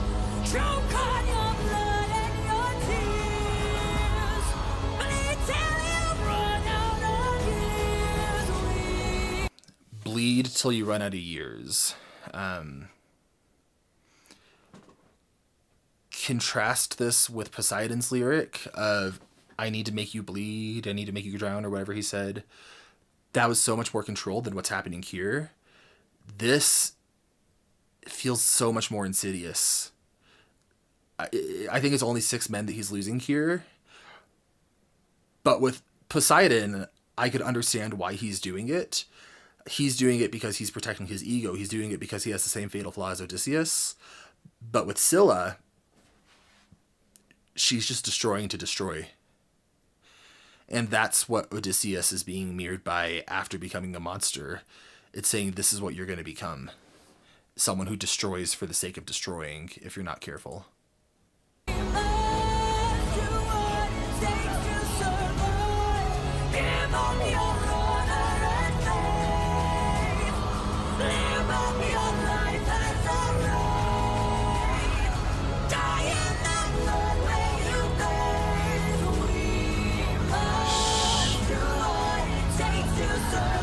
Even Scylla is being humanized right there.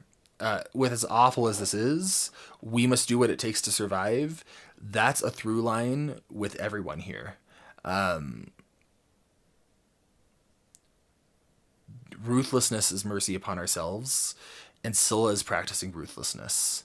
We're doing what it takes to survive. Ruthlessness versus mercy is another key theme of this musical.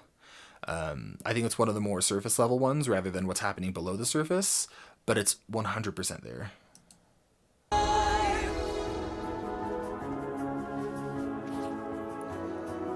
We are the same, you and I. Directly saying it.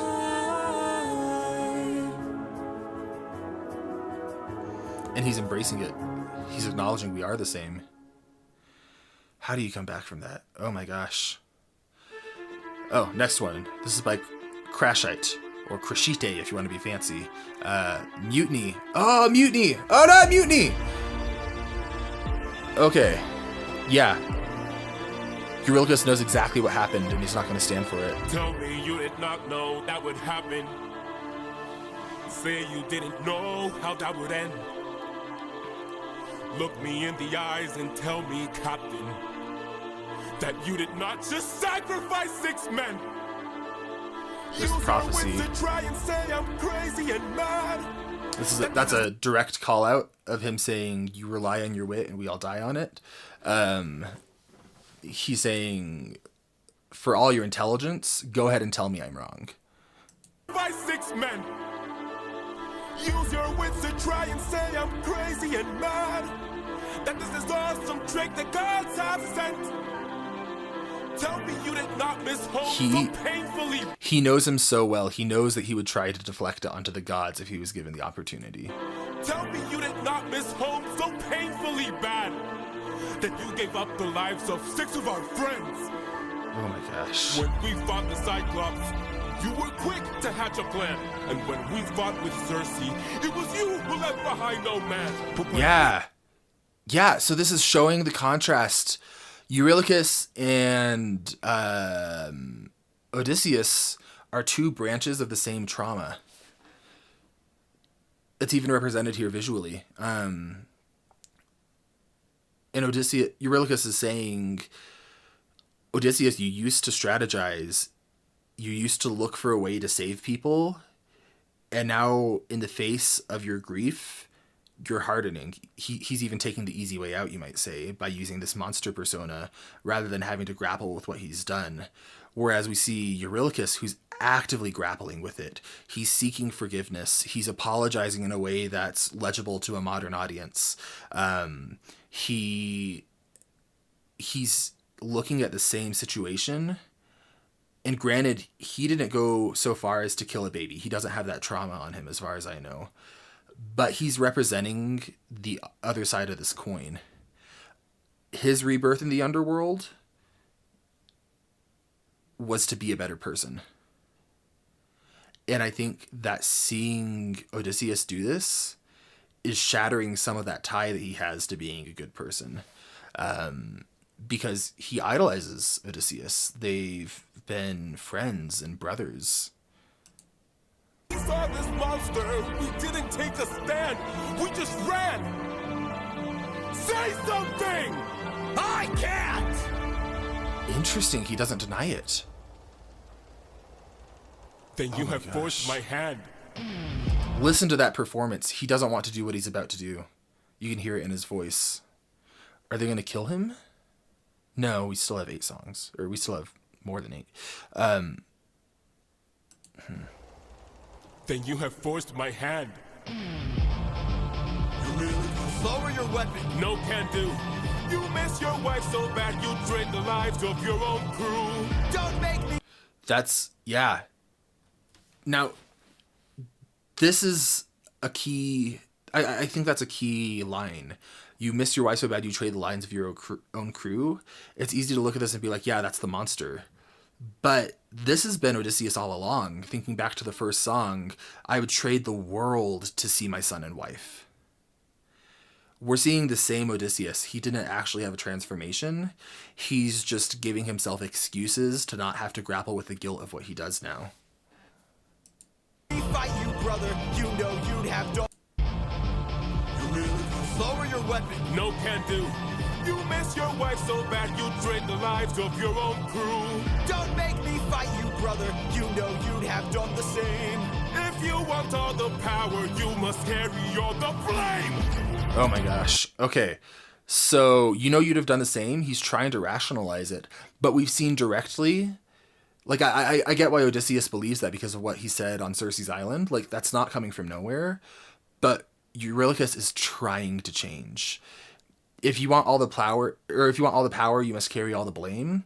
Again, going back to Circe's island, power is a stand-in for control in some ways. If you want this control over your life, if you want to adopt this new persona, you need to take all the consequences that come with that. And he knows Odysseus doesn't accept his consequences. So bad you drain the lives of your own crew. Don't make me fight you, brother. You know you'd have done the same.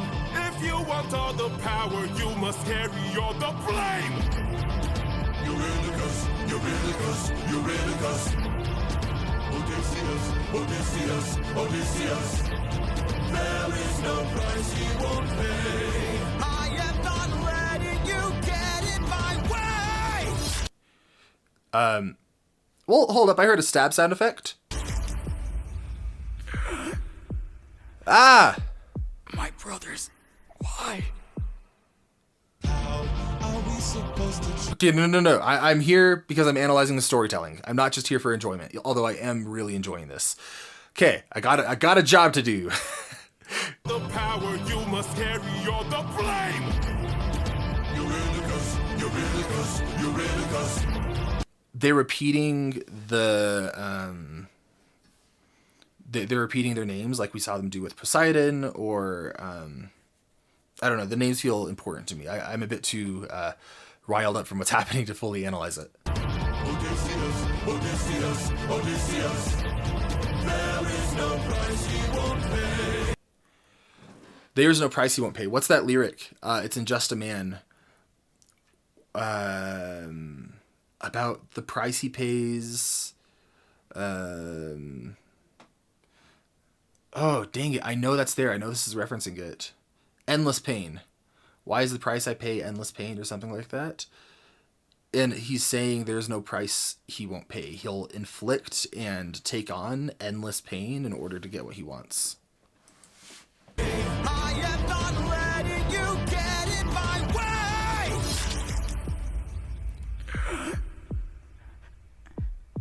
brothers. Why? Oh my gosh. How are we supposed to trust you now? Luck was out of that. They can't trust him. Your luck's run out. Now the time has come to shut you down. You relied on wit, and then we died on it. Whoa. This has been building for a long time. This isn't coming out of nowhere, and this isn't even coming just after the prophecy. This is written in a way where you knew this was happening. I think I even said, like, he doesn't want a mutiny back in the Ocean Saga. This has been built up. Ever since Polythemus died, everything's been different. My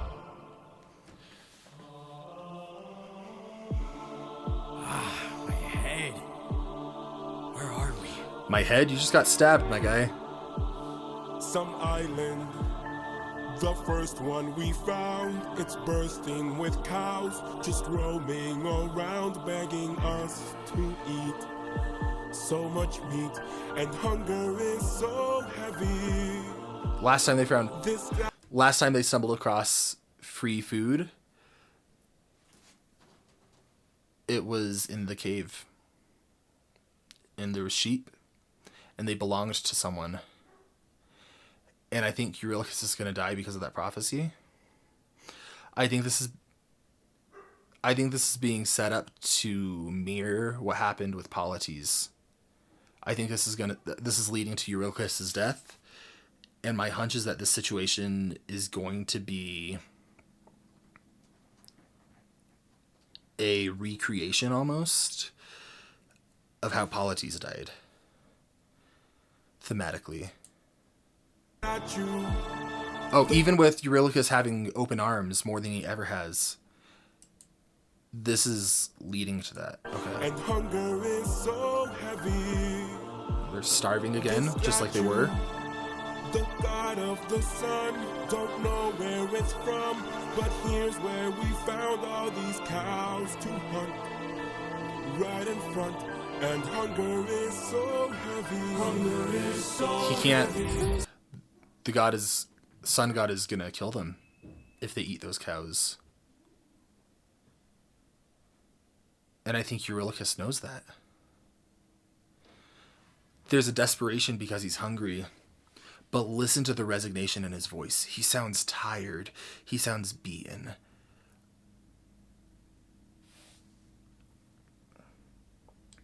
I think they're going to eat the cows, and the sun god is going to come kill them. I almost think this is suicide by God. That he's giving up. So tell me you're about to do what I think you'll do. They care about each other still through Odie, we're everything. never gonna get to make it home. You know it's true. You don't know that's true. This is the Oh, okay, so this is going to the prophecy. This is acceptance from Eurylochus as he's at the end of his life. He knows they're all different. And he might have been holding on to hope for Odysseus. Like maybe the best of them could have made it out. But seeing Odysseus corrupted, he knows they're not the same. He knows none of them are making it home. And I think he understands even if they physically make it home, they've all changed, just like the prophet was saying. And Odysseus still doesn't get it. He doesn't get what Eurylochus does. They're representing two branches of the same choice. Odie, we're never gonna get to make it home. You know it's true. You don't know that's true. This is the home of the sun god. I'm starving, my friend. But if you kill his cattle, who knows what he'll send. This is the home of the sun I'm god. tired, my friend. But we're so close to home, this can't be where.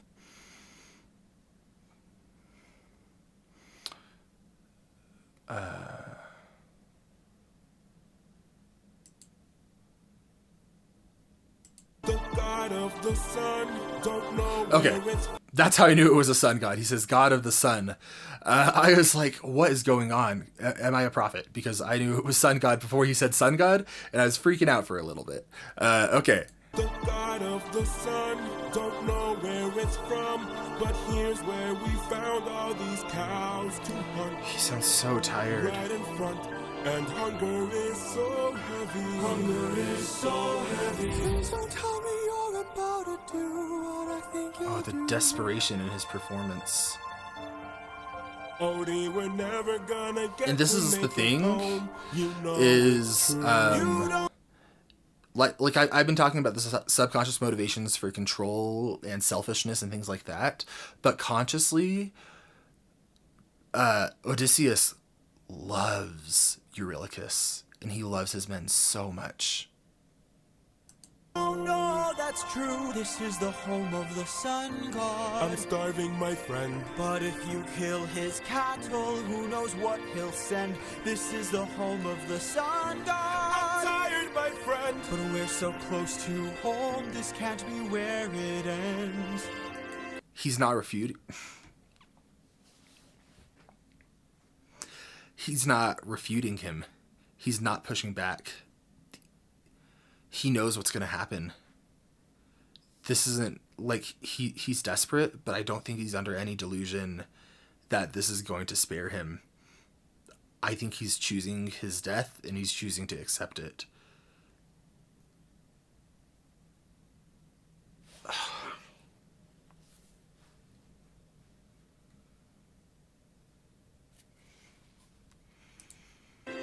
How much longer must I suffer Please now? don't do How this. much longer must I push I through need to doubt? get How home. much longer must I go about my Eurylochus. life like this when people die like this? Whoa, how much longer? They all know. Like, I think if they could get home, they would. I think this is a suicide. And Odysseus knows it. And he's watching his last friend choose that right in front of him when he can't do anything about it. Holy shit. Must we suffer now? How much longer must we push through doubt? How much longer must we go about our lives like this when people die like this? Eurylochus, no!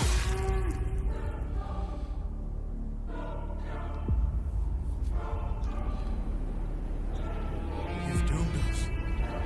And he knows it. You've doomed us all, Eurylochus!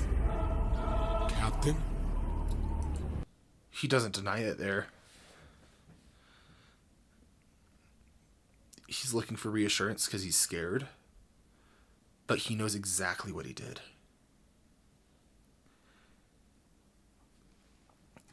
I don't know that anyone fully wants to die.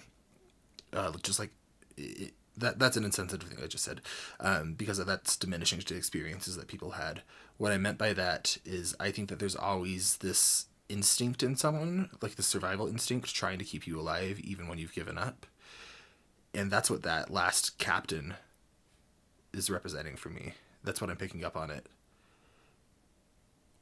He's just looking for comfort, but he knows what he did. The sun god's gonna kill him. We need to get away from this island now! Grab an arm with all Running the from strength your consequences. arms allow!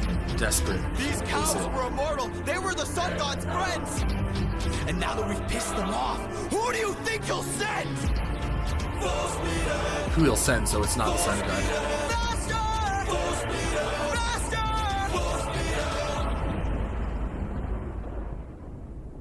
We're too late. Oh my gosh.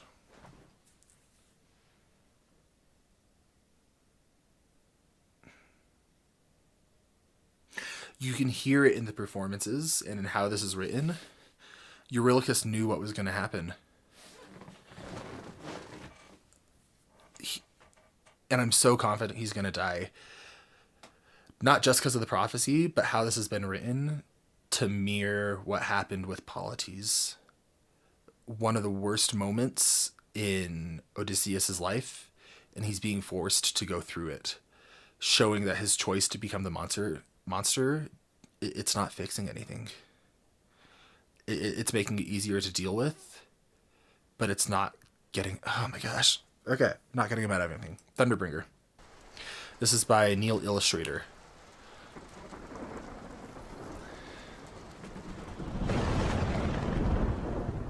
I think they're supposed to be on the ship.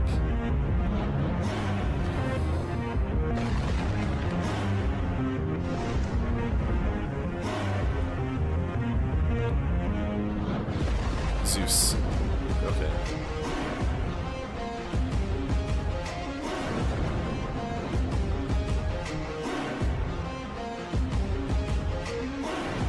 Pride is a damsel in distress. He didn't announce himself. Did anyone say Zeus? Or was the thunder announcing him? Pride is a damsel in distress. Okay, so it's setting up a metaphor. The writing, by the way, I criticized it in Different Beast. It immediately got better. It was just like one hiccup. So I'm not having that issue anymore at all. Pride is a damsel in distress. Hiding away where only I can undress her. First off, that's a very Zeus metaphor from what I understand. But that tracks with what we've seen, where pride is both Poseidon and Odysseus's fatal flaw. And Zeus is saying it hides itself beneath the surface.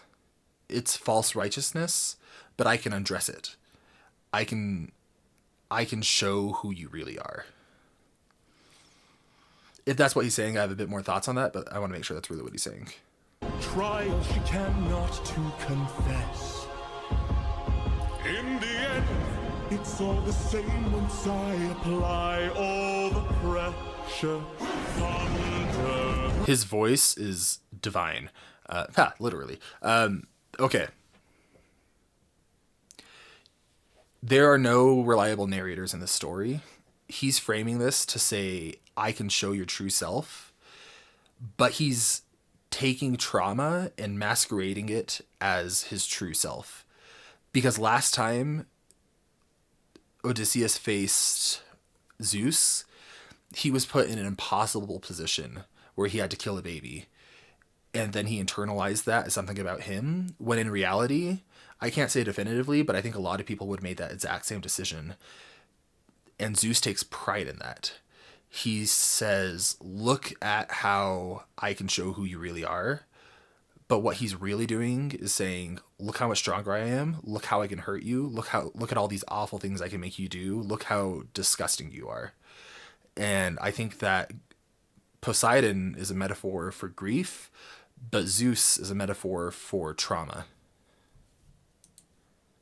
Bring her through the ringer. Show her I'm the judgment's call, the one who makes her kingdom fall. Show her, so let's swap out her with pride. Show pride, I'm the judgment call, the one who makes pride's kingdom fall. So again, he thinks that he's bringing out the truth. But kingdom fall, pride is a stand-in for Odysseus, the one who can make Odysseus' kingdom fall, but he's not talking about Ithaca. He's talking about the idea of Penelope and Ithaca and going home. That's the kingdom that he's constructed in his mind. And Zeus is saying, once I apply my pressure, once I traumatize you, you're not going to be able to hold on to this idea anymore. Lightning wield her, use and gild her. Show her what she can't conceal, for true nature will be revealed. I hate him. I hate him because I can see the reaction to this, where people are going to watch this and be like, wow, he really is bringing out true colors. He's reducing people to their absolute roots so we can see who they really are. But that's not when we see people's true colors. You can't see someone's true self when you have a gun to their head or whatever he's about to do. That shows who they are under trauma and under distress, and he's taking pride in that. He's acting like that's the truth that he's revealing. Gosh, I hate him so much. I despise him. And I think it's going to get worse. brilliantly written character. Odysseus, if I were to make you choose the lives of your men and crew or your own, He would choose himself every time. why do I think they lose? Enlighten me, King of Ithaca, since hunger was far too great.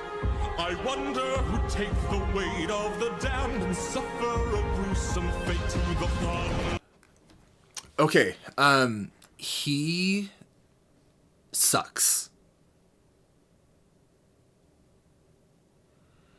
He's written so well, but I hate him.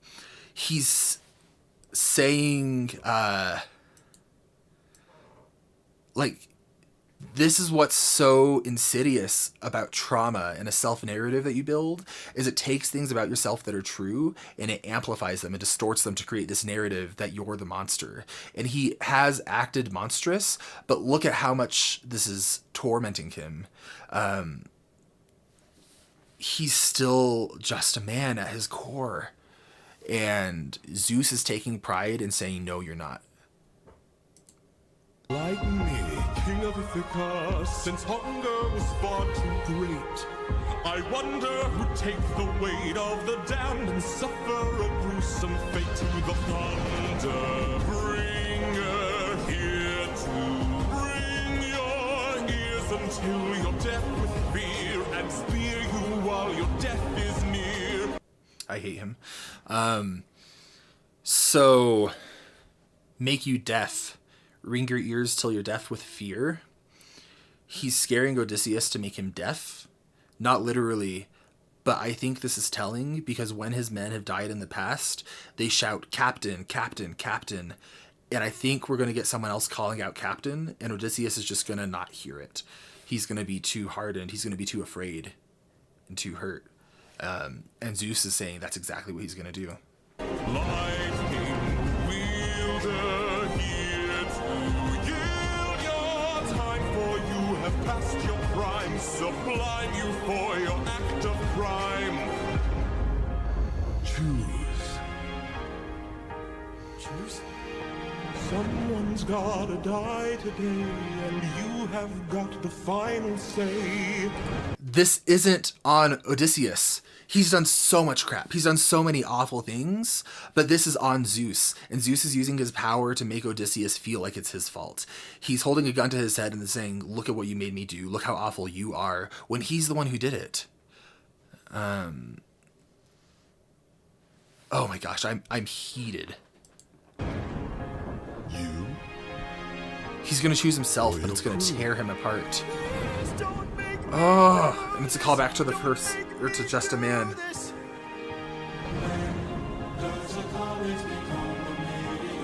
Oh.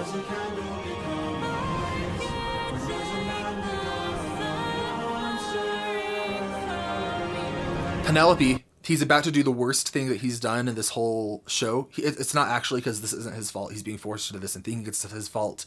And we're not going to victim blame and say that this is Odysseus here.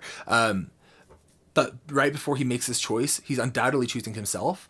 But here's Penelope again to serve as his anchor to his self-identity and a way to cope through the awful things that he does.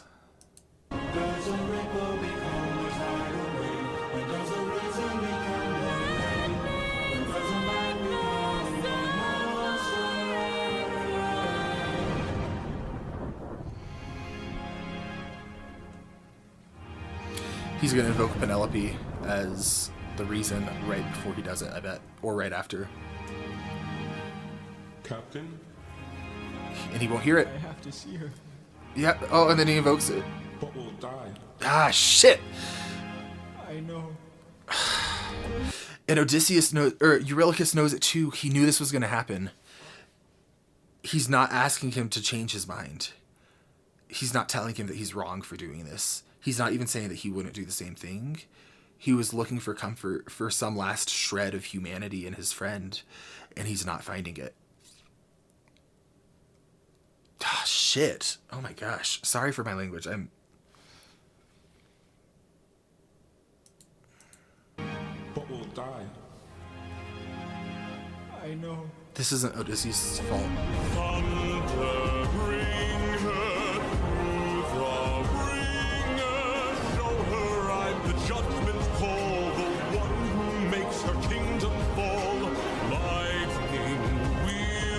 Look how he's just accepting it. And gild her, show her what she can't conceal, for true nature will be revealed.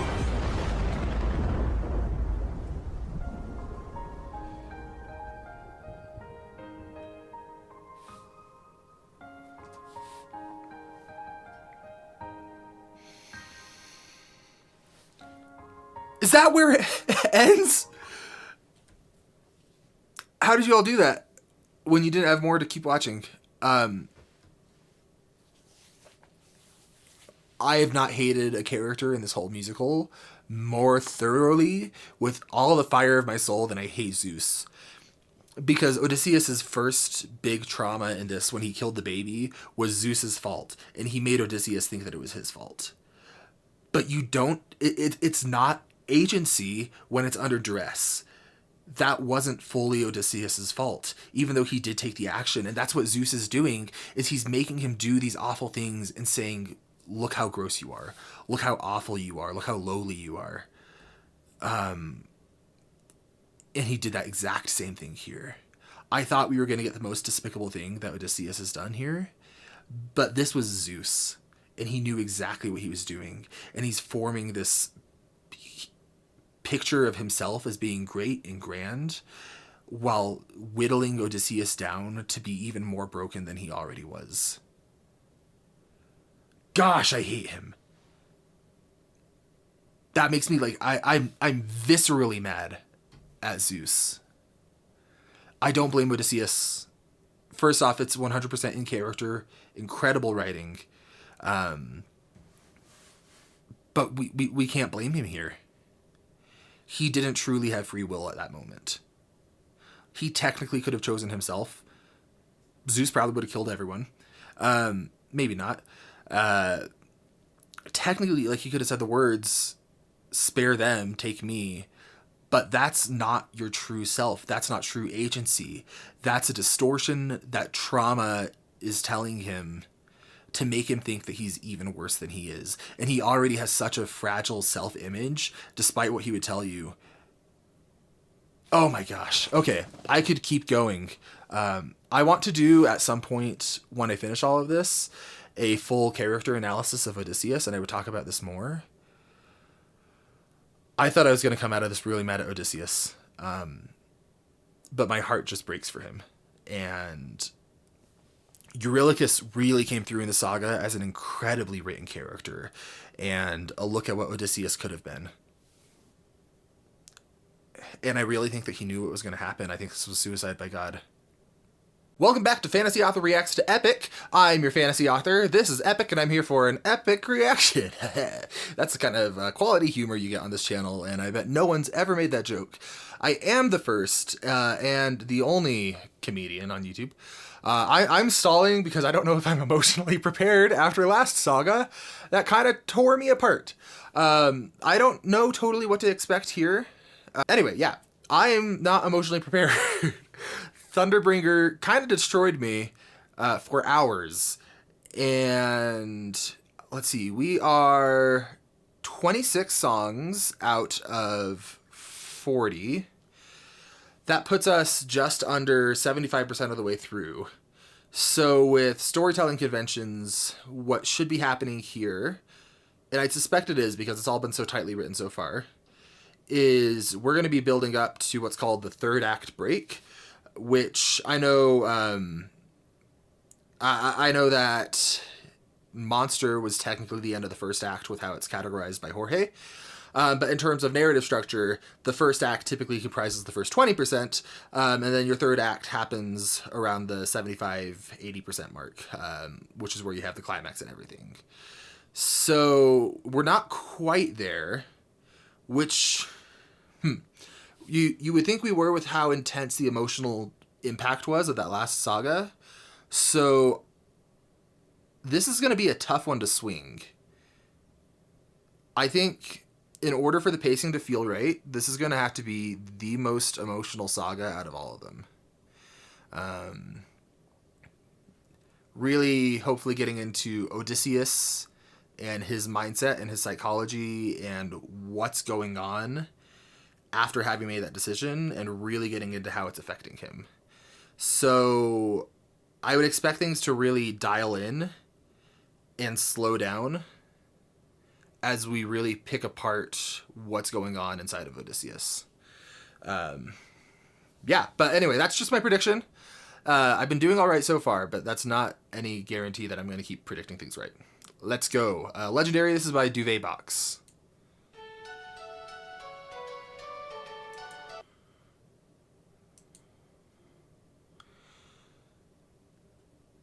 Strange choice. Why are we going 7 years later? I'll give it a chance before I say anything. Okay, so 7 years later, I think we're going to pick up with Odysseus and I guess see how he's changed.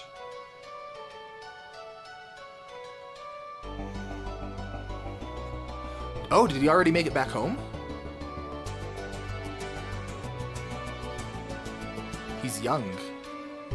It's just me, myself. Oh, it's Telemachus. Why is it Telemachus? What are we doing? Okay. That's two really strange decisions to me, one after the other. I'll break down why they're strange after we finish the song. But we'll just take it for what it is and go. Because I don't want to say something that seems weird or off to me and then have it be out of line because I keep pausing every 2 seconds and I'm only 16 seconds into the song, which would be the most on-brand thing for me at this point.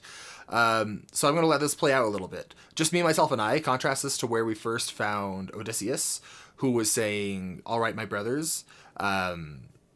We're contrasting the father, who started surrounded by men, to the son, who is alone. Just me, myself, and I. Stuck in my bedroom, living in this world you left behind. Talking to Dreaming of all Odysseus. these monsters that I'll never get to fight. But boy, I wish I could, so I could bring the world some light. Okay, so we're getting into one of Jorge's strengths with writing, which is quickly characterizing characters. We've got a very spunky almost, or I guess optimistic to the point of naivety, Telemachus, who's romanticizing these legends about his father, who I assume he's heard all these things about. The voice is incredible, by the way. Interesting, he talks about fighting monsters when that is what... what's his name? Our protagonist, Odysseus. What Odysseus is claiming to be. 'Cause I'm stuck with your stories, but no clue who you are. And no idea if you're dead or just too far. So this is good because it's showing us that Telemachus is also wanting his dad, and it's not just his dad wanting Telemachus. I'm freaking out a little bit though. Where is Odysseus? Which I think is the effect I imagine that Jorge's going for here. I'm not sure it's working, but we're gonna give it a chance. Me, come and give me a sign. If I fight Cute those dog. monsters, is it you I'll find? Oh, that's a smart line. If I fight those monsters, is it you I'll find. It's working on two levels. What Telemachus is saying, where he's romanticizing these ideas of monsters, saying, if I go out and try to fight them, will I be able to find you along the way because that's where you've been? But it's also subtly implying, if I go out and fight monsters, am I going to find you because you've become a monster? If so, then give me sirens and a cyclops. Give me giants. Lots of and these a are what hydra. Odysseus I know has life faced. is fate or scary, but I wanna be legendary. I'll fight So he the wants to be like harpies his and dad. chimeras, the Minotaur, even Cerberus. I know life is fate or scary, but I wanna be legendary. There are strangers in our hall. Okay. So far, there are a lot of strange choices in this song that aren't 100% working for me. But there's also a lot of things to really like here. So I'm going to set that aside and try to take it for what it is. The legendary, I said it just like him. That pulls me out of it a little bit. It's a little modern, I guess. And I think that's done for an effect to make Telemachus feel youthful. It doesn't work for me personally. I see how it could work for someone else. And I see what Jorge was going for there. I wanna be legendary. There are strangers in our halls, trying to win the heart of the my prophecy. love, but she is standing tall. 108 old faces. Tell me you're the bad guy without telling me you're the bad guy. The big old ice car. I love it. Standing tall. 108 old faces. The men who call me small. They keep taking space and it's not much longer we can stall. Cause they're getting impatient. With what? Dangerous too. And I would fight them if I was half as strong So as he's you. really idolizing Odysseus. Somebody help me. Come and give me the strength. Can I do whatever it takes to keep my mom safe? And he even shares a motivation to some extent of keeping Penelope safe, or I guess love for Penelope is how I would phrase that. This is great. Where's Odysseus? So then, give me sirens and a cyclops. Give me giants and a hydra. I know life and fate are scary, but I wanna be legendary. I'll fight the harpies and chimeras, the minotaur, even Cerberus. I know life and fate are scary, but I wanna be legendary. Where is he? Where is the man who loved you to wife? Oh, Okay, so she's getting... where is he? She has to find a suitor. Man with whom you spend your life, 'cause it's been 20 years. 20 years. Still have no king. Give me a chance, a single opportunity, and I'll overcome these obstacles and scrutiny. And I find myself rooting for Telemachus so much. I am confused about his inclusion here. I'm not sure it's the choice I would have made to introduce what seems like we're getting into a little bit of a subplot this late in the story with a new point of view, and we haven't done that before. But for what it is, like setting that aside for now, I think that he's characterizing Telemachus very clearly, and that's coming through very clearly. I'm interested to see who this not bad guy is. these obstacles and scrutiny. And Boy! When's your tramp of a mother gonna choose a Oh, new okay. husband? Why don't you open her room so we So, can have fun with her? ew. My guess is with this bad guy, we are going to have him reflect something of the it's us or them mentality.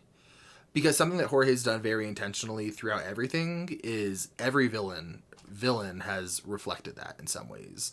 Like, there haven't been any one-dimensional characters who just feel bad for bad's sake. There's always some deeper psychology there. Hard sell, though, so let's see. Won't you open her room so we can have fun with her? don't you dare call my mother Oh, his voice is a good. tramp.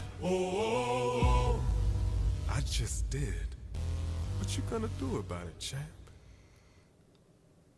Somebody tell me, come and give me a sign. If I fight this monster, is it you I'll find? I wonder if that has a different meaning now. He's wanting to be king because he doesn't know if his father's out there, or at least a chance at it. If he fights this monster, this guy here, is it his father he'll find in himself, maybe? Like, can he embody what his father does? I don't know. Okay, that was it. No Odysseus. And now they're fighting.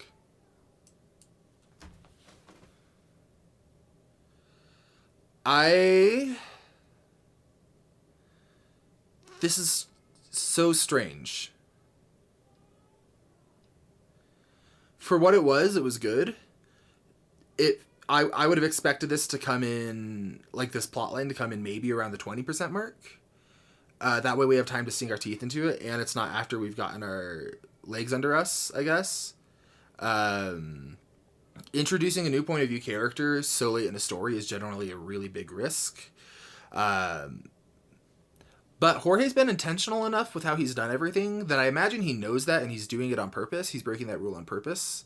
The thing about breaking rules, though, is that the rules are there for a reason. So you have to be really intentional with how you do it, and I'm curious to see how he's going to pull it off. I have faith in him to pull it back, but there are some really weird choices, like doing such a dramatic time skip after the most emotionally intense moment for our protagonist, or at least one of them. Generally, you want to see that kind of stuff on screen, and so skipping past it is just really strange. And while I'm enjoying the characterization of Telemachus, I find myself feeling like, okay, this feels like the setup for a story that isn't what we've been getting. It feels like the setup for... I don't know, everything so far has been so intensely focused on Odysseus, and especially his psychology and character transformation, that switching to a different point of view character here, I think we're supposed to see this is what the other side of things look like without Odysseus. It's just going to be really hard to stick that landing. But I have faith that he's going to be able to do it. So this is Little Wolf, still by Duvet Box.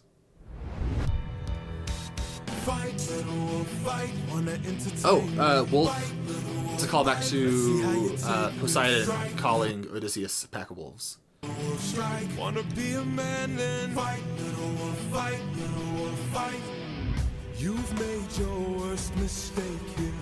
Might be your last one too. You'll have run out of bones to break when you and I are through.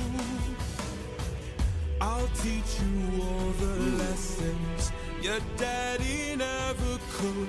This cruel world doesn't give out presents just for being good. So fight, little wolf, fight. Wanna entertain me? Fight, little wolf, fight. Let's see how you take this. Strike, little wolf, strike. Wanna be a man, then fight, little wolf, fight, little wolf, fight. What?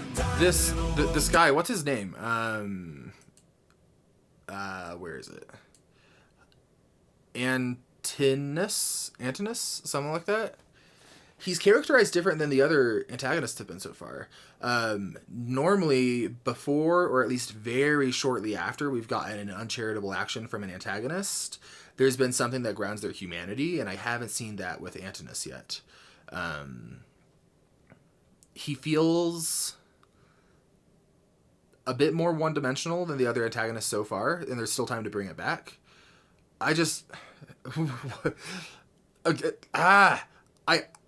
am a little frustrated because I want to know what's going on with our protagonist that we've been attached to for 25 songs.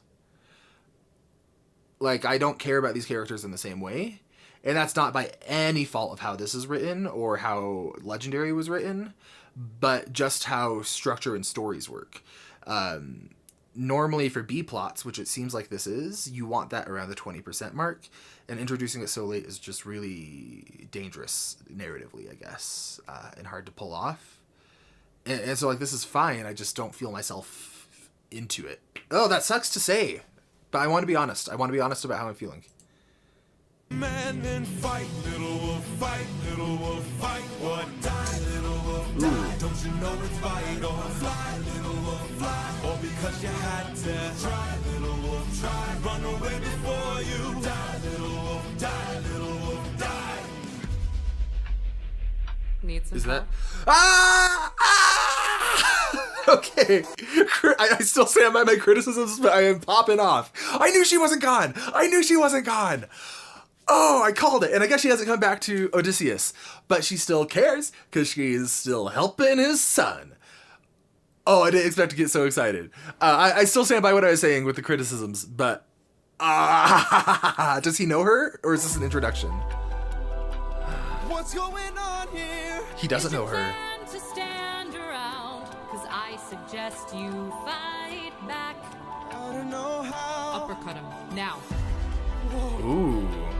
How did I do that? This time now moving slow. No, I just made your thoughts quick. Interesting. I'm so sick. All right, now. So, Let's try this again. something. Oh, that's cool. Oh, this is cool. So I'm gonna let her finish this, and then I'm going to give some thoughts. I've no respect for bullies, those who impose their will. I've seen plenty enough to truly understand this kind of filth. Let's teach this dog a lesson in front of all his kind. One young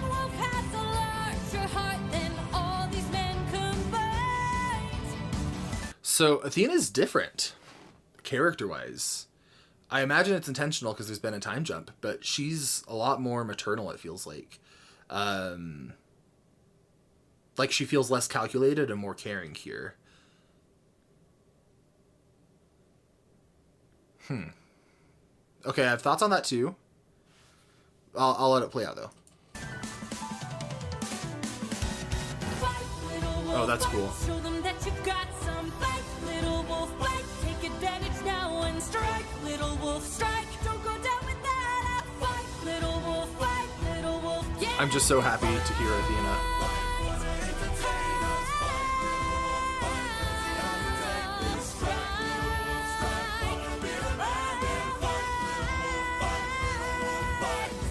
Oh, maybe I pushed you a bit too hard. Oh, she is less calculated. She would have done that before, or at least I don't think so. She's not recognizing how hard she's pushing him. Maybe because she's used to Odysseus, but it's been 7 years, so maybe not. But I think that could be a subtle way of implying that he's not at the capabilities that his father was at, and she's used to him. Oh, I'm so excited she's here. Yeah. Oh, maybe I pushed you a bit too hard. Ow. Go back and cry in your corner. Make sure your mother hears. If she won't choose a man to adorn her, will bring blood and tears. I'm waiting for the depth that's been there with every other character.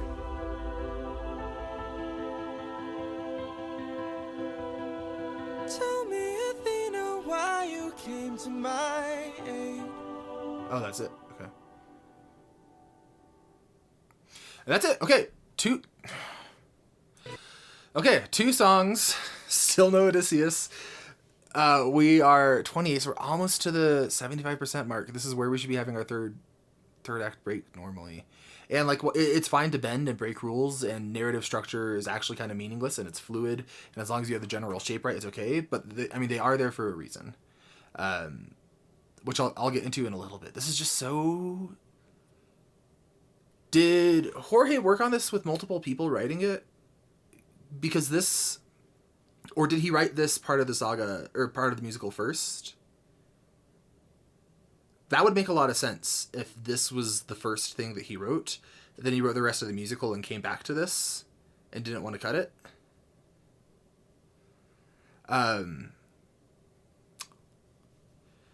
Very strange. Very strange stuff.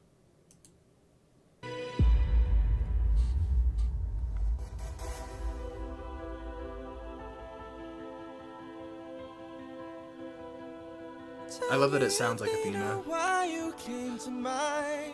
Oh, it's Gigi! I had a friend before and he was a lot like you. I helped him fight. Okay, so that's interesting. She's referring to Odysseus as a friend who she said wasn't... She said he wasn't his friend before. But that's... Okay. Okay, we're gonna keep going. But he had his demons too, and then we grew apart. Then his light went dark,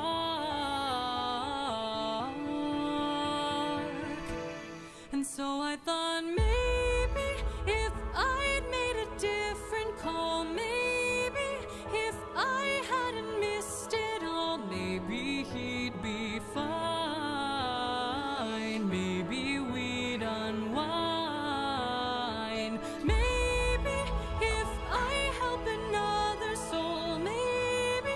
What is going on? I helped you reach your goal, life could be that bright. I could sleep at night. Why does she sound so much like what Odysseus was saying? Like, you can say that he changed her and had an effect on her, but we have to see that. And why are we getting into Athena's character arc this late into the story? Like, I don't have an issue with her having a character arc, but that should be a B story that's been building. But we have this big jump where she just feels like a different character. And while that's good, like, you want to have a character change, I feel like we haven't seen that. So this doesn't feel like a character growth. This feels like a character inconsistency, even though I do think it was intentional, because we're getting... We had too much of a skip without seeing it on screen. And then we're also not anchored in Odysseus anymore. I feel so much of the momentum that I felt from Thunderbringer gone for these last 3 songs, jumping into the subplot at this late in the story. Like, there was such good momentum, and... like, I still care. I still want to know what happens. I'm still going to finish this whole musical because I freaking love it. But this is just such a strange, strange choice narratively. It feels like Jorge knows that there's these rules and is breaking them for the sake of breaking rules without compensating fully in a way that makes up for it narratively. Oh, I don't like that I'm frustrated about this, but I also want to be honest with you all about how I feel. I've loved every part of this musical, basically, but these last few songs have been really odd. Athena, I don't know who your friend is. I don't know what he's like, but my time with you has been splendid. The best day of my life, cause I got in a fight and I didn't die. I've never felt strong. I do love how he's before. You're my characterized. friend, I couldn't ask for more. And you're my friend, So he's I echoing his think father. Maybe if life wasn't spent as planned, maybe it's time that you lend a hand. I Camera don't movement is so think good. you mind. If not his friend, then mine. He's dead. Okay. Why is she so maternal? Like, it's cool, but this is a different character. And I'm frustrated because there's so much potential, and I want to see that as a listener, as a viewer. I want to see where this change happened. Maybe we'll get a flashback. But even then, we've had 3 songs, and so it's a little late for that. And it's just late to be introducing this. I hope this isn't coming across as me not liking the musical, because I really love it. I really love it. It's one of my favorites still. And something just isn't working here. Turn out great. I know we'll be fine. I know it's light. You'll find. You're a good kid. Thanks. That's sweet, but it doesn't feel like... I get what he's going for. I get that this is supposed to be Odysseus has affected her, and there's been all this time where she sat on it and internalized it. I think that's what's happening here. But we didn't get to see it. And that's key. That's so important when you're writing. Like, you can't... It's a convention for a reason, because it helps you track the character and read them consistently. Oh, I'm so frustrated because I was so into the Odysseus storyline. I guess we'll find out what happens next. Next is Love in Paradise by Maeve the Fae. Let's check it out. Posted 11 days ago. Okay. Old friend, it's been 10 years since I last saw you. Old friend. Remember me. I am the infamous Odysseus. So she's thinking back on the last time she saw him. Oh, it's animated.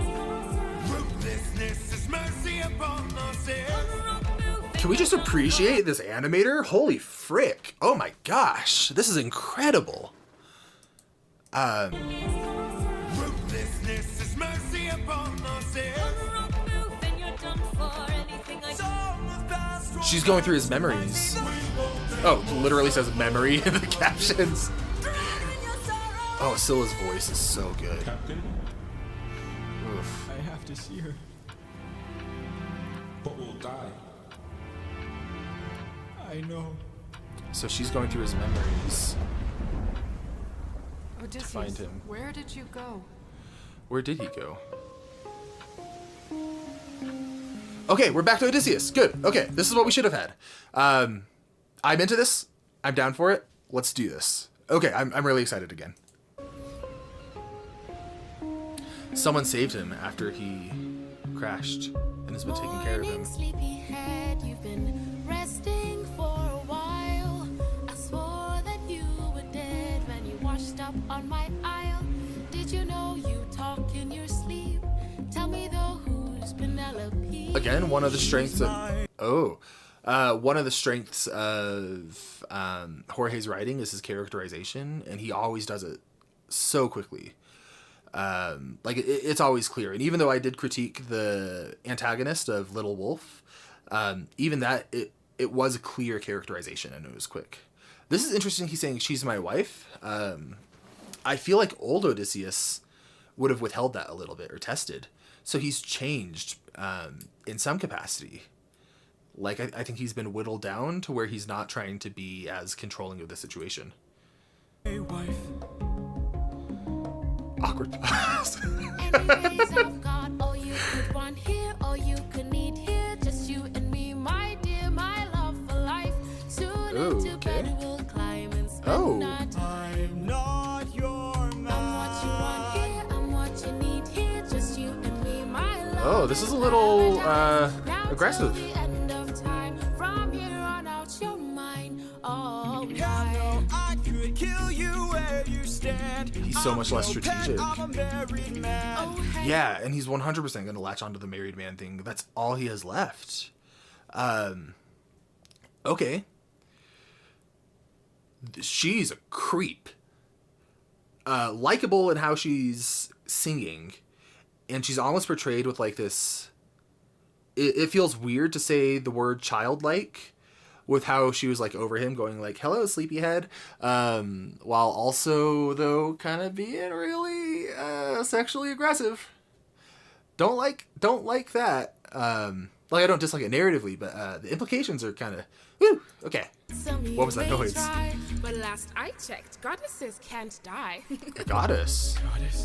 You're adorable. Ooh, Bow get down off of now him. To the immortal Calypso, here to entertain. Oh my gosh. But fear not, I bring no pain. Cause we got all we could want here. All we She's could singing need so here. sweetly, but he's a Under my prisoner. spell, we're stuck in paradise. No one Under can a come spell. or go. My island stays unknown. No, I don't belong here. Yeah. There's something wrong here. I won't be This found is- to love in paradise. This is different than the situation with Cersei, where with Cersei, they had an even power dynamic for the most part. In this, it's him versus a goddess, and he can't leave, and he can't move, and this is real aggressive and creepy. Oh my gosh. Okay. Not till the end of time. There is no way. You're mine, all mine. This writing is brilliant at making her seem controlling, or seem innocent, while also being so gross and controlling at the same time. Like, the writing is back to being really good. Mine, all mine. 7 years she's kept you trapped out of your control. She's had him the whole time. Take a heavy toll. Odysseus? All I hear are screams. Odie, get away from the ledge. You don't know what I've gone through. You don't know what I've sacrificed. Every comrade I long knew. Every friend, I saw them die. And all I hear are It will be fine, screams. dear. Come back inside, dear. Love of my life. Come back to paradise. I know your life's been hard. I'll stay inside your heart. All I hear are I screams. love you, my dear. I love our time here. Life would be so much Just worse let if me you close had my Why were we doing died. Telemachus stuff when we could have been exploring this? Oh my gosh. Stay in my open arms. Open arms calls back to... Oh my... This is going to be an unpopular opinion, but I get gut punched more by Eurylochus than I do Polides, even though they both hit me.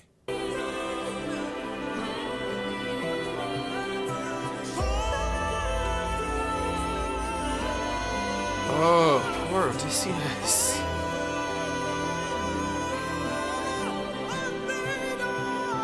He's calling for Athena. After all this time, he's calling my for help. her.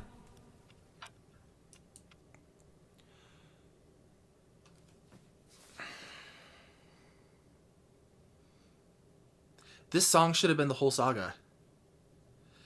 This is doing a whole lot. I mean, he's been a sex slave for 7 years. He's obviously not anywhere close to being okay with it. He's suicidal. I'm saying all the YouTube words. And that's just coming and going. Like, having Odysseus contemplate suicide, that's a huge narrative ask, and I think it can work. I really do. But it takes a really delicate touch in a way that I feel like you can't properly do in 4 minutes. Like, this song has a lot of really, really, really good elements, but this saga so far feels like it's doing too much and too little at the same time. Like, this should have been the whole thing, because this is so compelling and disturbing in a really captivating way. But this needed to be the whole saga, I feel like, rather than going to Legendary and Little Wolf and we'll be fine. Or at the very least, show us Athena's progression, because she feels like a different character. And like, you could say there's elements there, but it's an issue when it requires heavy reading in order to support what's going on. Oh, this is so frustrating, because this could have been the most compelling saga so far. There's still time to save it, though. There's God Games from Neil the Illustrator. I'm tilting my head up so I can see over my camera. Let's check it out. Hopefully we get more of what's going on with Odysseus, because that was compelling. Nope, but with Athena. Okay, so Athena's going to save him. On your door with hopes to save a friendship with one who's a prisoner far from home. Odysseus. Divine intervention.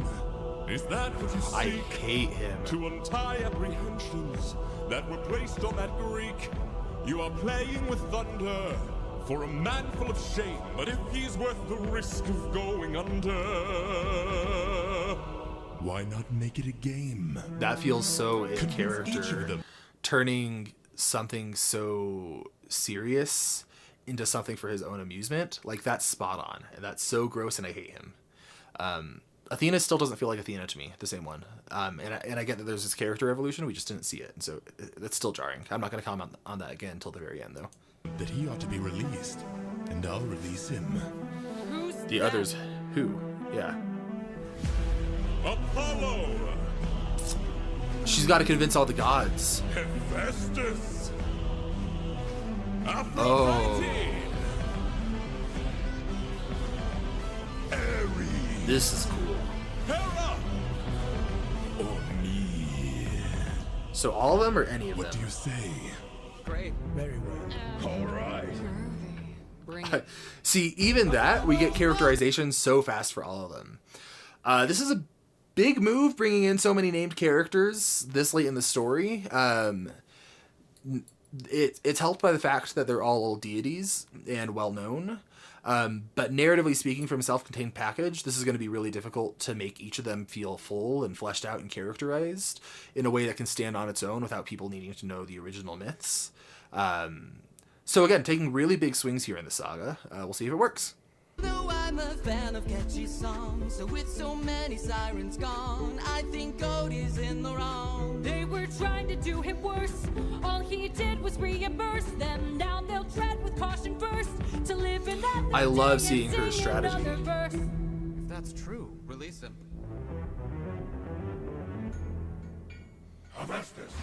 She knows exactly how to get to. Oh, that's so cool. Why should I give him my support? He sacrificed his own cohort. That voice. It has an accent that sounds like Odysseus' mother. I wonder if there's significance to that casting too. But I guess I never found out for sure whether or not there was anything special about the casting of his mother, so maybe not. His own cohort. Did you forget they failed to listen? He was betrayed and then imprisoned. But if you make the right This decision, animation is he stunning. can still build a future with those who miss him. Fine, release him. I really love the dynamic. I'm confused why we're doing it right now, but Odysseus claims to love his mother, but let her die of a broken heart. He was busy fighting Let him feel the pain that is So all of Odysseus's consequences are coming back. It's a little frustrating for me that Athena is the one confronting them right now instead of Odysseus, but I like what the song is doing. Okay. Wait! Oh, that's cool. Please reconsider this. Really, Athena? These old tricks? This whole animatic is amazing. Ares! Yeah, just tell him that Odysseus is a monster and will kill a bunch of people. I don't actually think that, but that's what Odysseus would say. He didn't even fight Scylla, didn't even try to kill True. her. Hides inside a wooden horse to get the job done. Never handles things up front, pathetic and weak like his So she's son. gonna try to show that he is. She's been doing. She has to strike a delicate balance here of humanizing him and characterizing him, while also playing into Ares' warmongering side. I don't know how she's gonna do it. Let's find out. Hold your tongue now. Here stands my friend. And tell your lover that a broken heart can mend. You want more This animatic. then set him Oh my free. gosh. To get back to his homestead. Yeah, You'll and make everybody bleed. Bloodshed set him free. Release him. I love the dynamic of this. Hey, baby. So many heroes. So many tales. I don't know anything about Hera. Why you should prevail. He's got the mind of a genius. Try harder. He's pretty skilled with words. You can do better than that. He's kind of funny. Never once has he cheated on his wife. Ooh. Release him. Oh, so it came back. Him being faithful with Circe. So knowing what I know of Zeus, my guess is his reaction will be like, all right, well done. Because he's screwed up, but he seems to have these rules that he plays by. So trying to think how he's been characterized so far, I think he's just going to kind of be amused by the fact that Athena was actually able to do it. I played your game and won. Release him. You dare to defy me? To You set the make me rules. ashamed? No one beats me. No one wins my game. Thunder, bring her through the His voice. ringer. Show her I'm the judgment call. Oh, that's cool. I hate him so much. Oh my gosh, this is amazing. Is she dead? No, she's not dead. We're not going to get introduced to her and then kill her off in 2 songs.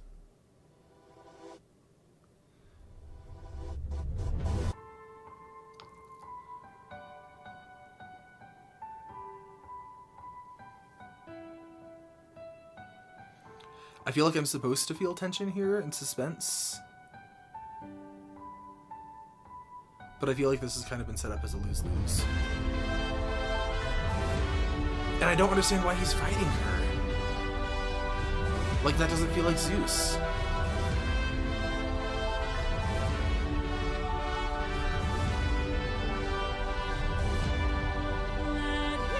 Oh, this is so good, the animatic. Oh, she's hugging him.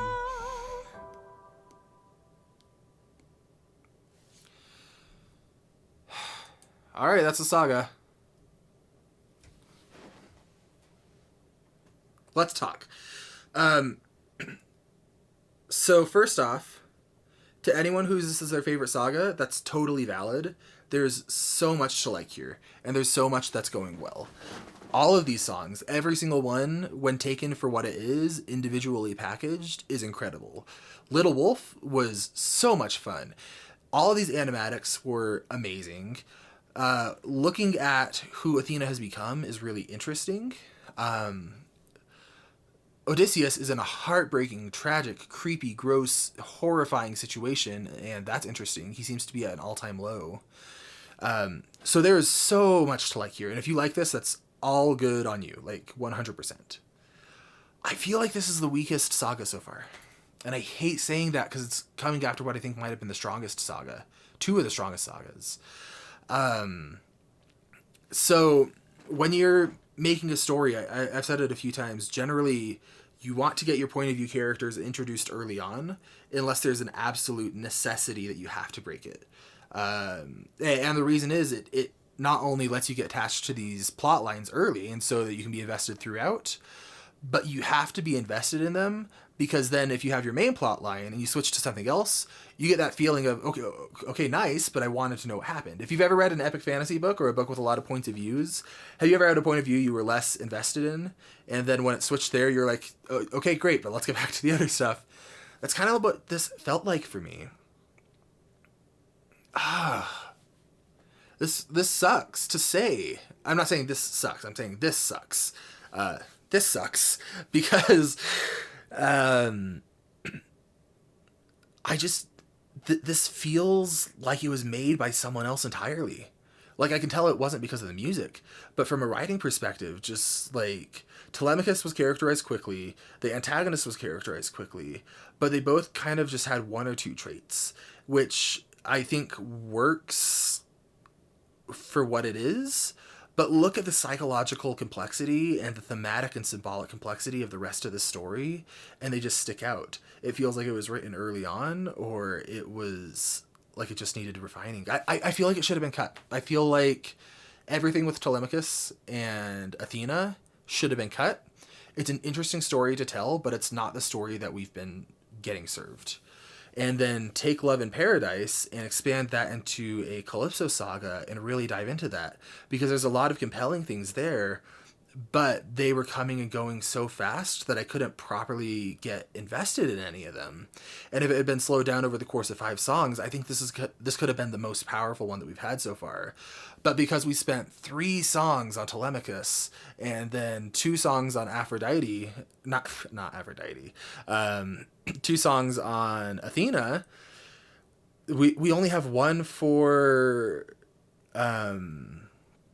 Odysseus, which is going to be an issue with the pacing, because we're getting into the 3rd act. This is generally where you'd want to have your protagonist at their lowest, which it seems like he is. We just haven't been able to experience that because we're spending so much time with Telemachus randomly. And I get the sense that Jorge knows this, and he knows he's breaking these rules, and he's doing it for a reason, and he's being intentional with it. I just don't feel like it was done with the touch that it needs to be effective and to resonate. Man. I wish I had a different take.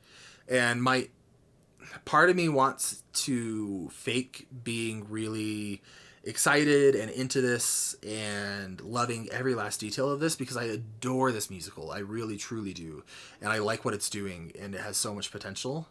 But I also want to be honest with you all. I think that the writing in these last 5 songs was just the weakest in the weakest storytelling in the musical. And it broke these rules in a way that I don't think it stuck the landing. Dang.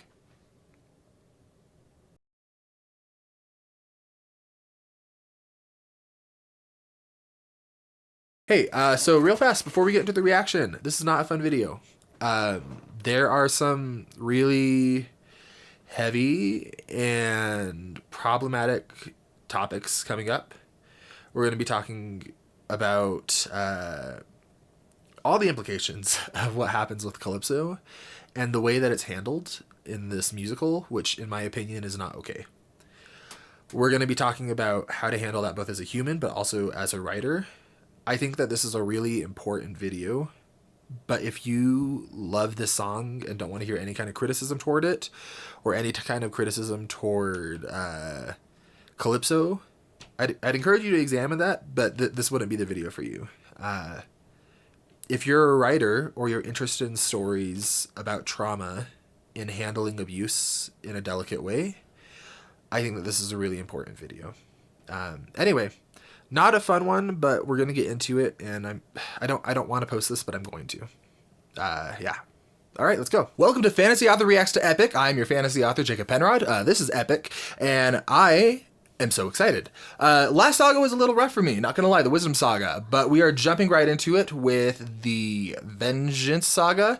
You know, I should really know the names of the sagas I'm reacting to before I hit record. I promise I learned them. It's ADHD. It comes and goes. That's how it is. I have a lot of faith that this is gonna pull it back. The first act from like musical standpoint, not narrative structure, meaning like the first 50% was so strong and so tight. And even Thunderbringer, or the Thunder Saga, was incredible. So the last one was just a small hiccup for me. I still love this musical so much, and I'm excited to get back on the bandwagon. I don't know what to guess, because Jorge's freestyling a bit with structure. So previously, I haven't been guessing things because I'm some amazing oracle. I've been guessing things because it's been very intentionally structured in a way that's very legible from a storytelling perspective. And the last one wasn't, so I have no idea what to expect. Other than we have the song Not Sorry for Loving You kicking us off. Given this is the Vengeance Saga, I think we're going to be in for some shit. I'm excited. Let's find out. This is by Crieo, and it was only posted 2 weeks ago.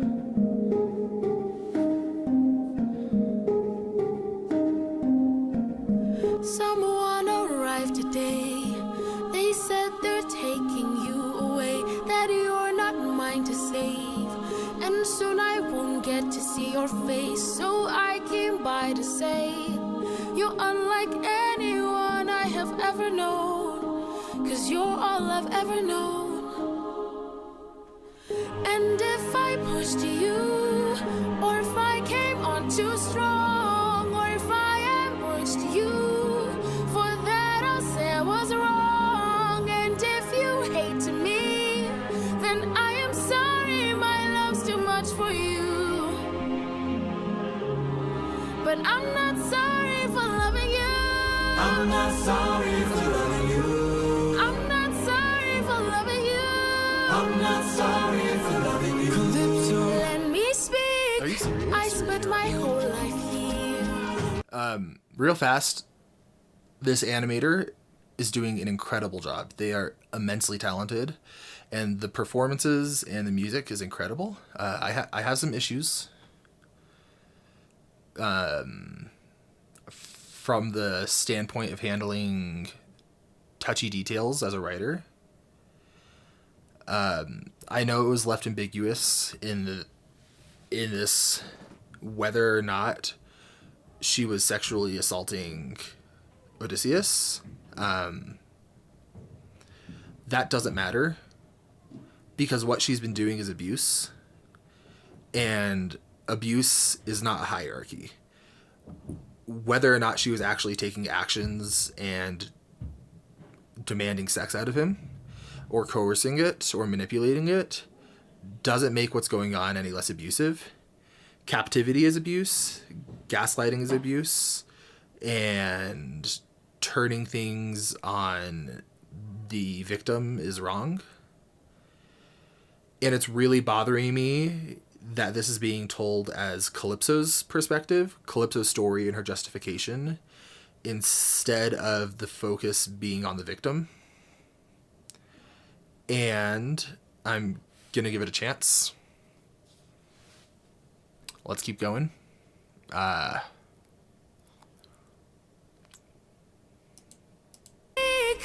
spent my whole life here, was cast away when I was young, alone for 100 years. I had no friends but the sky and sun, so when you washed ashore... Abusers are people too. And both from a human perspective, that's important to know and remember. Also from a writer's perspective, that's important to know and remember. With a caveat that we'll get to in a bit. This is, again, one of Jorge's strengths, is that he brings humanity to his antagonists, and he helps you understand where they're coming from. My issue right now is this is not...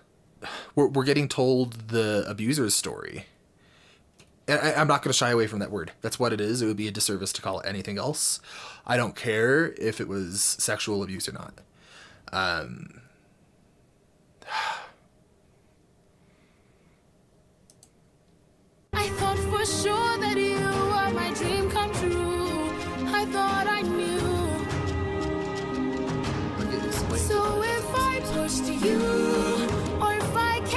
too strong. Or if I ambushed you, for that I'll say I was wrong. And if you hate me, then I am sorry, my love's too much for you. But I'm not sorry for loving you. I'm not sorry for loving you. I'm not sorry for loving you. I'm not sorry for loving you. I'm not sorry, I'm angry and tired and restless and sad. I'm stuck in the moments I swore that we had. I wish you would chase me or try to embrace me for once. I wish you would lie and say I love you. you do. Are you fucking serious?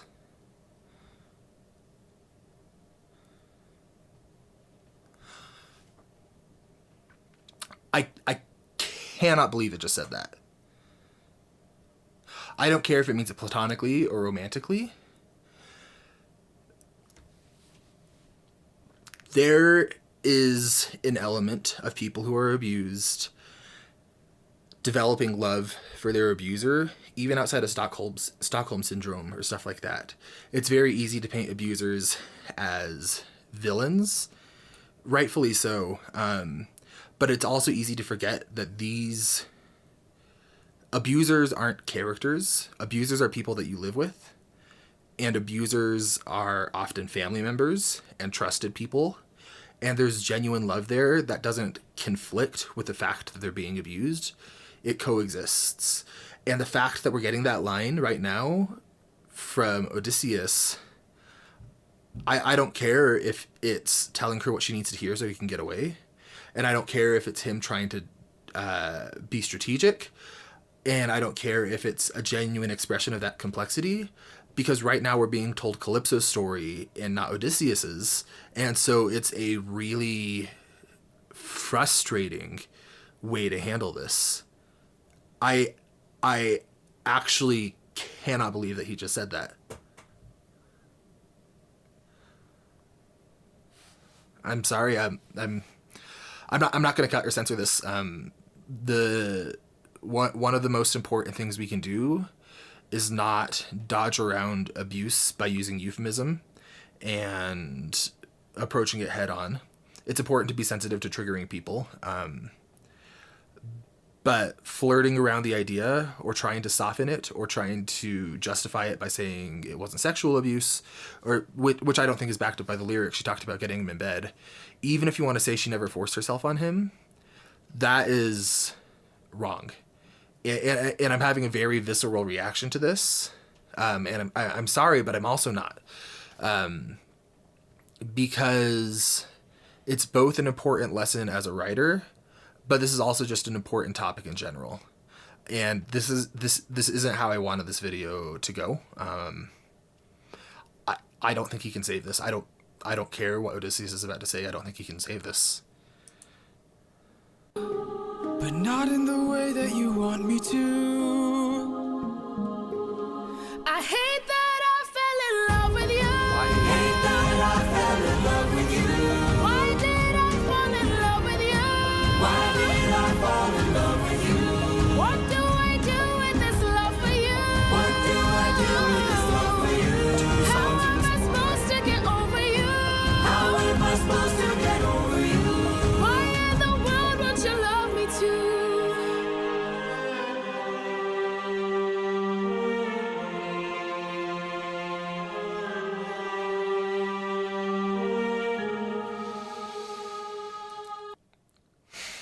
Okay, it's going to be this video. I'm not going to post this with the rest of the saga. It does not detract from how much I love the musical. This isn't an attack on the creator or his vision, and it's not an attack on the artists, both musical and visual. This was a really risky topic. Once again, it doesn't matter whether or not it was sexual abuse. I don't know how long I'm going to talk, but I've got a lot to say. I don't know if people are even going to be interested in this, but I think it's important. A topic like this, especially mingled with suicide in the last video, cannot be done in 2 songs. especially when one of those songs is from the viewpoint, essentially, of the abuser. And I'm not saying that we should shy away from heavy and dark and challenging topics.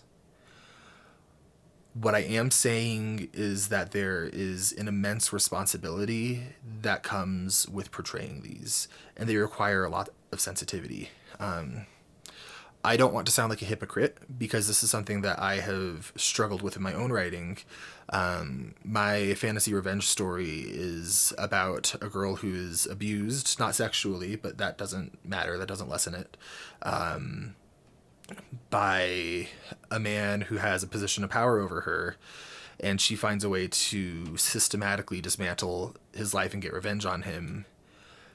And he often expresses sentiments of love. And there's a scene where he goes into a little bit of his backstory, and it's really challenging to write that while being honest to the characters, but also being responsible.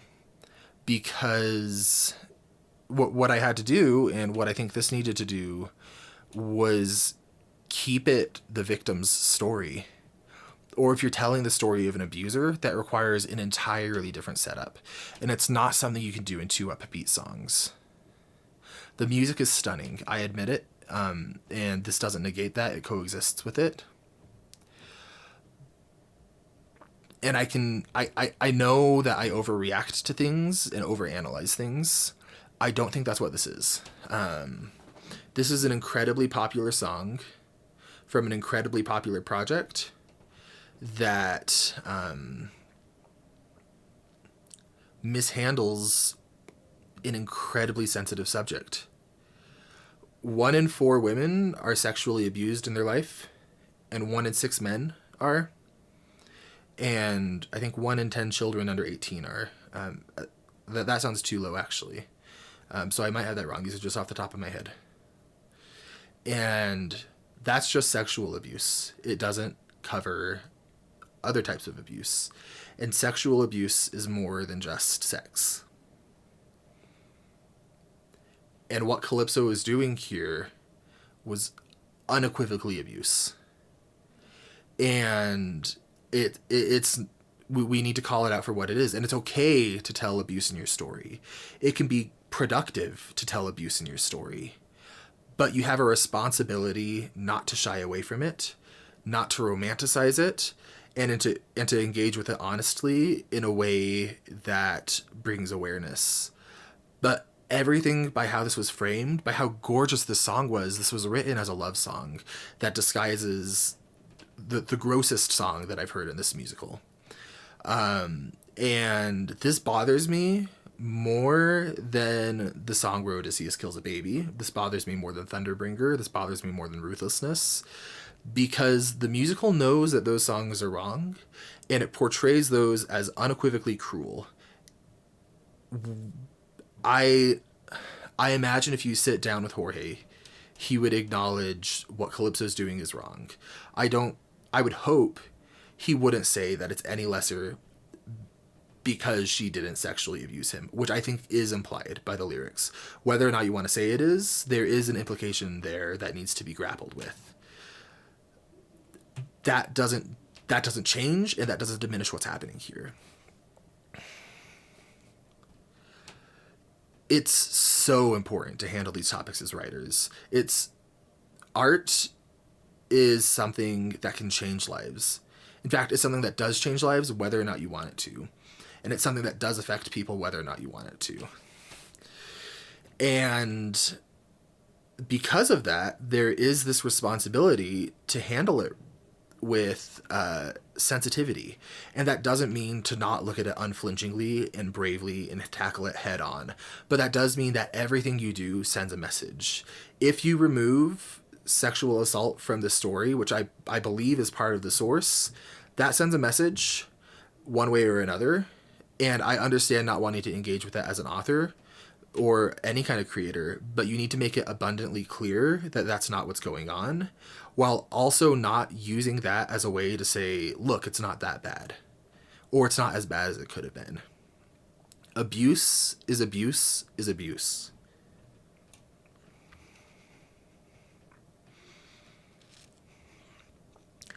I haven't had any kind of sexual abuse in my life, thankfully. But everybody, statistically, knows survivors of abuse. If you don't, that's not because you don't know them. That's because they haven't disclosed it, which is a totally valid and fair thing.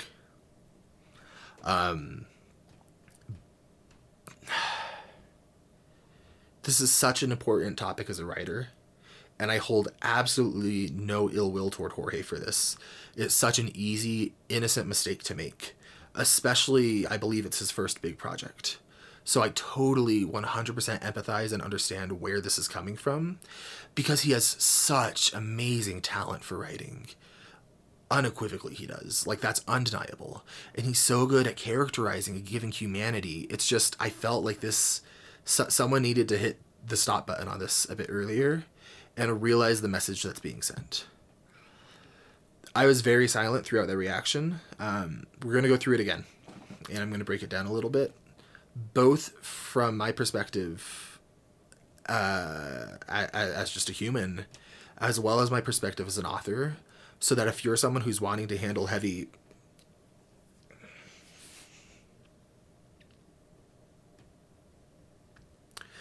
So that if you're someone who's wanting to handle heavy themes in your story, that you're able to navigate it. I apologize for getting worked up over this. No, I don't, actually. Because this is so important. And this affects lives of a fourth of all of the women that you know. And a sixth of all the men that you know. More than that, because that's just sexual abuse. And this topic is so much more than that.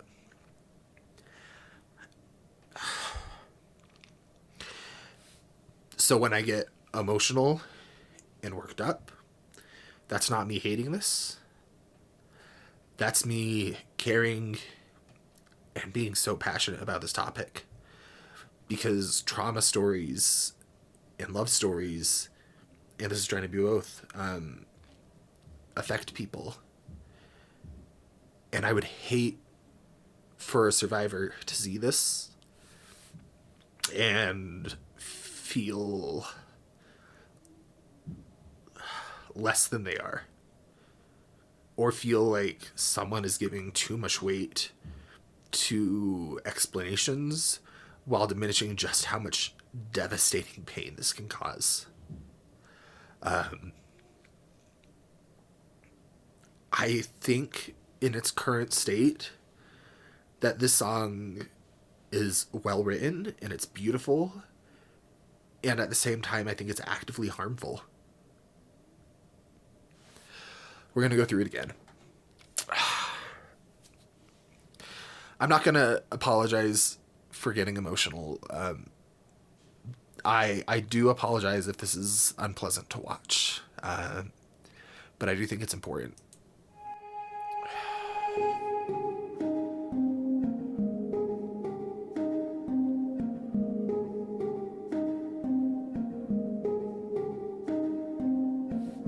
Someone arrived today. They said they're taking you away. First thing to keep in mind as a writer is first impressions matter. When you start a scene, which is essentially what these songs are, they're scenes. When you start a scene, the perspective that we get grounded in at first is the perspective that the audience is going to latch onto. That's gross. So right off the bat, I think that's where this started going wrong, is Odysseus was driven to suicidality and he was abused, and we're starting from the perspective of his abuser. You're not mine to save, and soon I won't get to see your face, so I came by to say... Jorge is so talented at making his characters relatable and lovable to some extent, and complex and nuanced. And I can see so much of that strength here. It's just a matter of the framing. This is really a framing issue rather than a skill issue or a writing issue. And I said it before, it's such an innocent mistake. But it does have implications and consequences. You're unlike anyone I have ever known, 'cause you're all I've ever known. And if I pushed you, Even with how she's talking, it's just textbook abuse. She's very well written as an abuser. She's not saying, I'm sorry for this. She's saying, if I did this, I'm sorry. When she clearly did. And she knows it affected him because she saw him contemplating suicide.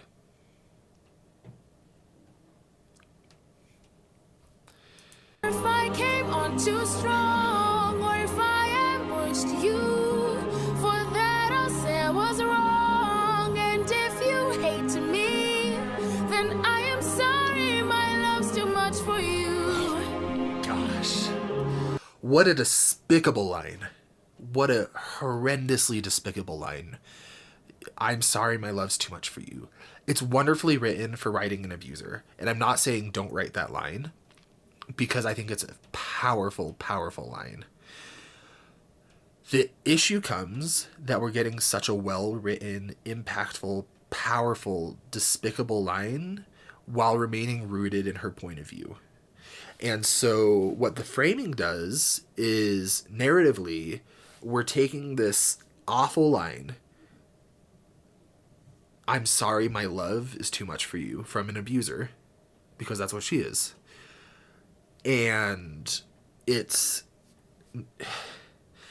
not explicitly condoning it, but it's implicitly condoning it by contextualizing it with all of this insight into her character, which there admittedly is.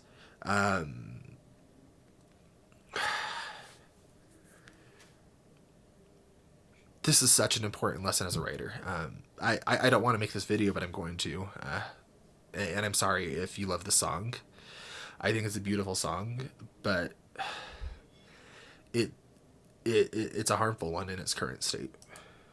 But I'm not sorry for loving you. I'm not sorry for loving you. She's such a I'm not sorry for loving because, you. like I said, abusers are people, and abusers aren't abusers in their mind most of the time.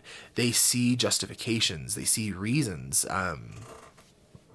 But the issue is, like I said, we're remaining rooted in her mind. I'm not sorry for loving you. Calypso. Let me speak. And look I at how she spent my cuts her whole on, life too. here.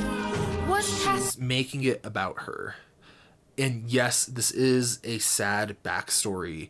And yes, I don't think she was so isolated. I don't think as a character she has the tools to fully engage in relationships in a healthy way. And I think this is a compelling character portrait for an abuser. Once again, it's just framing. my whole life here was cast away when I was young, alone for 100 years. I had no friends but the sky and sun. So when you washed ashore, I thought for sure that you are my dream come true. I thought I knew.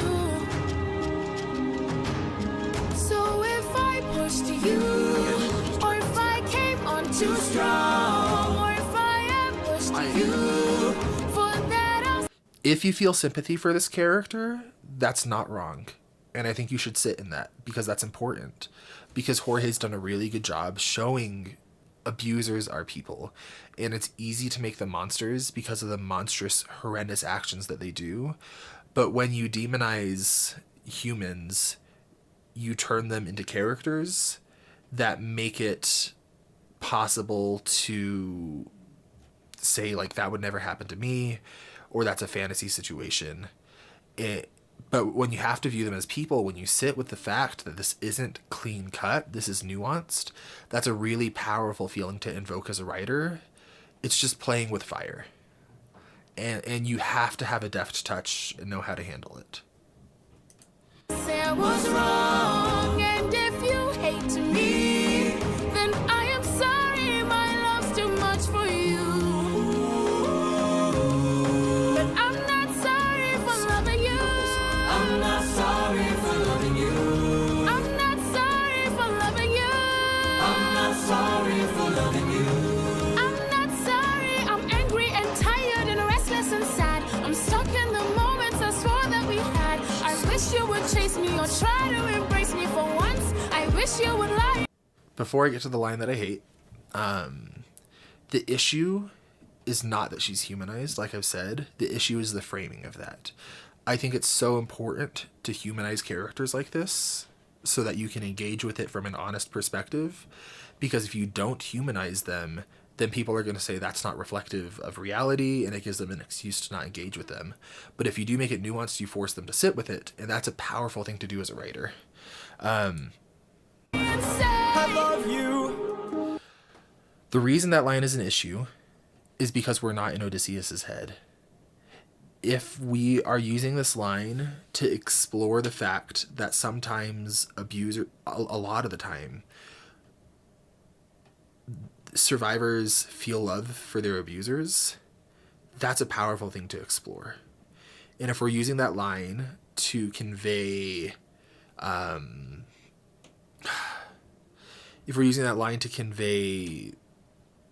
platonic love, again, that can be a powerful thing to explore. But because we're not in Odysseus's head, that's one of the only, I think that might be one of the 3 lines that he has. We get such a limited amount of his perspective. That makes up 33% of everything that he's saying. And that has a lot of narrative weight. And that's really, really, really important to consider. When you're writing an abuser, when you're writing an abusive scene, it's paramount that you keep in mind ratios of who is being represented and whose story you're telling and why are you telling that story.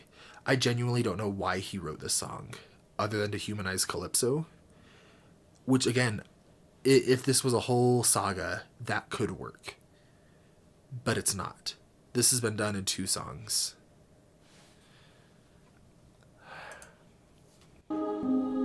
You do? But not in the way that you want me to. I hate that I fell in love with you.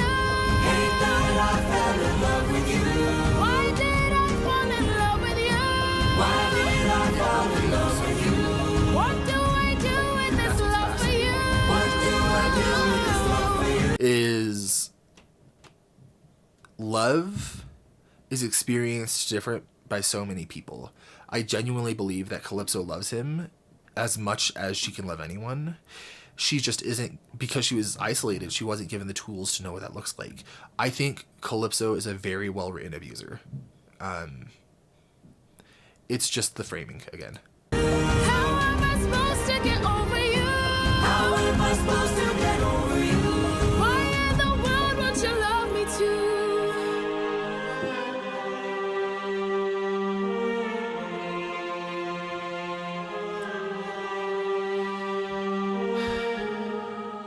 What a beautiful, horrendous song. It is so well written, and the characterization is so good. The issue is where we're placing this, when we're doing it, how it's being framed, and the softening of it that I anticipate coming from the community of saying it wasn't sexual assault, which again I think is implied by the lyrics. Again, abuse is abuse is abuse. You are not what happened to you. And if any of you have gone through something that resonates with what Odysseus has gone through in these 2 songs that we've been given with Calypso, my heart absolutely breaks for you, and I'm so sorry that you had to go through that. And I would be disingenuous to say that this isn't a writing challenge that I've struggled with, like I described earlier. It's something you have to grapple with when you're writing trauma in complex characters and any kind of abuse. I would be horrified hearing anyone say that this isn't abuse. Looking at just the actions, even discounting all her dialogue, what she's doing is clearly wrong and clearly abusive. And it's just handled in such a way that it's romanticized. And I don't think that was the intent. I think it's such an innocent mistake. But the fact is that that's what happened. So what can we learn from this as writers is remember whose story you're telling, Remember why you're telling it.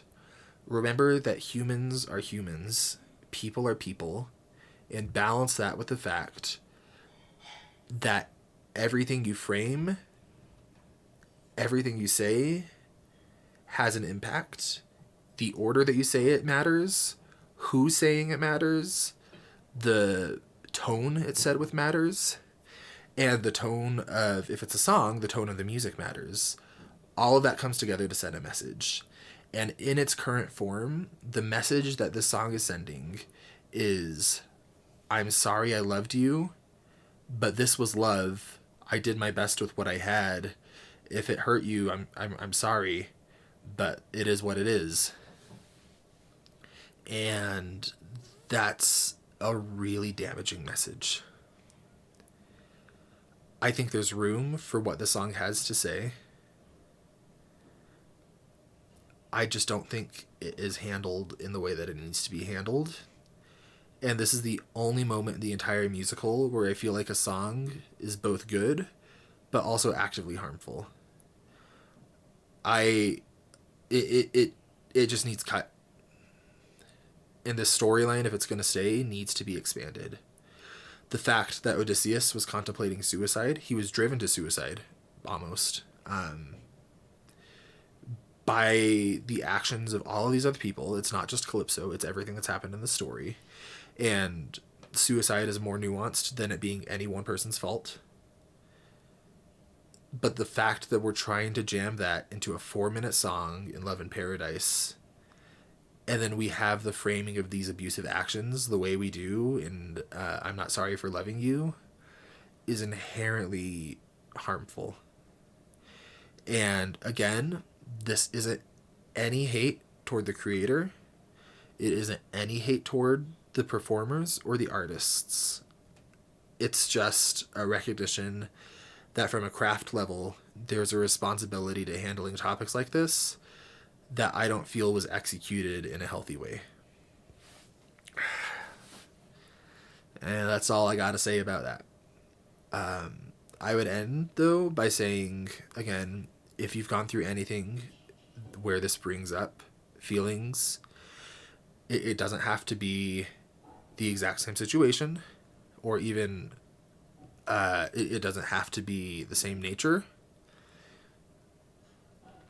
that you're not alone, and you are worth so much more than what happened to you. And I'm sorry if this song brings up things for you, and I'm sorry if my reaction exasperated that. I'm hesitant to put this out, but I do feel a need to balance the fact that this is so popular makes it worse, because this message is being pumped out there. And I think we need to call it out when it's not okay. And again, it's an innocent mistake, but in its current form, it's not okay. And if you're a survivor, I'm so sorry that's happened to you. And you are worth so much. Just inherently, by nature of who you are, you're not what happened to you. And you're not alone. And if the song bothered you, that's entirely justified, and you're not alone in that. Anyway, that's the video. Welcome back to Fantasy Author Reacts to Epic. I am your fantasy author. This is Epic. And we are getting into the Vengeance Saga, starting with Dangerous. I could not be more freaking excited. Let's get into it. So this is by Ziru, I think is how you say it. And this is Dangerous. I think maybe something more introspective after Calypso. 600 men, 600 deaths under my command, 'cause I had one goal in mind. Make it back alive to our... Oh, okay. Oh, okay. That's interesting. The music is telling us how alone he feels, because that's a callback to Full Speed Ahead when it goes, make it back alive to our homeland, but it's empty there. And that's reflecting how he feels. He's still so guilty, even after all these years. Dang. Oh, I feel so bad for him. My command, 'cause I had one goal in mind. That's powerful. Let me talk over it. No band, only this raft that I made by hand. How will I reach my homeland? you're going to die. Because that's the tiniest little raft I've ever seen, and the god of the ocean wants to kill you, my guy. I am so anxious. Let's go. All you have to do is not open this bag. Ah! Oh, and he does the laugh. Oh, an old friend, because it's like how he talked to Athena, but they are friends, and he is helpful and chaotic, and I could not. Ah, okay. Oh, this. The one who talked to Calypso. Why are you here? I love this character design. You're being given a final option. Consider this your one last chance. Okay, by the gods from God Game. Home and abandon caution, wash it away. Oh, there's. Your hands have known, I know, if you dance with fate. I am blown away by this. Is basically an animation, not just an animatic. Look how much energy this has. This is amazing. There's so much characterization. Like, I know I'm supposed to talk about the story, but I'm an animation guy too, and just appreciate how much personality and energy and momentum is behind this. I am loving this. Consider this your one last chance to make it back home and abandon caution, wash it away like the blood your hands have known. I know if you dance with fate, then I know. Oh, they're so fun. If your plan's so great, then why'd you wait to say it? Well, it's a little bit dangerous, my friend. Ah, and it's like 80s synthwave. Get out of here. That is so cool. Okay, this is exactly what the story needed. I know where we are. This is the Break Into 3 song. So Break Into 3, it's one framework's method, Save the Cat, of describing where you're breaking into your finale, essentially. There's different terms for it in different structures, but this moment occurs in almost every story, where your protagonist is putting together their final plan, they've pulled themselves up from their lowest moment, and they're ready to kick some ass. And oh my gosh, I'm okay. Yeah, I know where we are. I'm back with you narratively, Jorge. Let's do this. Let's see if I missed any lyrics. I am so excited. Wash it away like the blood your hands have known. I feel like you're all gonna have to help me out. You know the lyrics better than me. I've done one listen through. Who talks about him having blood on his hands? I feel like that's a lyric. I know if you dance with fate. Oh, there's so much momentum. I know you'll enhance your state. If your plan's so great, then why'd you wait to say it? Well, it's a little bit dangerous. Oh, and the color change. So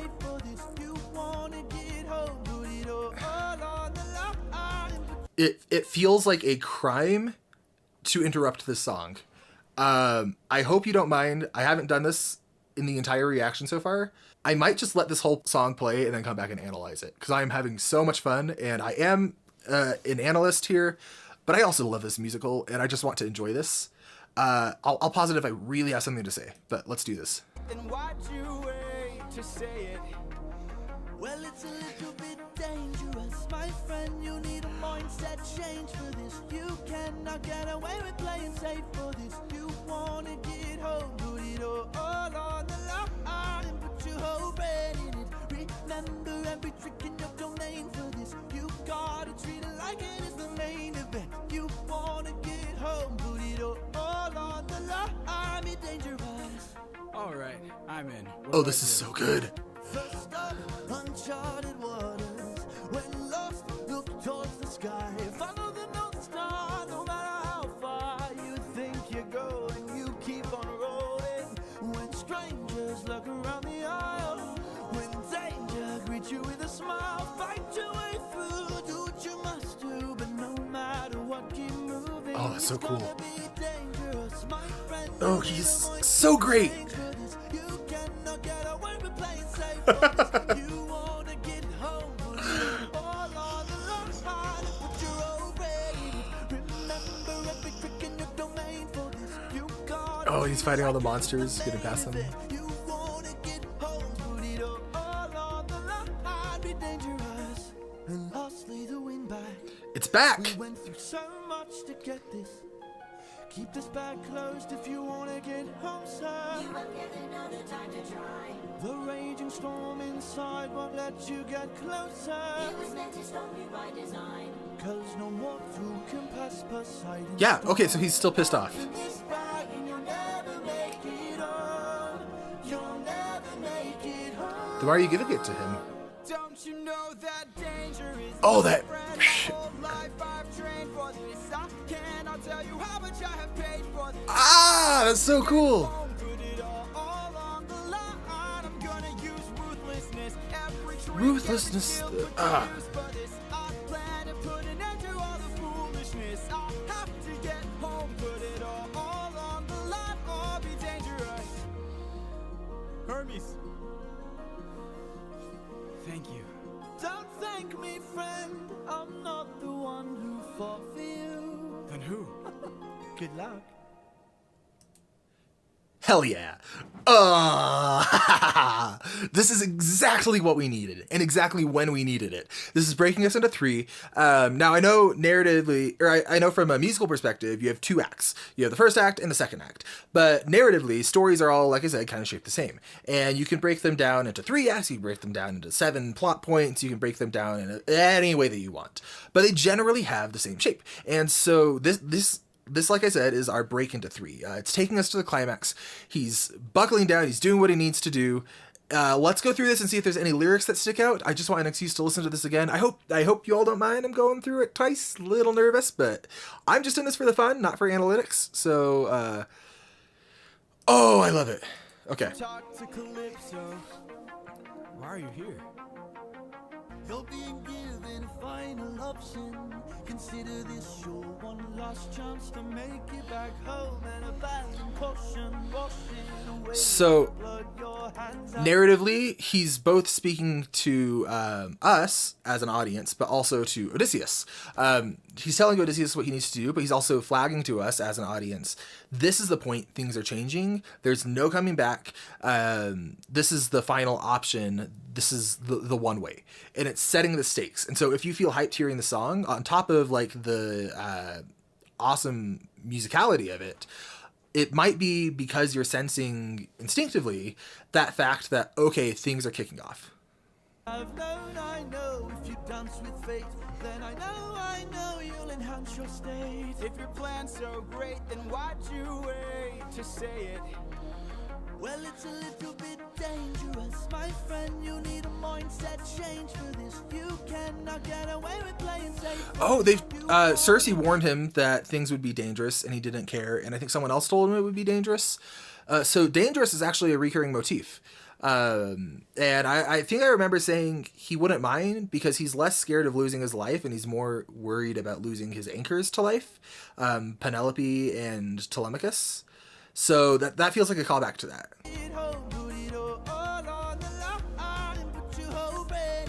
Oh, I love this animation. Trick in your domain. I'm thinking trickster domain, but I think that's D&D. I don't think that's mythology. You gotta treat it like it is the main event. You wanna get home, put it all on the line. Be dangerous. All right, I'm in. What do I do?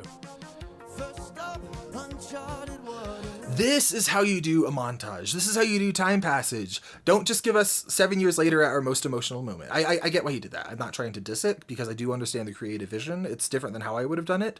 But I feel so much more narrative momentum this way, where we get a song that's taking us through things. And I know some of you said that with Different Beast, you liked how things were exposition heavy. Where it felt like you have to do that. What else would you do? It's a musical, and this is after the first act, so you need a recap song. This is how you convey that. This is how you recap it. You get things moving fast, you get a lot of things happening, and you keep it so exciting at the same time, and so captivating. The writing of this is so much stronger, I think. When lost, look towards the sky. Follow the North Star, no matter how far you think you're going, you keep on rolling. When strangers look around the aisle, when danger greets you with a smile, fight your way through, do what you must do, but no matter what, keep moving. He doesn't feel cruel in this to me, Odysseus, but he is showing he's not afraid to kill when he needs to. He's still doing what he has to do. I just kicked my little fill light, and y'all can't even tell, so I'm going to just leave it. One of you is going to be like, the lighting is different, and I can't focus now. If you're that person, I apologize. It's been really fun having you on the channel. It's gonna be dangerous, my friend. You need a mindset change for this. You cannot get away with playing safe. I love the shark. You wanna get home, put it all on the line and put your own red in it. Remember every trick in the door. So he's encouraging him to lean into his wit, which is interesting because that's been his coping mechanism. That's kind of like bitten him in the ass a few times. But he's saying this is one of your strengths. Like, I feel like this is a really positive message after all the trauma he's went through. He's saying you still have things that make you you. Lean into that. That's going to get you home. Even though we know as an audience, even if he gets home, he's not he's going to be different. But like the prophet said. Anyway. Treat it like it's the main event. You wanna get home, put it all on the line. Be dangerous and lastly doing bad. I don't understand where the windbag comes from, and I don't understand why he's giving it to him if he's saying, if you open this bag, you won't be able to get home. Because, like, it seems like he's getting home without it, right? So it feels like you're setting him off on a voyage, and then you give him a nuke, and you're like, don't push this or you'll die. And you're like, okay, thanks. Why would I ever do that? Why are you giving this to me? I don't think it's an issue with how it's written, unless other people are confused as well. To me, I am confused. I'm also a bit of a dummy when it comes to things like this, and might just be missing something real obvious. Much to get this. Keep this bag closed if you wanna get home, sir. You won't get another time to try. The raging storm inside won't let you get closer. It was meant to stop you by design. It was meant to stop you by design feels significant to me, but I can't totally parse why. The raging storm inside. Storm, thinking back to the song, was a metaphor for his grief. Is this saying his grief, like his internal grief, is what's not letting him get home? But by embracing the things that make him him, he can still navigate past that and get some semblance of it. But if he lets it out and fully, languishes in it, is that a word? I'm an author, I should know this. That it'll stop him. I don't know. How do you all interpret that line? Let you get closer. It was meant to stop you by design. 'Cause no mortal can pass Poseidon's storm. Open this bag and you'll never make it home. You'll never make it home. Don't you know that danger is Oh, I love this animation. Oh, so this is so upbeat, and I feel so much for Odysseus because he's been through so much shit. Like he really, really, really has. And this is his last shot, and he knows it, and he's just willing to take whatever he can. Yeah. Danger is my friend, my whole life I've trained for this. I cannot tell you how much I have paid for this. I have to get home, put it all on the line. I'm gonna use ruthlessness, every trick, every skill. This, that sword choreography is stunning. Gonna use ruthlessness, every trick, every skill put to use for this. I plan to put an end to all the foolishness. I have to get home, put it all on the line, or be dangerous. Hermes, thank you. Don't thank me, friend. I'm not the one who fought for you. Then who? Good luck. Okay, so you all saw how much I adored that song. I think that might be my favorite, or tied with Ruthlessness. Critique time. Windbag confuses me. Here's another thing, is the character arc.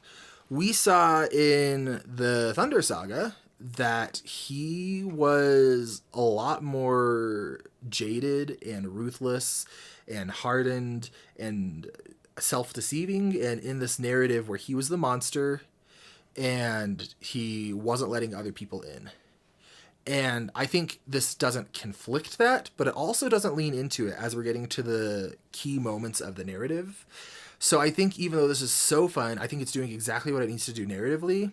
I'm feeling a disconnect as a viewer because I saw that, and then we had a 7-year time jump, and he seemed less like a monster and more like, I'm being abused, help me, oh my gosh, and now he just seems determined.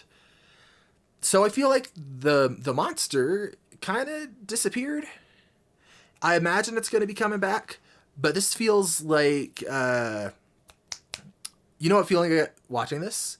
If any of you, this might alienate some of my audience, if any of you have played the game Persona 5, you go into these palaces, these mind palaces, when you're finishing a stage of the game, and then you get this music that kicks in that's just so hyped. And it makes this feeling of like you're at the end of a video game almost. And it's so cool. I think we should have seen just a few more character moments in this of that monster side, or shown how that monster side dissolved in the last saga. Anyway, small critique. Let's get back to it. All right, so next up, this is by Virus AP, and we have Scary Boys. Scary Boys. Oh, that's a D. This is like Charybdis or something, and I just sound like an idiot. I write books. All right, Scary Boys. Let's figure out what the Scary Boys are. That's embarrassing.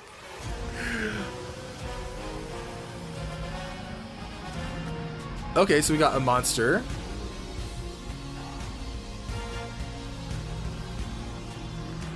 You must be who Hermes mentioned. A monster here to block my way. I'd like to. I thought he was talking about Poseidon. So if you don't have much to say, then oh, bring it on. I'm not dying here, I'm still fighting here. I'm holding on till I see it through, till I've beaten you.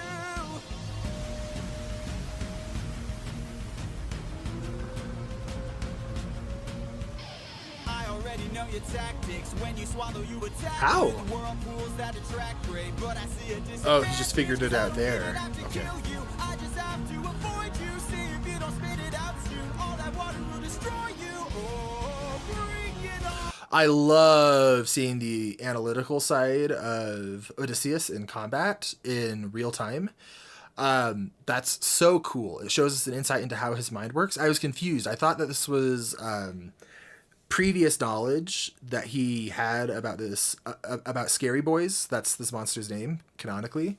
I thought he knew about Scary Boys, but I think this is him piecing it together in real time, and that's hard to convey with the music without being really on the nose. So even though I feel like it doesn't fully give us the tools to understand how he's getting where he's getting, I don't know that he could have done it much differently. So I think it's doing what it needs to do. So this isn't even a real critique. I'm just wasting your time. Okay. Again, I kind of feel like I'm in a video game. And I feel so much momentum. I feel less momentum with this than I did the last one. Like I feel like this is saying, and then monsters. And I know it was somewhat set up by Hermes, but I also feel like this monster wasn't mentioned at all. And so it feels a little weird for how important of a moment this is in terms of narrative placing to have Scary Boys randomly pop up. So if you don't have much to say, then oh, bring it on. I'm not dying here, I'm still fighting here. I'm holding on till I see it through, till I've beaten you. So I almost wonder, I feel like now that I know a bit better where we are narratively, we have to resolve this Poseidon plotline, and he's in the ocean. And I feel like the ocean has very thematically represented his grief. I don't know whether Jorge intended that, but the musical is written in a way where I think that's a really valid reading.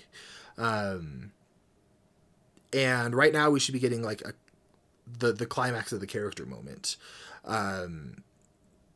And I don't know, instead of climaxing, I feel like Odysseus is... This is a dangerous sentence. Instead of the narrative reaching a climax right now with the character arc, I feel like... this is a little different. So how I would have written it, I think, is instead of this monster, if we are leading into Poseidon, so I might just sound like a big dummy if this doesn't happen, I would have the waters just slowly start getting choppier and more of a storm. And then instead of a literal monster, have this monster be this like domineering storm that becomes like from little ripples in the water to bigger waves till he's like dealing with full-on tidal waves. I feel like that would be more consistent with the world that we've had so far. And I also feel like it would be thematically a bit richer. And if we are leading to Poseidon, then it would feel less like Scary Boys and then Poseidon, and more like here's Poseidon's power building. I'm not going to be arrogant and say like the way I would write it is any better, but personally, that's what I would do. I already know your tactics. When you swallow, you attack with whirlpools that attract prey. But I see a disadvantage, cause I don't even have to kill you. I just have to avoid you. See if you don't spit it out soon. All that water will destroy you. Oh, see, I'm not sure he knows about how it'll destroy him. till you're out of breath, till there's nothing left. I'm holding on till I'm in the clear, till I'm out of here. Oh, that's a storm. I'm a really good singer, guys. If you didn't know, you can get me for the Epic 2. That's an interesting callback, because Storm is when he was facing his grief, and now he's diving head on. And that only reinforces my opinion that having a callback to Storm musically would just make me really love to see this be another escalating storm. Not that I don't love this, because I do.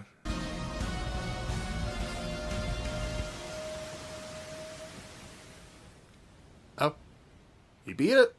That was anticlimactic. Oh, he's almost home.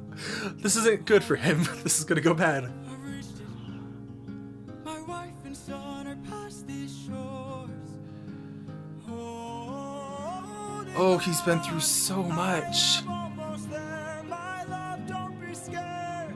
It's too happy. Hold on, I am on my way. I'll be there today.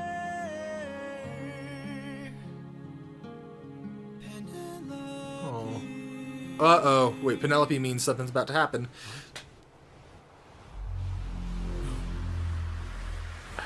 No! Shit. Okay. I think this moment right here. No! I think that should have been the song. Personally, that's what I would do, and I'm not saying I'm right or this is wrong. I think this is really effective at what it's doing. But to me, it feels a little bit more like a video game than a... Dad is proud of you. Feels a bit more like a video game to me than a narrative. And I know video games can have narrative. I hope you know what I mean. But, yeah.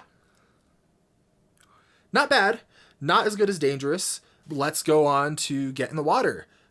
That's not good. Why is it called that? Don't get in the water is what I would like.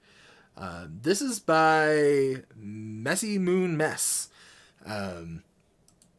Let's check it out.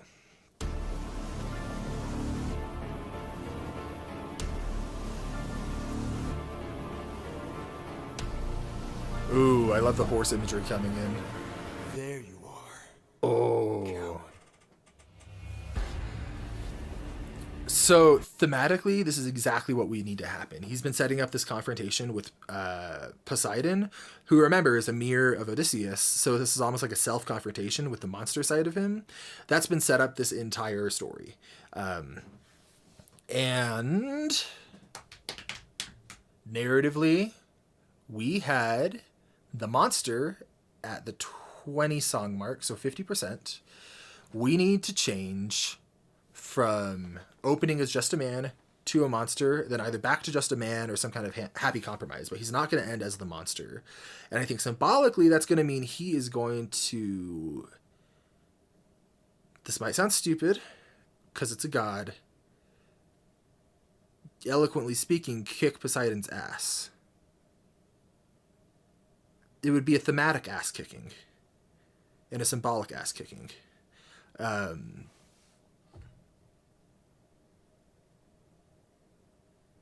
Okay, I'm not sure anymore. We're going to watch.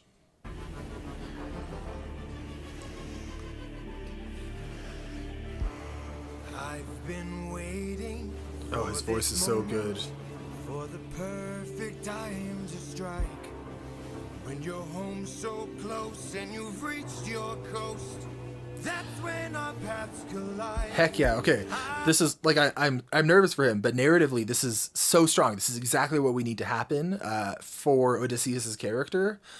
Thematically, right before he gets home, where he was before, this is... He's being put in a similar situation to show how he's changed. I've got a reputation. I've got a name to uphold, so I can't go letting you walk, or else the world forgets I'm cold. Now get in the water. Ooh, oh, that's intimidating. Get in the water, drown yourself in your grief is symbolically what this is saying. He's being faced with what a true monster looks like. Because I think Poseidon, like, he does have humanized elements, but he's a representation of Odysseus' monster persona. This is a final confrontation with the with himself, essentially. Can't you just pull him into the water? No, he can't, because this is a power move. Like, he could just drown him. He could just kill him. He's shown he can do that. But he doesn't want to. He wants to humiliate him. Get in the water. Or I'll raise the tide so high, all of Ithaca will die. Get in the water. Wait. Get in the water. Stop this, please. I'll make tidal waves so profound. Dude, it's been 10 years. Let it go. Your sun will drown. No, get in the water. I love him. Okay, so thematically, I keep saying it. This is just exactly what we need to be doing. This is so good. And we see another situation where Odysseus he has to choose between A and B. Save yourself or save your people. But I think this time he's going to choose option C and find some way to overcome Poseidon. Which, the reason I think that, even though that might sound dumb, is because symbolically, for a character arc, that's him overcoming this fatal flaw. And that would be so satisfying. I don't know how it would be pulled off in a believable way. Your wife and your son will drown. No! Get in the water! Get in the water! Don't mistake my threats for bluff. You have lived more than enough. Get in the water! This is showing just how pathetic and scary this monster side of him really is. Get in the water! I'll take your son and catch his eye. Ooh, that animation is chilling. Unless you choose to die. Get in the water! Unless you choose to let your dark sides totally consume you and give into your grief, is what's happening here. Aren't you tired, Poseidon? Really, though? It's been like 10 years. It's been... Really?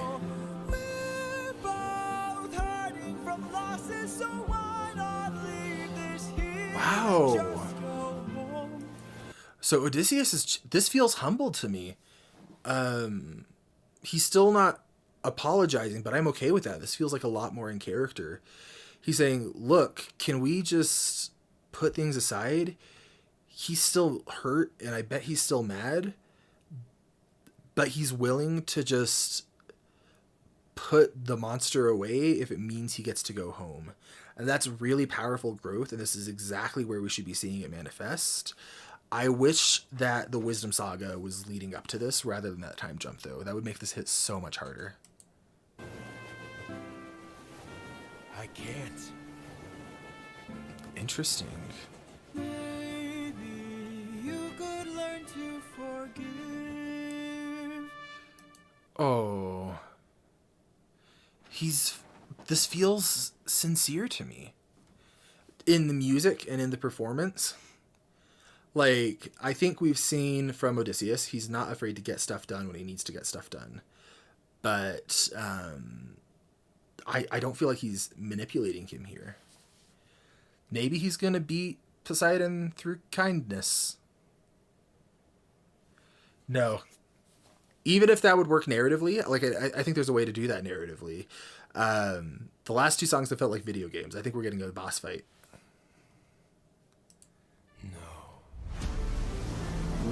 Ruthlessness is mercy upon ourselves. Die! Ooh.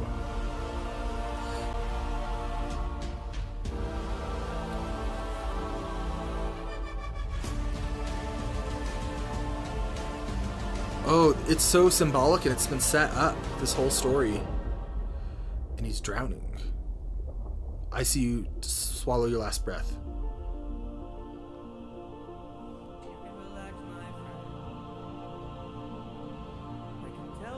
He doesn't die here. Oh, Eurylochus.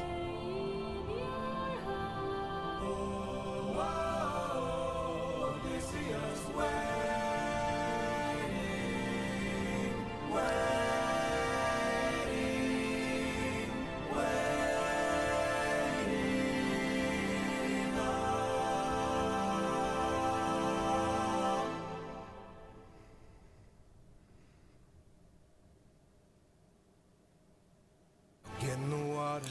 Okay, what's going on? I was with it right up until the end. It hit me emotionally because I love these characters. I don't think he's dying. I think this is a reaching deep down and channeling inner strength moment, which works, except that, from what I understand, Jorge had, in the animatic, like the official one, Odysseus, or Eurylochus and all of Odysseus's men try to kill Odysseus in their last breaths, which is why I think personally, if I was making that scene, I would have had them just stand there and accept it in like paralyzed grief and heartbreak.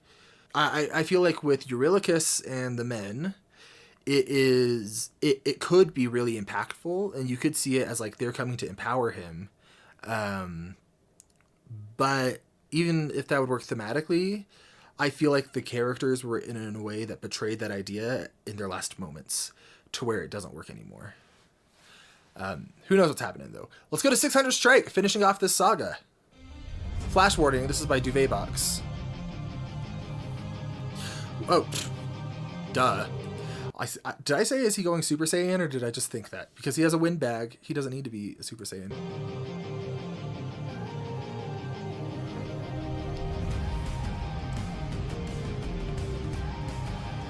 I will say, if he uses this windbag and then still gets home, that feels cheating a little bit narratively, because we set the clear stakes that if you open this, you can't get home. And I don't think that was symbolic. I think it literally meant physically you can't get home. So if he still pulls that off, it feels more like, hey, here's your secret weapon to beat the boss, and good luck with it. So I feel like that would be cheating just a little bit. But let's see. So he did use it. Oh, this is a cool design. It reminds me of Dracula from Castlevania. He's continuously using it. I don't think you seem to get it. I can't afford to die, 'cause I will get back to my son. And I will get back to my wife! Ooh. Oh. This is cool. I will say, I believe him. Like, he wants to get back to his son and wife. He's so close. I think love is driving him. I do still think it's a coping mechanism and it's more of an ideal, even though I do think he loves them. But I'm a little, to be honest, even though I'm really, really enjoying this, I'm not fully grounded in Odysseus' character anymore.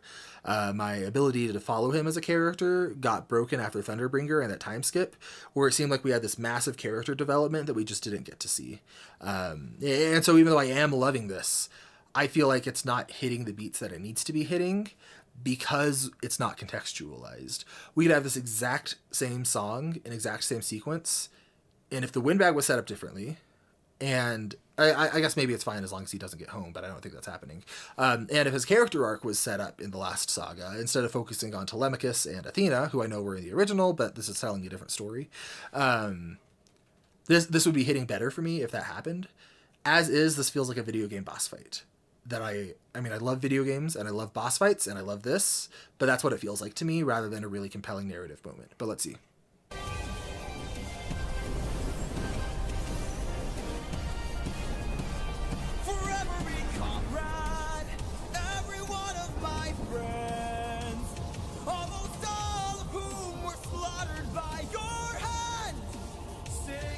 Oh!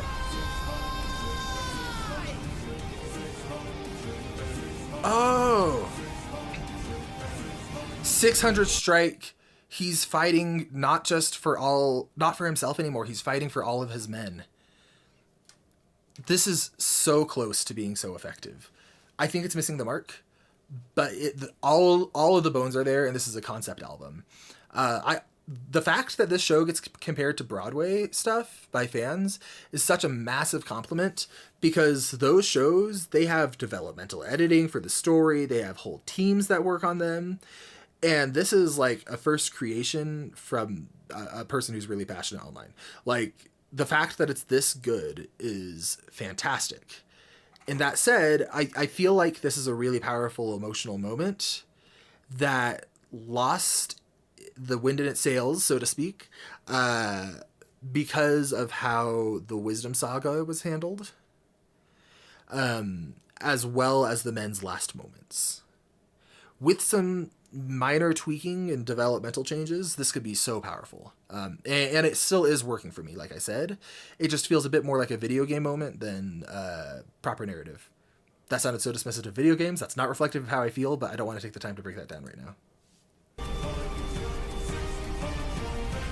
Ooh, he stole the trident. That's, again, a powerful metaphor, I think. Reclaiming the side of him. Can't you see?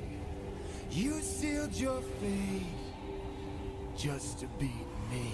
Oh, so he did. He is facing consequences for that, for opening the bag. As long as they don't immediately undo that by beating a boss battle or something, I'm okay with this. Yeah. You released my storm when you opened that bag. Blocked your one His voice. way home. Now you'll never get back. Ooh. You're going to call off that storm. Or what? You can't kill me. Exactly. Oh shit. He's gonna torture him. Wait. Wait. Ah!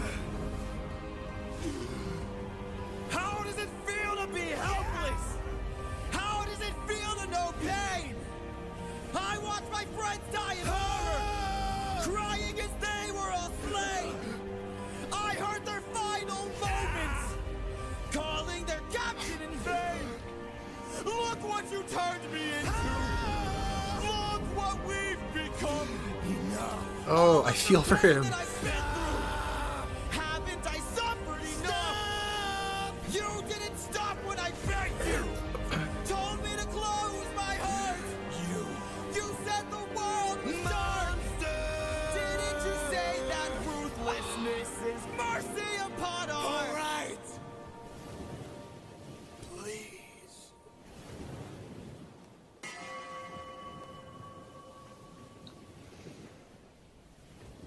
After everything you've done,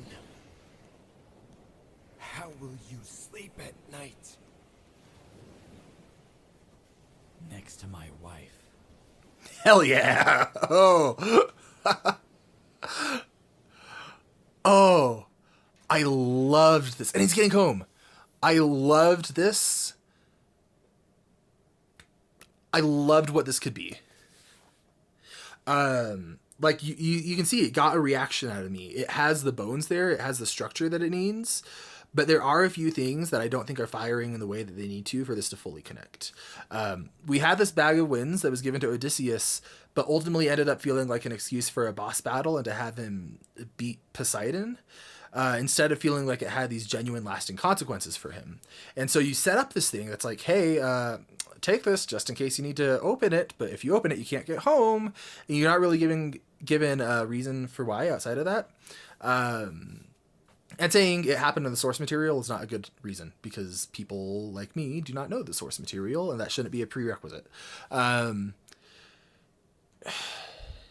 So the windbag is an issue. Absolutely love him confronting Poseidon. I love what that means symbolically. Confronting this monster side of him that he thought he embraced and left behind.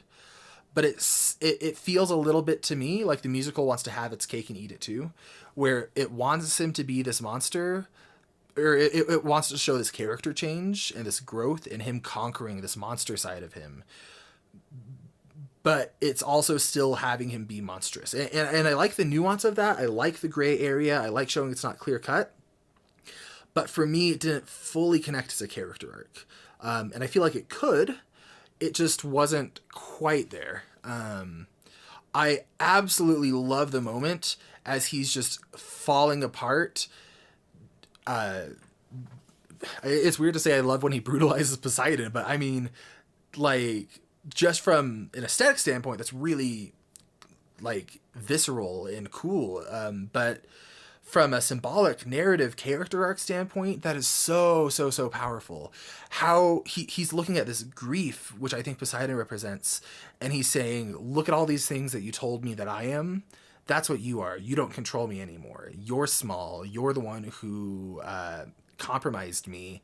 It's not who I am. Look what I can do to you. You don't get to control me anymore. And that is so powerful. The issue is I feel like I feel like only part of his character is having this arc and not being fully embraced. And with the suitors as a plotline being set up at home and your palace painted in red, I have a hunch that Odysseus is just going to go kill a bunch of people, which can work. But if he feels monstrous there, I feel like this was the last checkpoint to be truly monstrous as a character. And now we need to be seeing his whole self as he's integrated that into himself. So I'm interested to see how he handles it. Because we know the palace is painted in red, in blood, and Odysseus leaves a trail of bodies behind him. It's going to require some careful maneuvering in order to make this feel earned. I heard some people say they don't like the saga. I can see why. It felt very video gamey. Which might have been the intent, that it doesn't really matter because that's still the effect that it's having and it's getting in the way, in my opinion. But the structure is all there, and it just needs some developmental tweaks, and I think this could be so incredibly powerful. It also needs the last saga to be totally different. just flat out, in order to contextualize this, in my opinion. Like I said, I see the creative vision and I understand why we had Last Saga, especially so that we can tie into how the story was presented in the Odyssey, from what I understand. But it just needed to be different to set this up fully. Gosh, I love this. This is one of my favorite sagas in terms of what it could be. In its current state, I think it's one of the weakest sagas, but it's so close. It just needs some polish and some tweaking. Get a good developmental editor in here, and you've got a really solid jumping into the third act. Gosh, I love this. It was so good. Like it's flawed, yeah, but there's so much potential.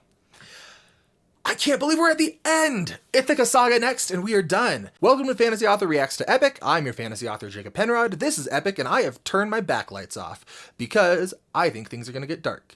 Yeah, we like to keep it fun on this channel. This is the kind of high quality production you're getting.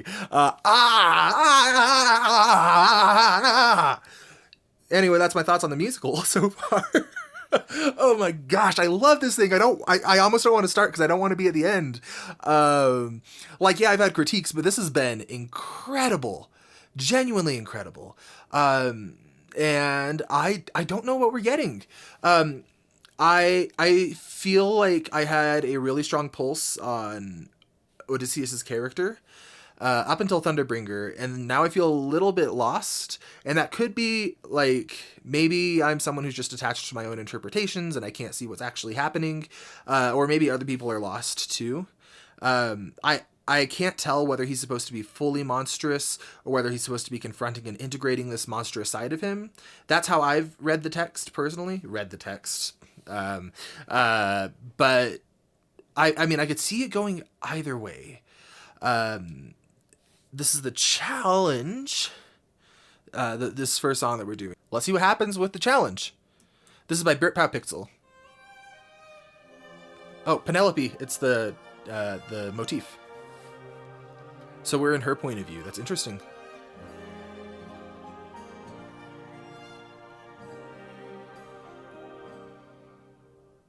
I'm supposed to choose a suitor to wear the crown. I said I would choose as soon as I weave this shroud. So she is, I'm going to turn it up just a little bit.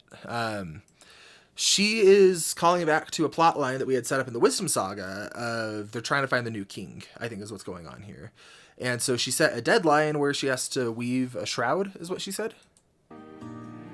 They don't know that every night I unthread all the work I've done. Oh. 'Cause I'd rather lie than allow them to think they've won, though I never. Oh, I love that animation. Resort to this. Just know I'll be here. I love seeing her devotion and love to Odysseus be matched. Her singing voice is incredible. Let me see if I had any other thoughts. I have a few thoughts on the writing itself, but we can get to that once we're done with the song. But I don't know how much longer I'll last since we saw that storm. Oh, so she could see it from where they are. And though it was so close to our kingdom, it was far from the norm. I love that she's analytical. She's like, she's like Odysseus in some ways. That's so cute. It was far from the norm. Unless, could it be some kind of sign that my world is all about to change? She's on it. Is it finally time for the challenge I arranged? Though I never thought that it would come to this. Just know I'll be here buying you time.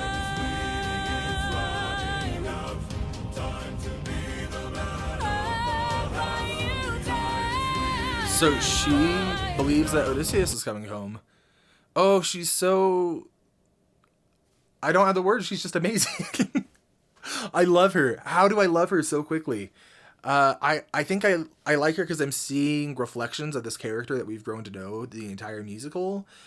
But she's also more than just Odysseus's wife. Like, she is clever and she's proactive. Brandon Sanderson, I think...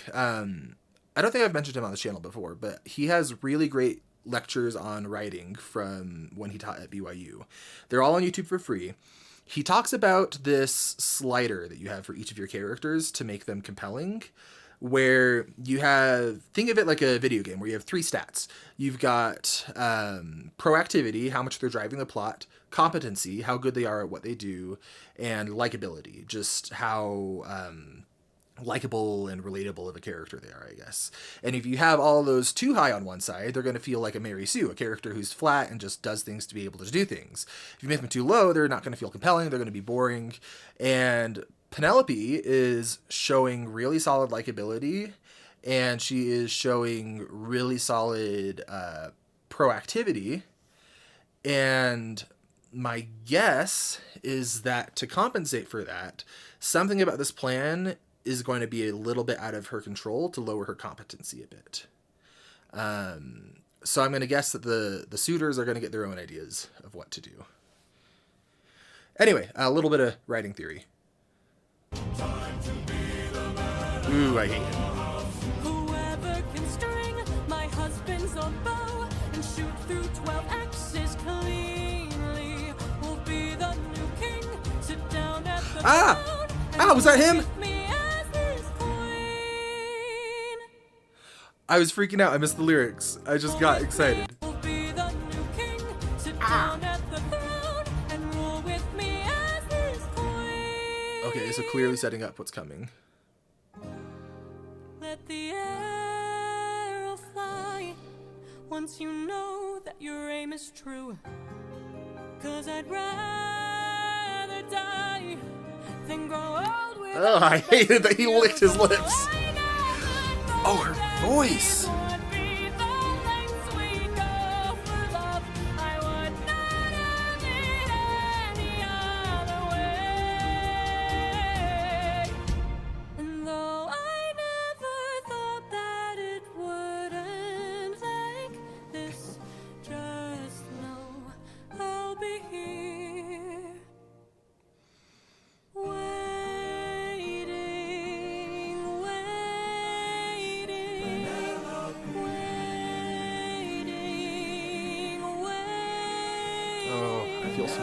I feel so much for him, and he's home. He's home. Oh, and the waiting. It's a callback.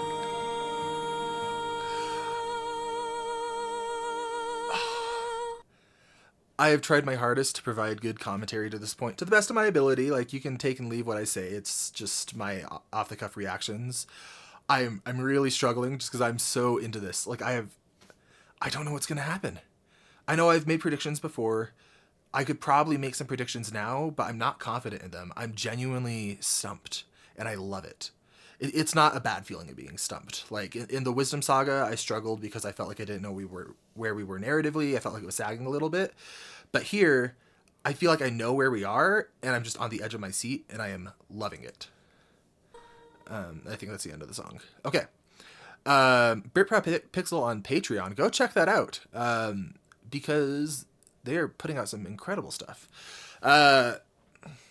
So I loved this song. I loved getting attached to Penelope. I loved her voice. I like how it's setting up the story. Let's talk a little bit about writing prose techniques. So prose is just like the lyrics themselves. And that's how I'm referring to them. Typically, I use it to refer to the text in a novel, but I mean, it's a good enough word for right now. Now, going back to Brandon Sanderson again, once again, highly recommend his lectures if you're any kind of aspiring writer. He talks about two techniques that you can do when you're writing lyrics or writing prose, and it can also be applied to writing lyrics. You can either have a clear window or stained glass. And a clear window gives you a direct view into what the characters are thinking and doing and planning, and it doesn't try to obscure it in any kind of poetry or any kind of... hidden depth sounds like I'm dismissing it, because I'm not. It's closer to how I write, and I think it's a legitimate writing choice. But the focus is on the story itself rather than the framing of how we get there. Whereas you have stained glass writing, which is picture a stained glass window. Like it's beautiful, it's stunning, and it still lets you see what's there, but it can risk obscuring it a little bit if you get too complex. This song, I feel like, was more of a clear window song than the other songs have been, in a way that I think very minimally detracts from it. it set up the character's wants and expectations and the situation very clearly and concisely in a way that's effective. And I'm not saying by any stretch of the imagination that the song isn't effective or didn't work for me. I am saying it felt a little bit like if, what's that song in Wicked? Don't wish, don't start, wishing only wounds the heart. I'm not that girl. It feels a little bit like if we had that song, but instead she was saying, Fiyero loves Glinda instead of loving me, and that makes me sad as can be. Like, that... I feel like I just sounded like a jerk then. What I was meaning with that comparison is not a demonstration of quality, but a demonstration of technique, where one is coming out right and telling us what's happening and exactly how it's happening, and the other one is letting the audience suppose that. And both are totally valid. I just feel like this dipped a little bit more into the clear window side than has been typical for this musical. So even though it's a totally valid creative choice that I think is landing, it surprised me a little bit because of the fact that I feel like it was a deviation from the standard that's been set by the musical. So a totally valid choice, not a bad one at all. It's just something that I noticed from a critique standpoint. All right, next we have Hold Them Down. Don't like that. This is by Orange. All right, mentions of rape and SA, violence and gore, blood splatters, or violence, mild gore, blood splatters. I read that in the stupidest way, going down and up. I'm curious how he's going to handle the mentions of rape and SA. I don't imagine I'm going to have as much of a problem with it as I did with Calypso, just if the framing stays consistent with how he's shown the suitors so far. But I mean, potentially. So maybe this won't be a fun video. I'm suspecting that I'm going to be into it, though. Like, into the song. Oh, that's a... They're using a... Orange, what are you doing? This is crazy. Look at that. He's using a 3D environment for hand-drawn images. That's so cool.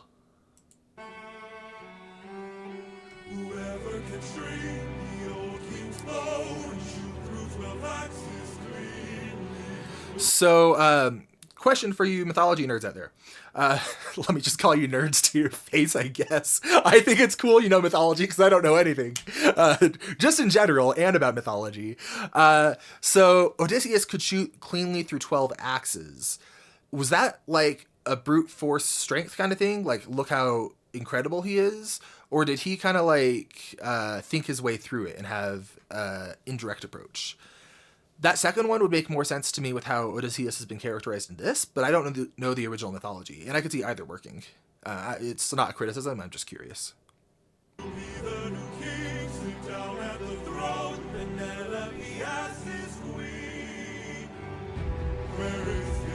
This is so cool. Screw this competition, we've been here for hours. None of us can string this. We don't have the power. Screw this damn challenge. No more delays. Can't you guys see we're being played? This is... I don't like him, and I love him. I think he's creepy, and I think that... His name is Antinous, right? I think in the Wisdom Saga, he felt a bit more one-note to me, but I could also see that being because we were in the eyes of someone who was pretty innocent and painting things as black and white. Like, I think it was a stylistic choice rather than critical flaw. But his performance is stunning. Oh, it's so good. How they hold us down while the throne gets colder. And I like seeing him rally them. While we slowly age. Hold us down while the boy gets bolder. Where in the hell is our pride and our rage? Here and now there's a chance. Where's our pride and our rage? So, where... I don't remember, so this is a question for you all. Where have we seen pride and rage in this musical before? I feel like that's an allusion to something, like calling back to something, but I can't think of what off the top of my head. For action. Here and now we can take control. Here and now burn it down to ashes. Channel the fire inside your soul. Oof. Haven't you noticed who's missing? Don't you know the prince is not around? Oh, Telemachus is there. On a diplomatic diplomatic mission, and I heard today he comes back to town. So I say we gather near the beach. Orange, you're killing it. This animatic, are you kidding? The framing, how you're doing everything, the characterization, the movement, the models. I don't think you call them models. The character design. Like, you're doing such a good job that it's distracting me from the song a little bit. If you're watching this, I'm talking to you like you're watching this random ass channel with 4,000 subscribers. Near the beaches, I say we wait till he arrives.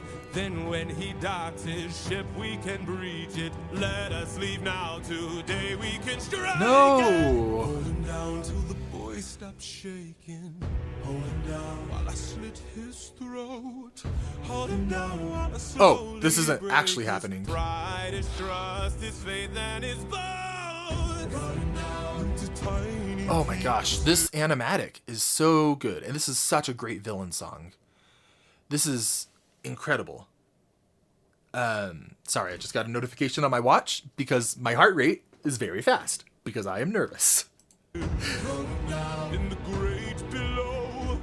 When the crown wonders where the prince is, only the ocean and I will know. And when the deed is done, the queen will have no one to stop us. Oh, he's stringing the bow. Bedroom door, stop us from taking her love and more. And then we'll hold her down while her gate is open. Hold her down while I get a taste. Hold her down while we share her spoils. I will not let any part go to waste. Oh, what a creep. What a creep. I hate him. Oh, he's taking their weapons. Does the way this is shot, the way this is animated, does it remind anyone else of Gaston in Beauty and the Beast, his villain song where he's in the tavern? Something about it reminds me of that, and I am here for it. I love it.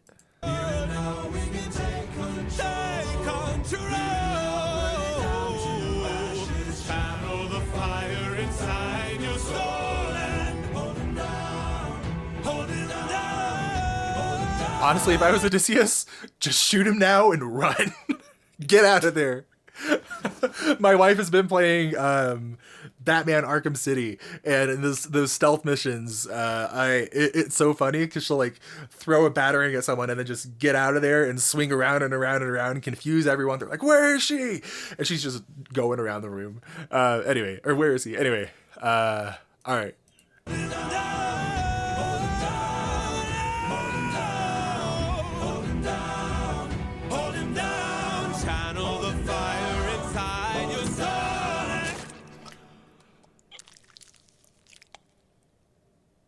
Oh, yes, yes.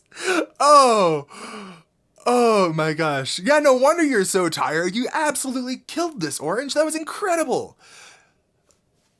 What a great villain song. What a fantastic villain song. Like, I feel like he is one of the less developed and humanized villains, but I think there's something to be said about the only human villain being more monstrous than the others.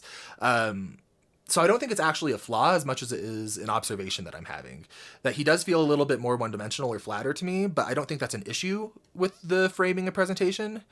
I don't think it would hurt to have him more realized, but I think this is doing exactly what it needs to do. Oh, I'm so hyped. He's just going to kill them all. He is just going to kill them all. Yeah. Next up, we have Odysseus. And I think this one is the live stream animatic. Odysseus. I feel like I'm looking through my animatics playlist.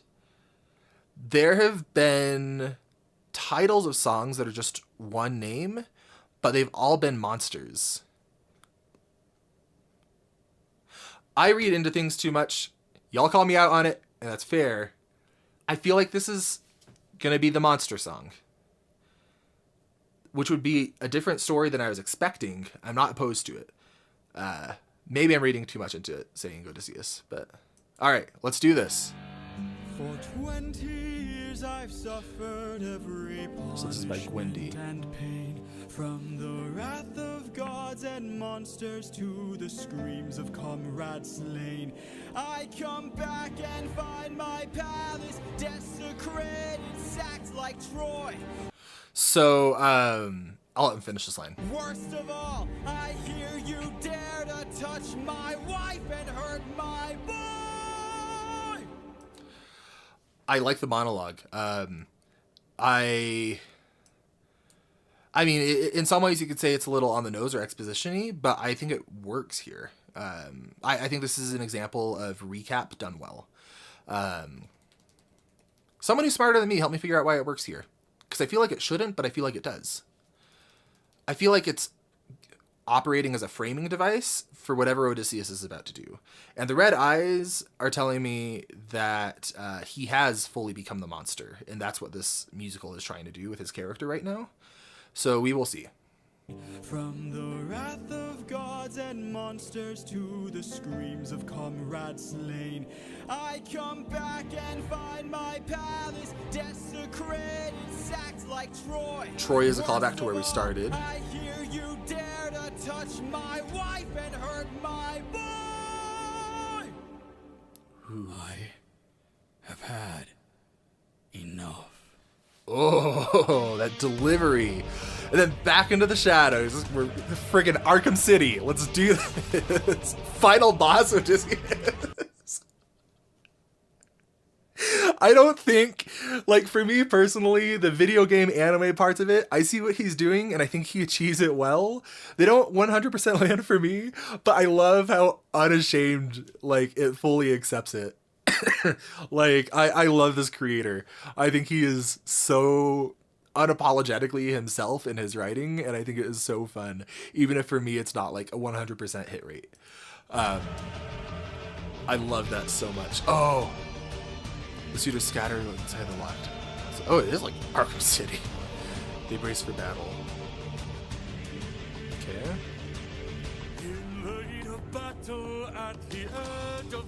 Is this a monster movie? Are we getting Odysseus from other people's point of view? That would be fascinating, because we saw in Charybdis, or Scary Boys, if you follow the channel, that we've seen this tactical side of him. We know he doesn't just rush into battle. He analyzes everything that he goes into. So seeing that from someone else's perspective, it reminds me of... let me make sure this is actually what's happening before I say something, because I might just sound like a dummy. Somewhere in the shadows lurks an agile, deadly foe. We have the advantage, we've the numbers and the might. No, you don't understand it. This man plans for Hell yeah. Oh my gosh.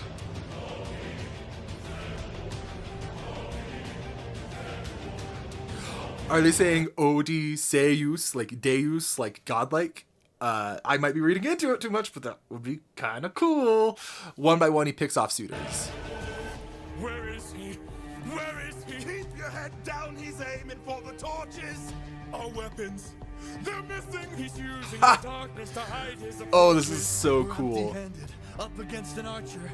Our only chance is to strike him in the darkness. We know these odds, the odds can't be tilted. You don't think I know my own palace? I built it. Hell yeah.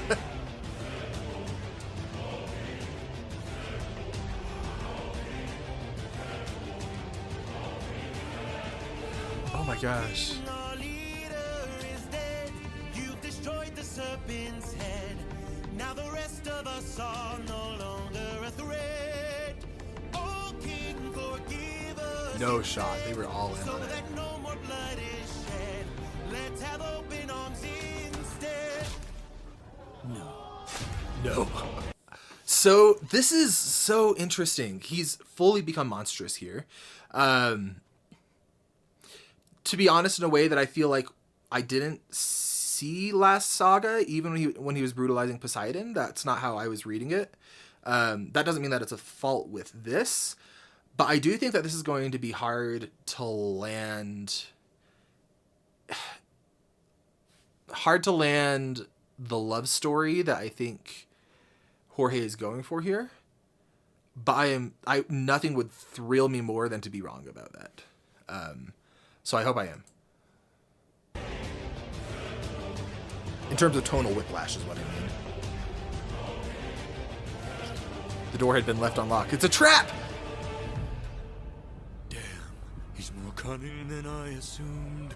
While we were busy plotting, he hid our weapons. Yeah, you should run inside and look at it. Like, yeah, see? So what? Now that we have just ourselves, maybe the worst D&D party. Behind you! Or just an average D&D party, now that I think about it. Oh my gosh. Brave Prince of Ithaca, the Little Wolf. A Warrior of the Light. Oh. Oh, it's so cool. Seeing what the king will do to us, we wouldn't dare. I don't want to hurt you. That's an interesting difference between him and his dad. Your very presence is doomed the king, young prince. We don't fight. Oh, they're going to go after him to try to get to Odysseus. We got company and he's made a great mistake. Ooh, the music. And now they're ours to take.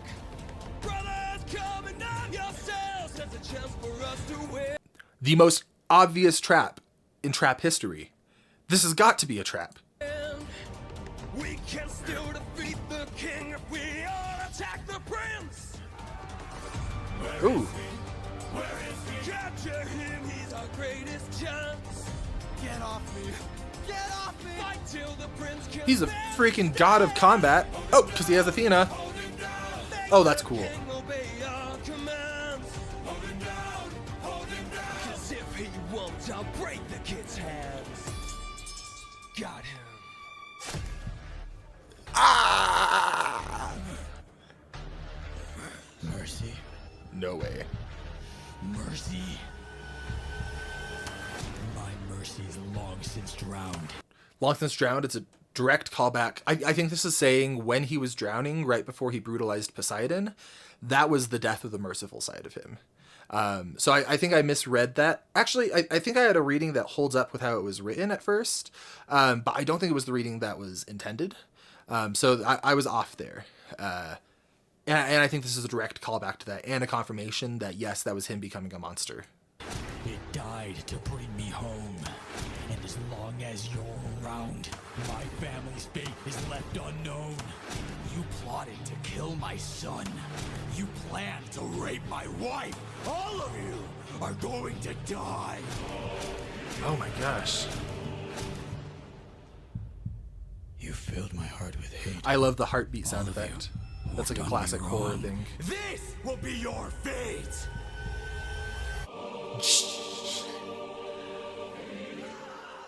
Oh my gosh. This is shocking. In a way that I think is really working.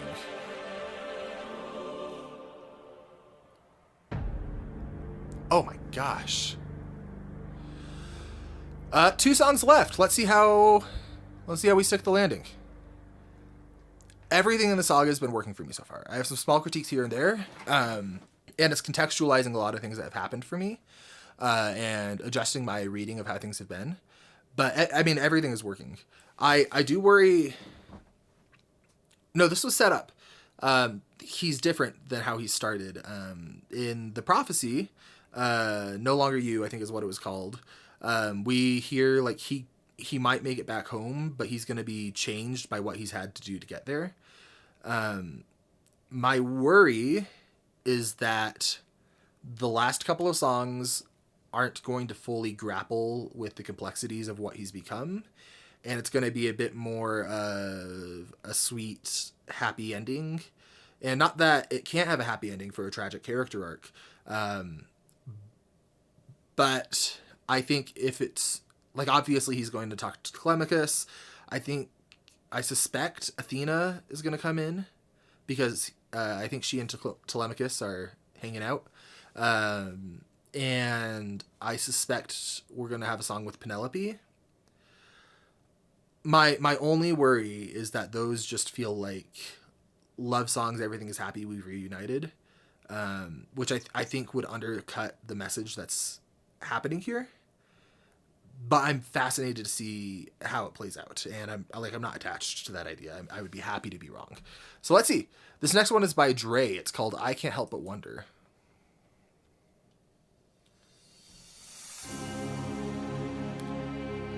This was 20 hours of work according to the description.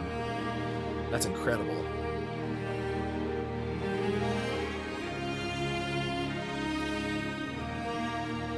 Oh, and he gets to see Telemachus. Father?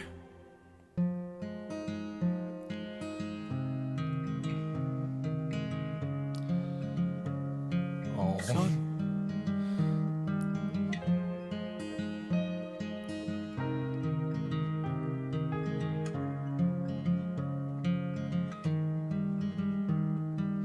All my life This is so sweet. And in my head, Odysseus is just canonically dripping with blood and gore and is disgusting. So I have to set that aside. I have to compartmentalize to take this in. I've died to meet you. Oh, and we saw that. Thought about your name so much it hurts. For 20 years I dreamt of how I'd greet you. Oh, and now you're here. I can't find the words. All my life I'd have died to know you. Days and nights I wish that I could show you. For 20 years I never could outgrow you. Oh, and now you're here. I can't help but wonder. So I apologize for not providing commentary. I don't have too much to say on what's happened so far, other than it's working for me and I like it a lot. I can't help but wonder what your world must be. If we're like each other, if I have your strength in me. All this time I've wondered if you'd embrace me as your own. 20 years I've wondered, for so long I felt alone. Oh my son, look how much you've grown. Oh my boy, sweetest joy I've known. 20 years ago I held you in my arms, how time has flown. Oh, used to say it'd make the storm clouds cry for you. Used to say it capture Oh, I feel like I heard a song there. make the storm clouds cry for you. Used to say it. Was that Thunderbringer? Or am I just hearing things? I know I was off key. Make the storm clouds cry for you. I mean, he's faced storms. I don't know the significance of that. I'm really taken in by this moment. It capture wind and sky for you. Held you in my arms, prepared to die for you. Oh, how time has flown. I can only wonder what your world has been. Things you've had to suffer, and the strength you hold within. All I've ever wanted was to reunite with my own. 20 years we've wandered, but today you're not alone. My son, I'm finally home. Oh. He's dripping with gore, but I'm forgetting that. Father, how I've longed to see you. Telemachus, I'm home.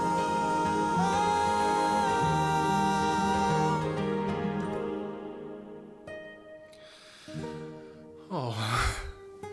Go, tell your mother I'm home. I'll be there in a moment. Of course. Oh, I hear Athena.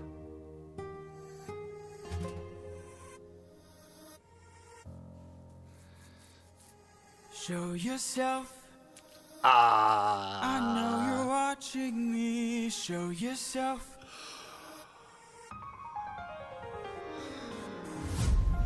I love that he knows that callback to when they first You met. were never one for hellos. So I will say I have absolutely zero bearing on Athena's character right now. That might just be me personally, and no one else has struggled following her character at this point. But for me, I've got no clue what would or wouldn't be in character for her. That's just an issue I've had. I can't help but wonder what this world could be if we all held each other with a bit more empathy. I can't help but feel like I led you astray. What if there's a world where we don't have to live this way?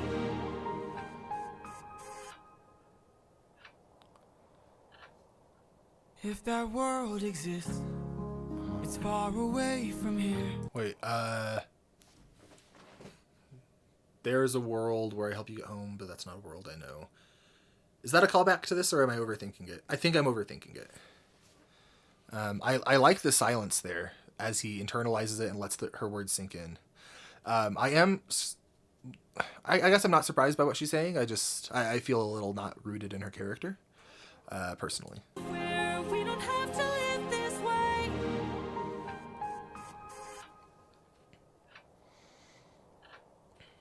If that world exists, it's far away from here. It's one I'll have to miss, for it's far beyond my years. You might live forever, so you can make it be. But I've got one endeavor. There's a girl I have to see. I love that this is a callback to their like initial conflict. And when I say initial, I don't just mean when she was saying My Goodbye, when she was singing that. I'm talking about when they first met. Like, there was a disconnect between what he wanted and what she wanted, and this is directly addressing that. And they're not tiptoeing around it. Like, they're directly talking about it, and it's very sweet. Live forever, so you can make it be. But I've got one endeavor. There's a girl I have to see. Very well. I love that he didn't have a last minute switch to, yeah, let's go ahead and make things better for the whole world. He acknowledged, like, look, this is who I am. He's recognizing and accepting himself for who he is and what he really wants. I have a small issue with this song, but it could be remedied by how the next one is handled, so I'm going to hold on to that until the very end. I also don't want to just bring things down, because I'm really, really, really enjoying this. Father, she's waiting for you. Oh. Maybe take a bath first. Penelope. Oh, this is by the artiste. I love this like haggard character design. I think that works really well. Historically, him singing Penelope has been right before or on the back of him doing something awful, but I don't think that's going to be the case here, and I'm down for that.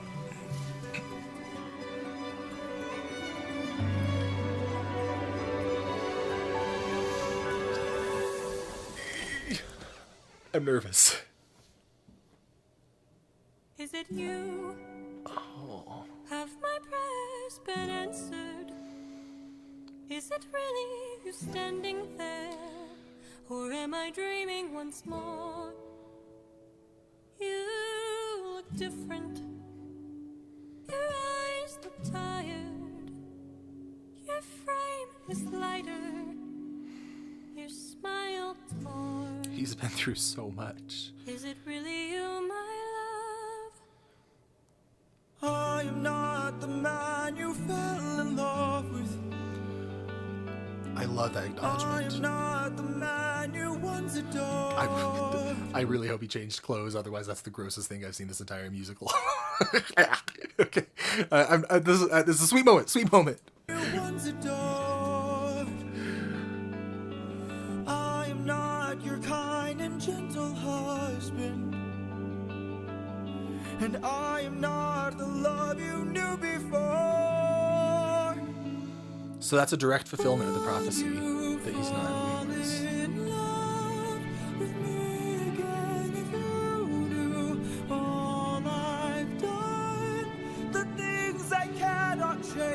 actual Would you chills. love Oh me my all gosh. the same? I know that you've been waiting for love.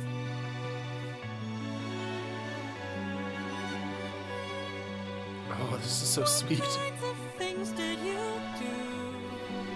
Don't look outside the door. Left a trail of red on every island. He's finally confronting what he's done. Oh, like genuinely I have goosebumps. He's been running from it this entire musical. Even in the underworld, he put on armor, like put on shields to not confront it and say like that, like this is the monster. But here he's saying, this was me. Look at what I did. I'm not who I used to be. I'm different, and I'm not who you know. And he's asking her to fall in love with him again. It's not a direct continuation of their relationship. I think after 20 years, the relationship that you had is essentially dead. But what I mean by that is it's gone from a place where you have a genuine everyday connection to a place where you have this faith in love lost and a faith in who they used to be and that you can find it. And I think that's a beautiful way to fulfill that prophecy.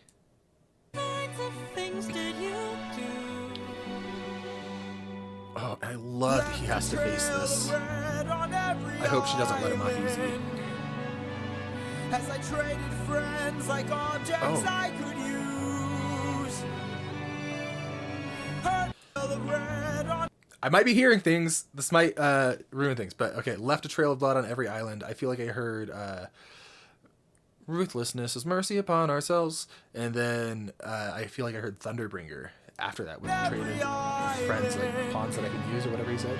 As I traded friends like objects I could use. Hurt more lives than I can count on my hands. But all That's such a sweet, well-written line. I have zero issues with it, but it's funny to me that that's just 10, and then he has that whole slew of bodies directly behind him. Oh, this is so sweet. To bring me back to you. So tell me, would you fall in love with me again if you knew all I've done, the things I can't undo? That was an awesome I am flashback. not the man you knew. I know that you've been waiting.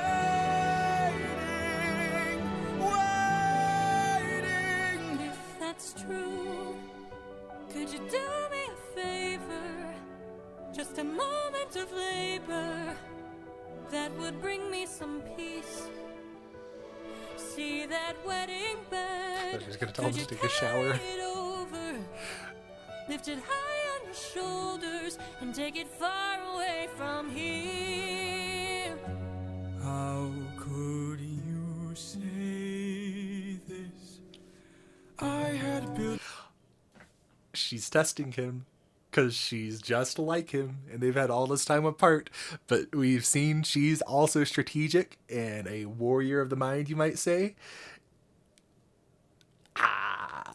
That wedding bed with my blood and sweat. Carved it into the olive tree where we first met. A symbol of our love everlasting. Do you realize what you have asked me? The only way to move it is to cut it from its roots. Only my husband knew that, so I guess that makes him Penelope. She sounded angry in that, almost as if she's saying, I don't think it's anger with how we would normally think of it. I think she's saying, how could you possibly think I wouldn't love you? Because you're still you. We can talk about how that aligns with the themes that this musical is set up, but now isn't the time for that, because this is absolutely gorgeous. I will fall in love with you.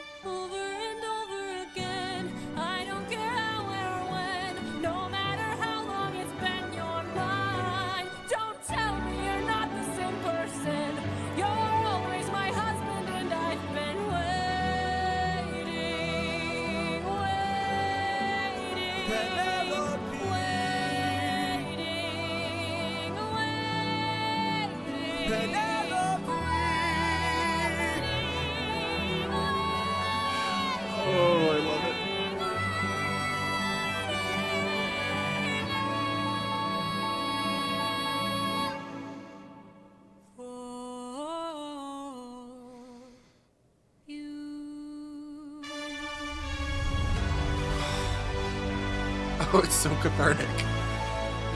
He's worked so hard for it.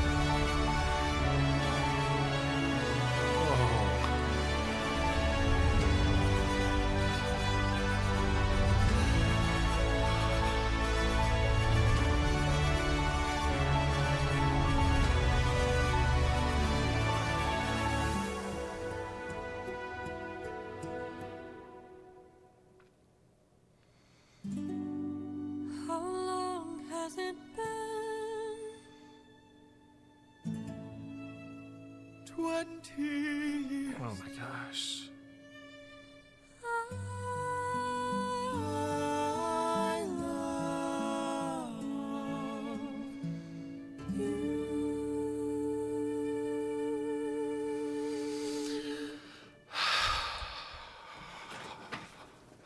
What a beautiful, amazing ending. That was so good. This whole musical was incredible, but that song, I had chills throughout it. That was gorgeous. I love the fulfillment of the prophecy being like, you're not going to be able to get home. And in some ways, I honored that. We'll get to a bit more nuance in a minute. But I love the idea that I think at its core, the song is saying, at times the song is saying, yes, you're not the same person, but I choose you anyway. There's something my wife and I have said to each other ever since we got married, in addition to I love you, but which is like, I would choose you again. And I think that's an important sentiment. And I think that's what this musical is saying at the end, which is, I feel like it's what it's trying to say and largely succeeding at, which is like, yes, you are different. Yes, you've had to embrace ruthlessness. Yes, you've become a monster in some ways, but I would fall in love with you again because I love who you are at your core.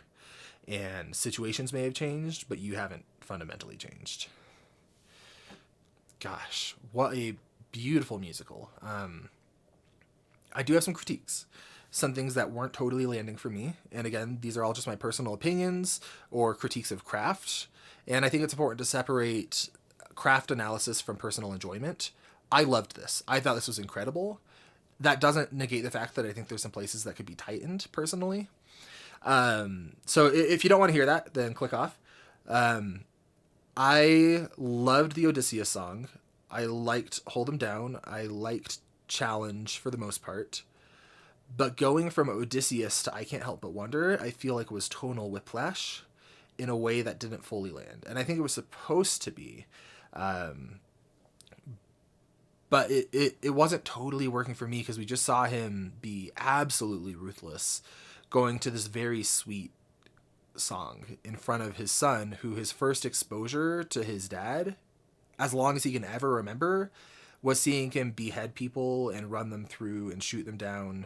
And like, I know that times are different and that it needed to happen probably. And also just from a psychological perspective, I feel like that was very much glossed over, and they felt kind of disconnected. And so I felt like that monstrous momentum wasn't carried through from Odysseus to I Can't Help But Wonder. And I felt like that character arc of Odysseus choosing to become the monster, because I think that's what was supposed to happen, I feel like that wasn't fully executed upon in Would You Fall in Love with Me? I felt like that kind of just excused him of the consequences of what he'd done because love. And I liked the angle of him acknowledging, I'm not the person you fell in love with. I do wish that he got a little bit more pushback on that. Not because I think that their relationship needed it, but because I think his character arc needed it, to really grapple with these consequences. And so I do feel like he got off a bit easy in a way that damaged the overall theme that I think was trying to be told, at least with how it connected to me personally. I'm not sure how I would change it. I would have to sit on that for a while. This is very much off the cuff, but something about it felt like the musical was trying to have its cake and eat it too, in terms of making Odysseus a monster, but also giving him this very sweet ending where he didn't seem monstrous.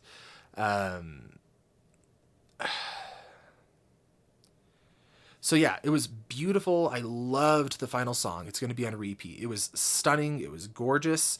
And I felt like it was a slight disconnect, and it didn't totally stick the landing in terms of character arc for me. But I love what it is doing, and I think it's a very effective song, and my criticisms don't diminish that. I want to do another video where my wife explains kind of more how the community sees Odysseus's character and the themes of this story, because she's very much immersed in the fandom and I am not. So I might do one more video of my wife explains Epic to me and I give my own interpretations as she's saying how Jorge probably intended this all to come across, and we talk about it as a comprehensive picture as I've been able to, or after I've been able to sit on it for a bit. But I'm curious what you all think. I feel like it's undeniable that this final song works in a lot of ways, but does anyone else share the same critique where it feels like it's trying to do both, or it's a little bit confused in its identity? That's my one critique here. All in all, I think this is one of the stronger sagas, and I think it was incredible and a beautiful way to end a wonderful musical that I think, to me, I can still tell like it has some room for refinement, and it's not perfect, but it's really, really, really good. And as I hope Jorge continues to work on it, I hope we get a... I hear people say it's a concept album. I don't know if that's intuitive. Like, does that literally mean he's just putting it out to see what people think and he's going to do another draft? Or is that just saying, here's what this could be and this is what he's pitching to people? Either way, I hope that this develops more, that it can be tightened. I think the last half of this musical really needed some developmental editing to tighten it. First half, I have like 0 notes. Second half, I felt a dip in craft, but that doesn't negate how much I loved it. Anyway, final thoughts on the musical is it's incredible. Genuinely stunning. Odysseus is one of my favorite protagonists ever, I think. I just love how he was written. I'm so impressed by this musical, and I'm so glad you all have joined me for this. Let me know if you want to see that thing where my wife explains how the fandom sees it, and if not, thank you so much for joining me. I hope that you have liked the ride. I've loved checking out this musical. If you're interested in my writing, then stick around. And let me know what I ought to react to next, because I don't want to be done. This has been really fun. Yeah, until next time. Thank you all so much for being here. You are worth so much as a person, and I think that you are swell.